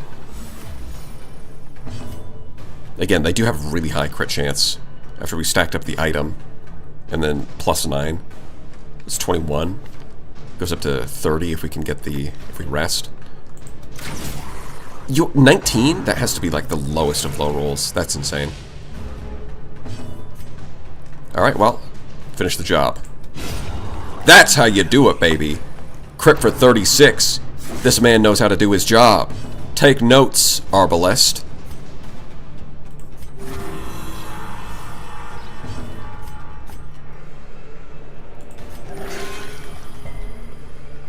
Yeah, the Arbalest really is more of a utility character than a damage dealer, strictly speaking. Speaking of, let's see if we can get our stress down. We can.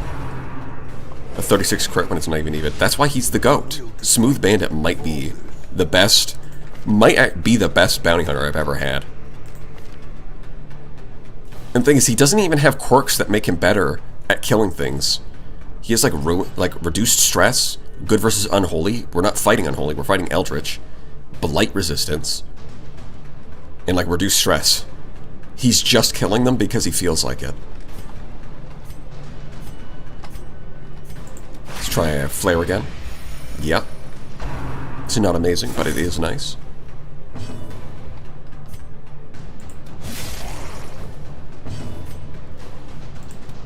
Press this advantage. Give them no quarter.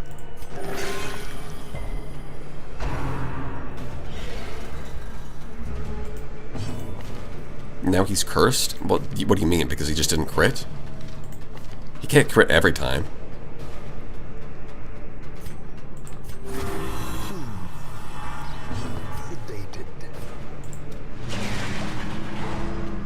Honestly, the occultist plus the arbalest is a decent combo for a few reasons. Partly because you can use bandage as reliable healing to offset the unreliability of weird reconstruction. Partly because the occultist can mark targets to set up for sniper shot, but also Hands from the Abyss reduces your torch level, but you want to use it because it's a really good stun.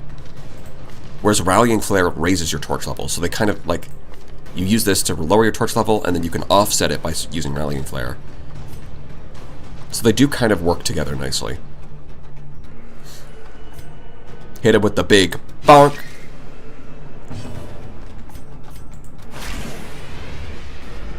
Soothed. Jebaited. Honestly, you know what we need?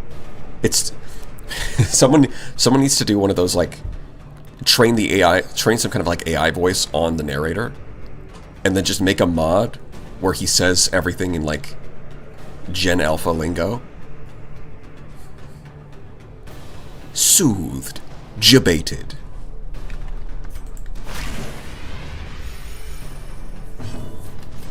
Like, just take all of the lines and just ruin them like that. Are you serious? I misclicked. I meant to hit the fucking snail, but instead he crit the corpse. Why?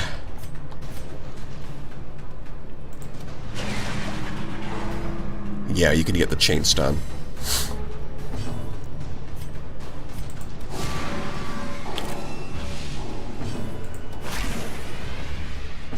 We can bring back the legendary ancestor's voice. Yes, exactly. Zoomer ancestor.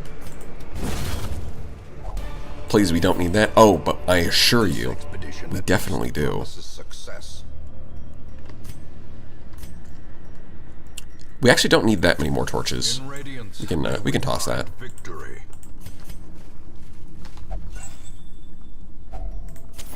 The light, the promise of safety.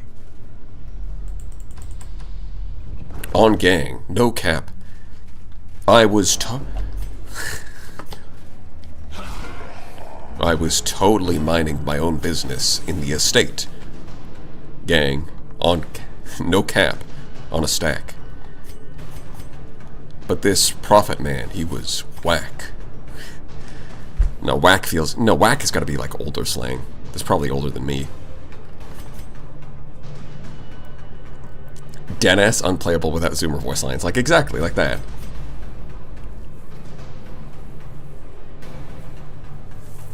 We found some horrible abominations in there. Deadass. That. When you crit. When you crit, he can just say some shit like, oh god. I don't even want to. So, from the front, yeah. Being able to pull the gunner is good, but he's got stealth. So I guess we just hit him. Crit him for 28. It's actually that easy. On gang. No cap. On a stat. We ball. Yeah, if you get a crit, you just hear the ancestor saying, fuck it. We ball. Masterfully executed. This abomination is dead. On God for real. No cap.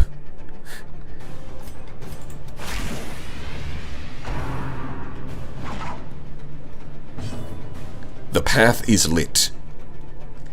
Yeah, but you could say him... Yeah, but you could take that line, and instead he's like, the way is lit, and so am I.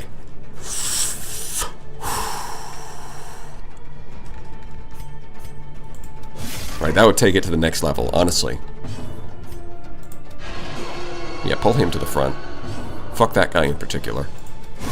The bigger the beast, the greater. Oh, rush shot. Oh no. How about you rush your way into the grave?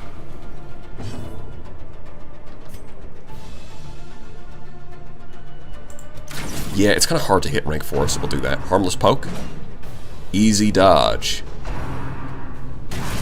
Mortality clarified in a single strike. Bro, it crit for 6. It's not that bad. You can relax.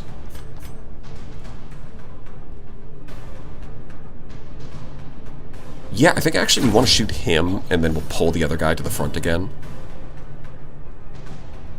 Yeah, because this will clear out the corpses, so he's stuck in the front now. And then we can use this as time to heal.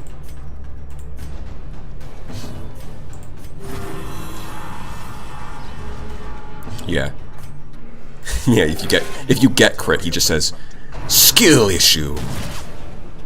Instead of mortality clarified, he just comments on your skill issue. Yeah, your stress is really high. Because the one thing Flare doesn't do, Flare does stress healing, but it doesn't heal herself. Like Flare has like a ton of text and does like 8 different things, but it doesn't stress heal herself.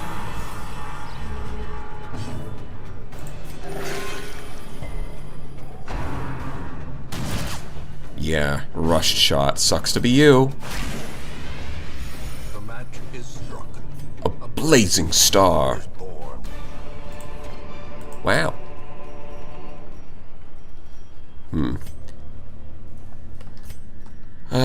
We probably don't need these bandages. You know what? I'm not seeing any of the giant crabs. Do they not show up until champion level? Because I'm pretty sure they show up at veteran level. Also, we have a ton of food. We can start eating the shit. Swap that over. Easy peasy. Oh, we do have an... yeah, okay, there's a battle in here. Gotcha. Honestly, kind of forgot at this point.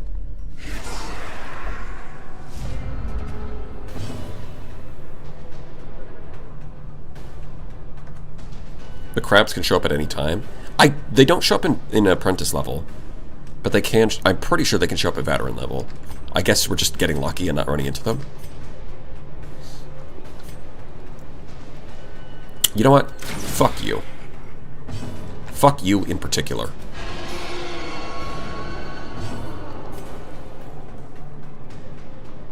Bonk!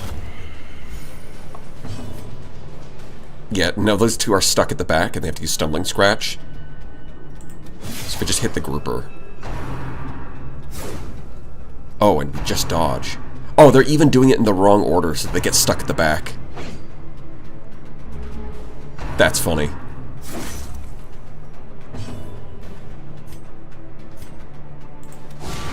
Crit for 2, incredible. Bro, they can't hit anything. They're so bad.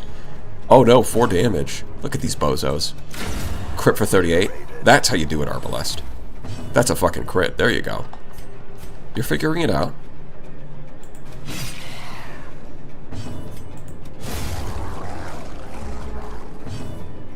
One crit at a time. Yeah, that is going to bleed him. That's fine.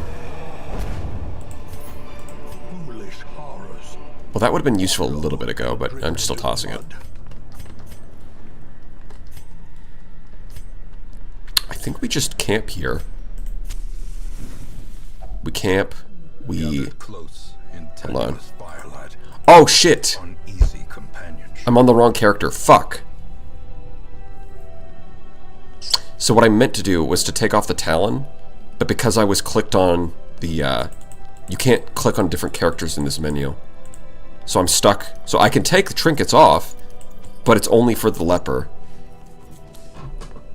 I wanted to save 1 food.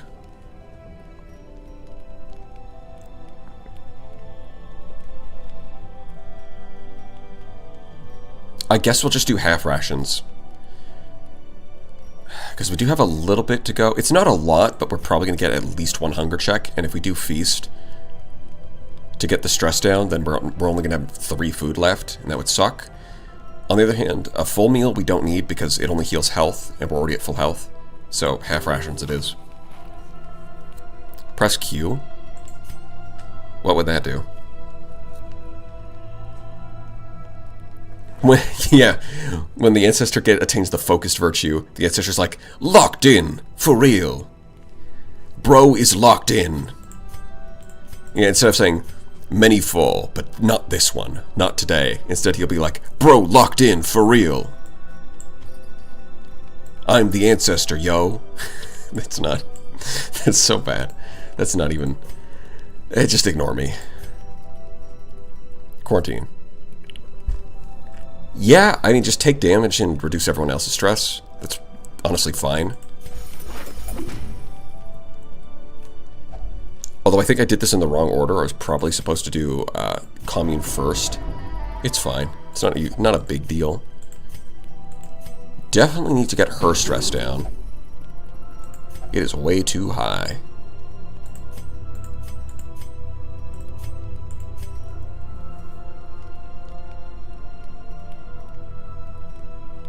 Yeah, wound care, remove the bleeding, and get his health back up. And then for the last one, I think we just take this is how we do it. Get more accuracy, more crit. We go for it. The way is lit. The path is clear. The way is lit, and so am I. To follow it. Yeah, we don't really need keys for anything else. We might find a secret room, but it's not likely. And if we do, it's missing out's not the end of the world. We're gonna get plenty of loot.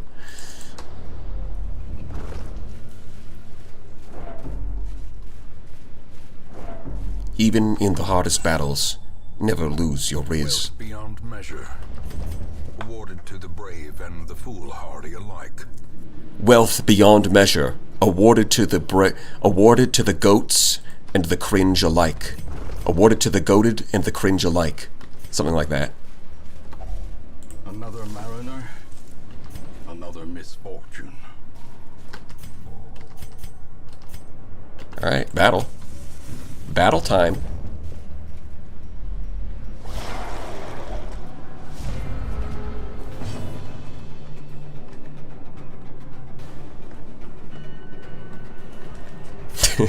I always wondered what became of my precocious little waifu. Yeah.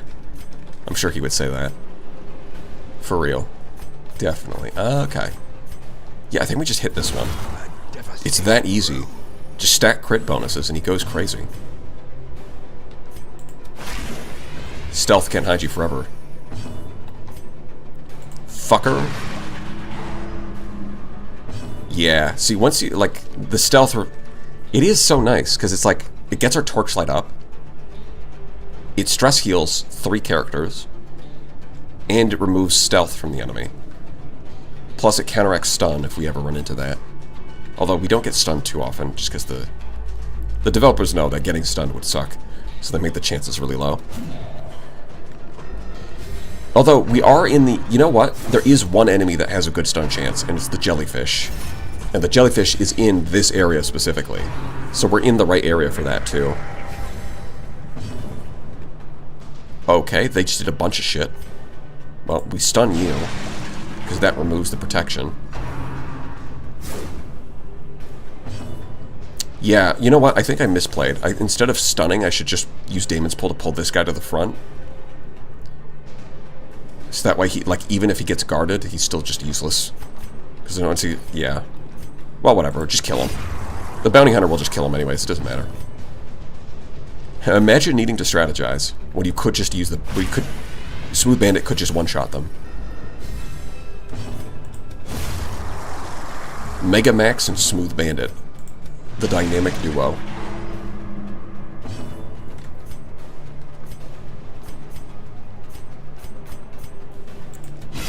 Crit for 9. Yeah, these things are tanky. Especially when they buff themselves. Which this one did. Why are we... Even the leper's hitting these crits. That's crazy. Yeah, their stress is really low. Let's get it lower.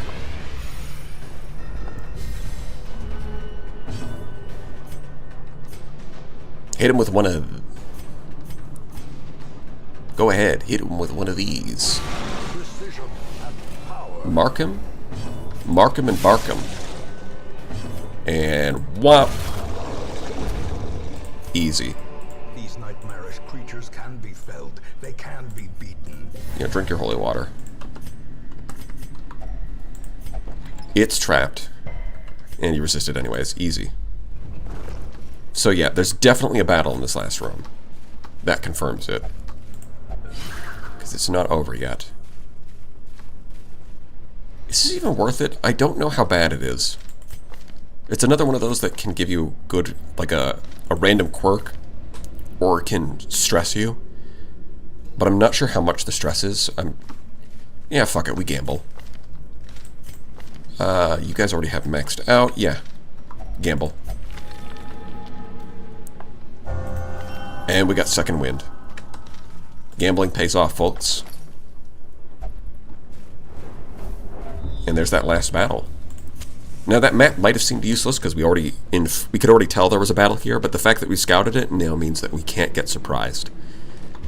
So that is nice. Yeah, the herbs ended up useless. And we didn't even get a hunger check there. It's actually kind of insane. We just got lucky with the hunger checks, I guess, but I was prepared for them anyways. Bro's the weld specialist? Oh, which one? Oh yeah, you're right. I didn't even notice. Scouting chance, damage, reduce stress. He really wants to go to the weld. The only problem is I don't. Actually, he's cove-phobe. He hates it here. He's like, come on, boss. Take me to the weld. I'm good at that. Don't take me to the cove. I hate it here. I ate sushi one time. It was unpleasant. No. You are going to fight fish, and I don't care if you don't like it.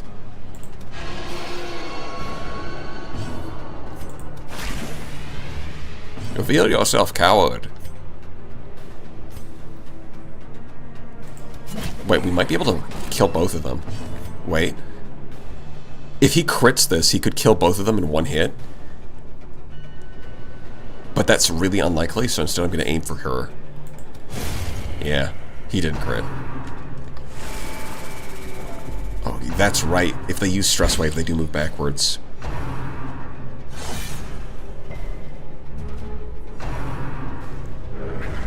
Yep, there's the buff. I don't care about your buffs, brother. Just gonna kill ya.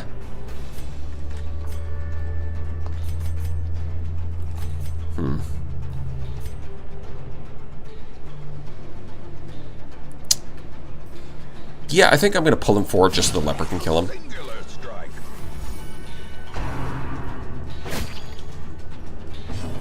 Fine by me.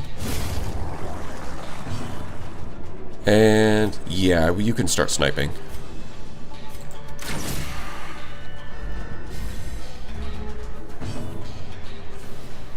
My Arbalest was both Manslayer and Beastslayer.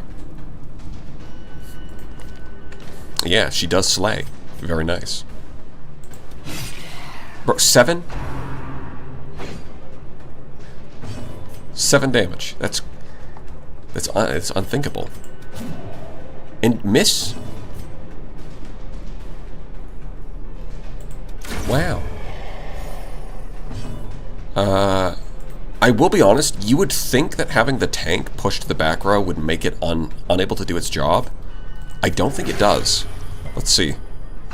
Yeah, he can just attack from the back row. He literally doesn't care. So, we've got to pull him forward.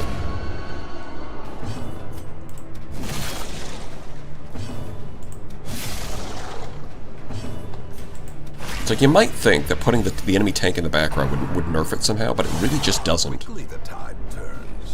Well, don't get crit. That's going to stress you out. Like, the damage at this point doesn't matter because we're about to end the mission. Yeah, there we go. Be wary.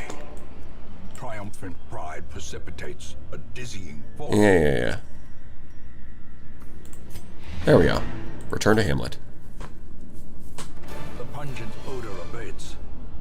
The things are driven back. It was always fun to hunt the Shambi and Eldritch in the Cove. You know, that's a good point. Because the Shambler is Eldritch, and the Cove has a lot of Eldritch enemies, so you can stack up on the anti-Eldritch trinkets. And it's both good against the Cove, and then if you run into the Shambler, it's still good there as well. That's a good point. We didn't run into it, but, you know, we could. Wait a minute.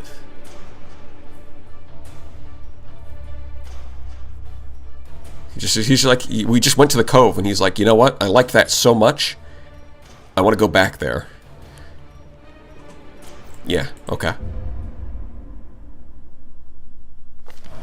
Seditionists and heretics skulk in the alleys. They must be found out. Yeah, he just likes the Cove now, I guess. Unholy Hater replaced one of his weld. Wait, what was that? Idle Houndmasters gain 1 resolve level.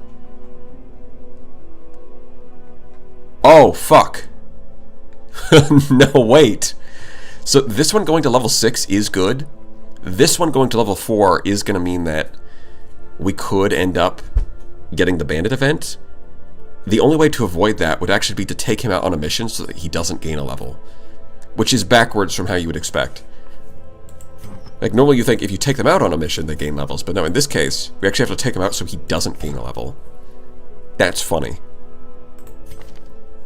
This one leveling up, though, is nice. Just getting that free level.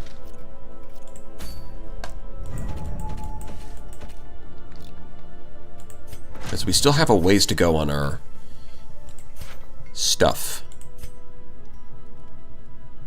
32. Oh, right. Yeah, that's quite a lot.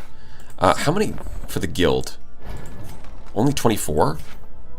Oh, yeah, we can do the guild. Right now, actually.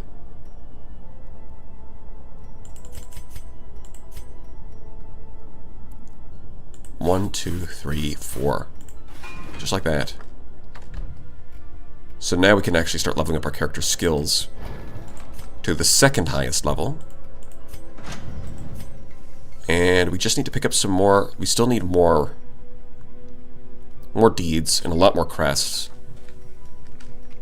But I mean, 35 is not that bad, and then we'll be able to get our armor. We're close. We're getting there.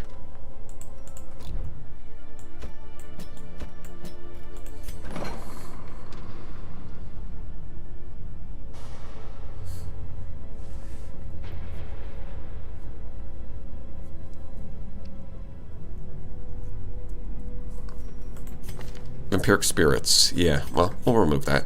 Wasting sickness. And this one just reduces your disease resist. So it doesn't actually, by itself, doesn't do anything. But if you leave it, you can end up stacking other diseases. So we'll cure those. The Sanatorium.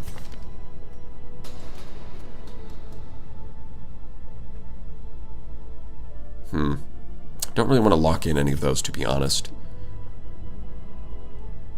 Okay, so if I... Hold on. Yeah, no, that just removes that. I would have to remove... That's so annoying. Because Ruin's Tactician got locked in by the armor. I would have to remove this manually, and then lock this in on another turn. I hate that. Alright, who's got it?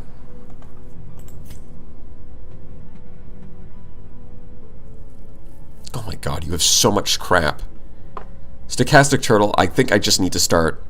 There's nothing I really want to lock in here, but you just have so many negative quirks, I've got to start removing them at some point. Because all of these suck.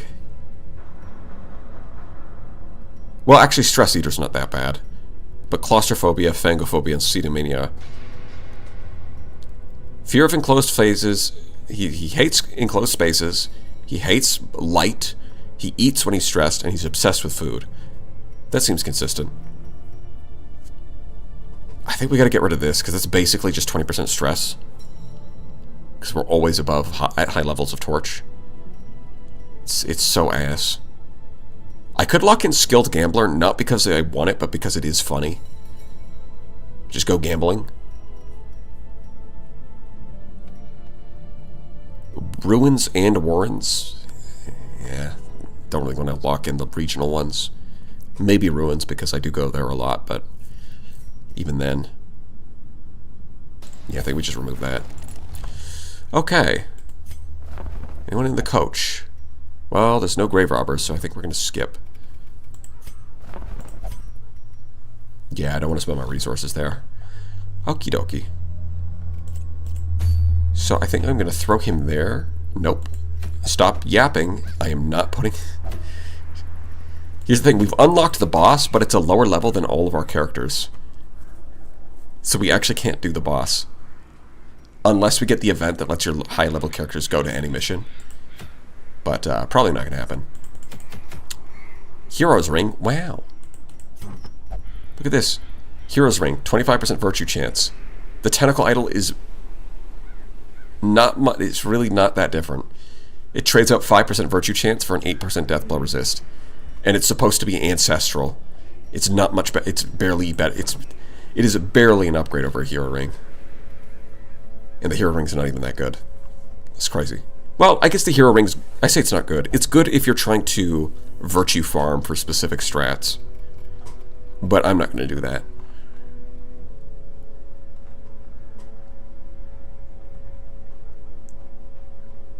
Is there anything... Yeah, I don't think there's anything else I need to do, because everyone else is... Yeah, stress is all the way down. Wait, holy shit.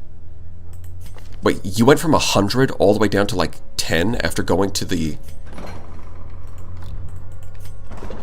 Going here once basically completely removed your stress.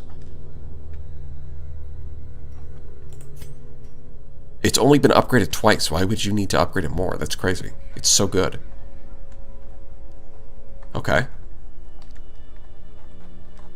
But yeah, I think we've locked in everything we want to do here. Alright. Yeah, that's enough waffling. I think that's what we're going to call it for today.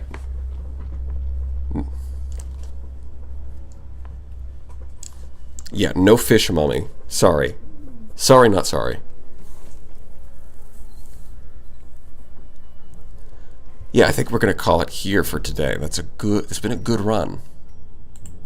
Oh, I clicked the wrong button. I meant to exit to menu so I could listen to music a little bit longer. But you know what? That'll have to do. Much achieved, even with the 07. Yeah, it was a pretty good run for today. A lot of drama. A lot of RNG. But overall, it went pretty well. One more? No, we're not doing one more. That's it for today. Got Restless with no chance to claim bones. You claimed plenty of bones. Oh wait, no, you didn't, because yeah, you're on the bench because I can't level you up right now. Yeah. Kribby died. Rest in peace. Hopefully he just comes back to life. But yeah. For now, lobsters in chat. I'll see you guys next week.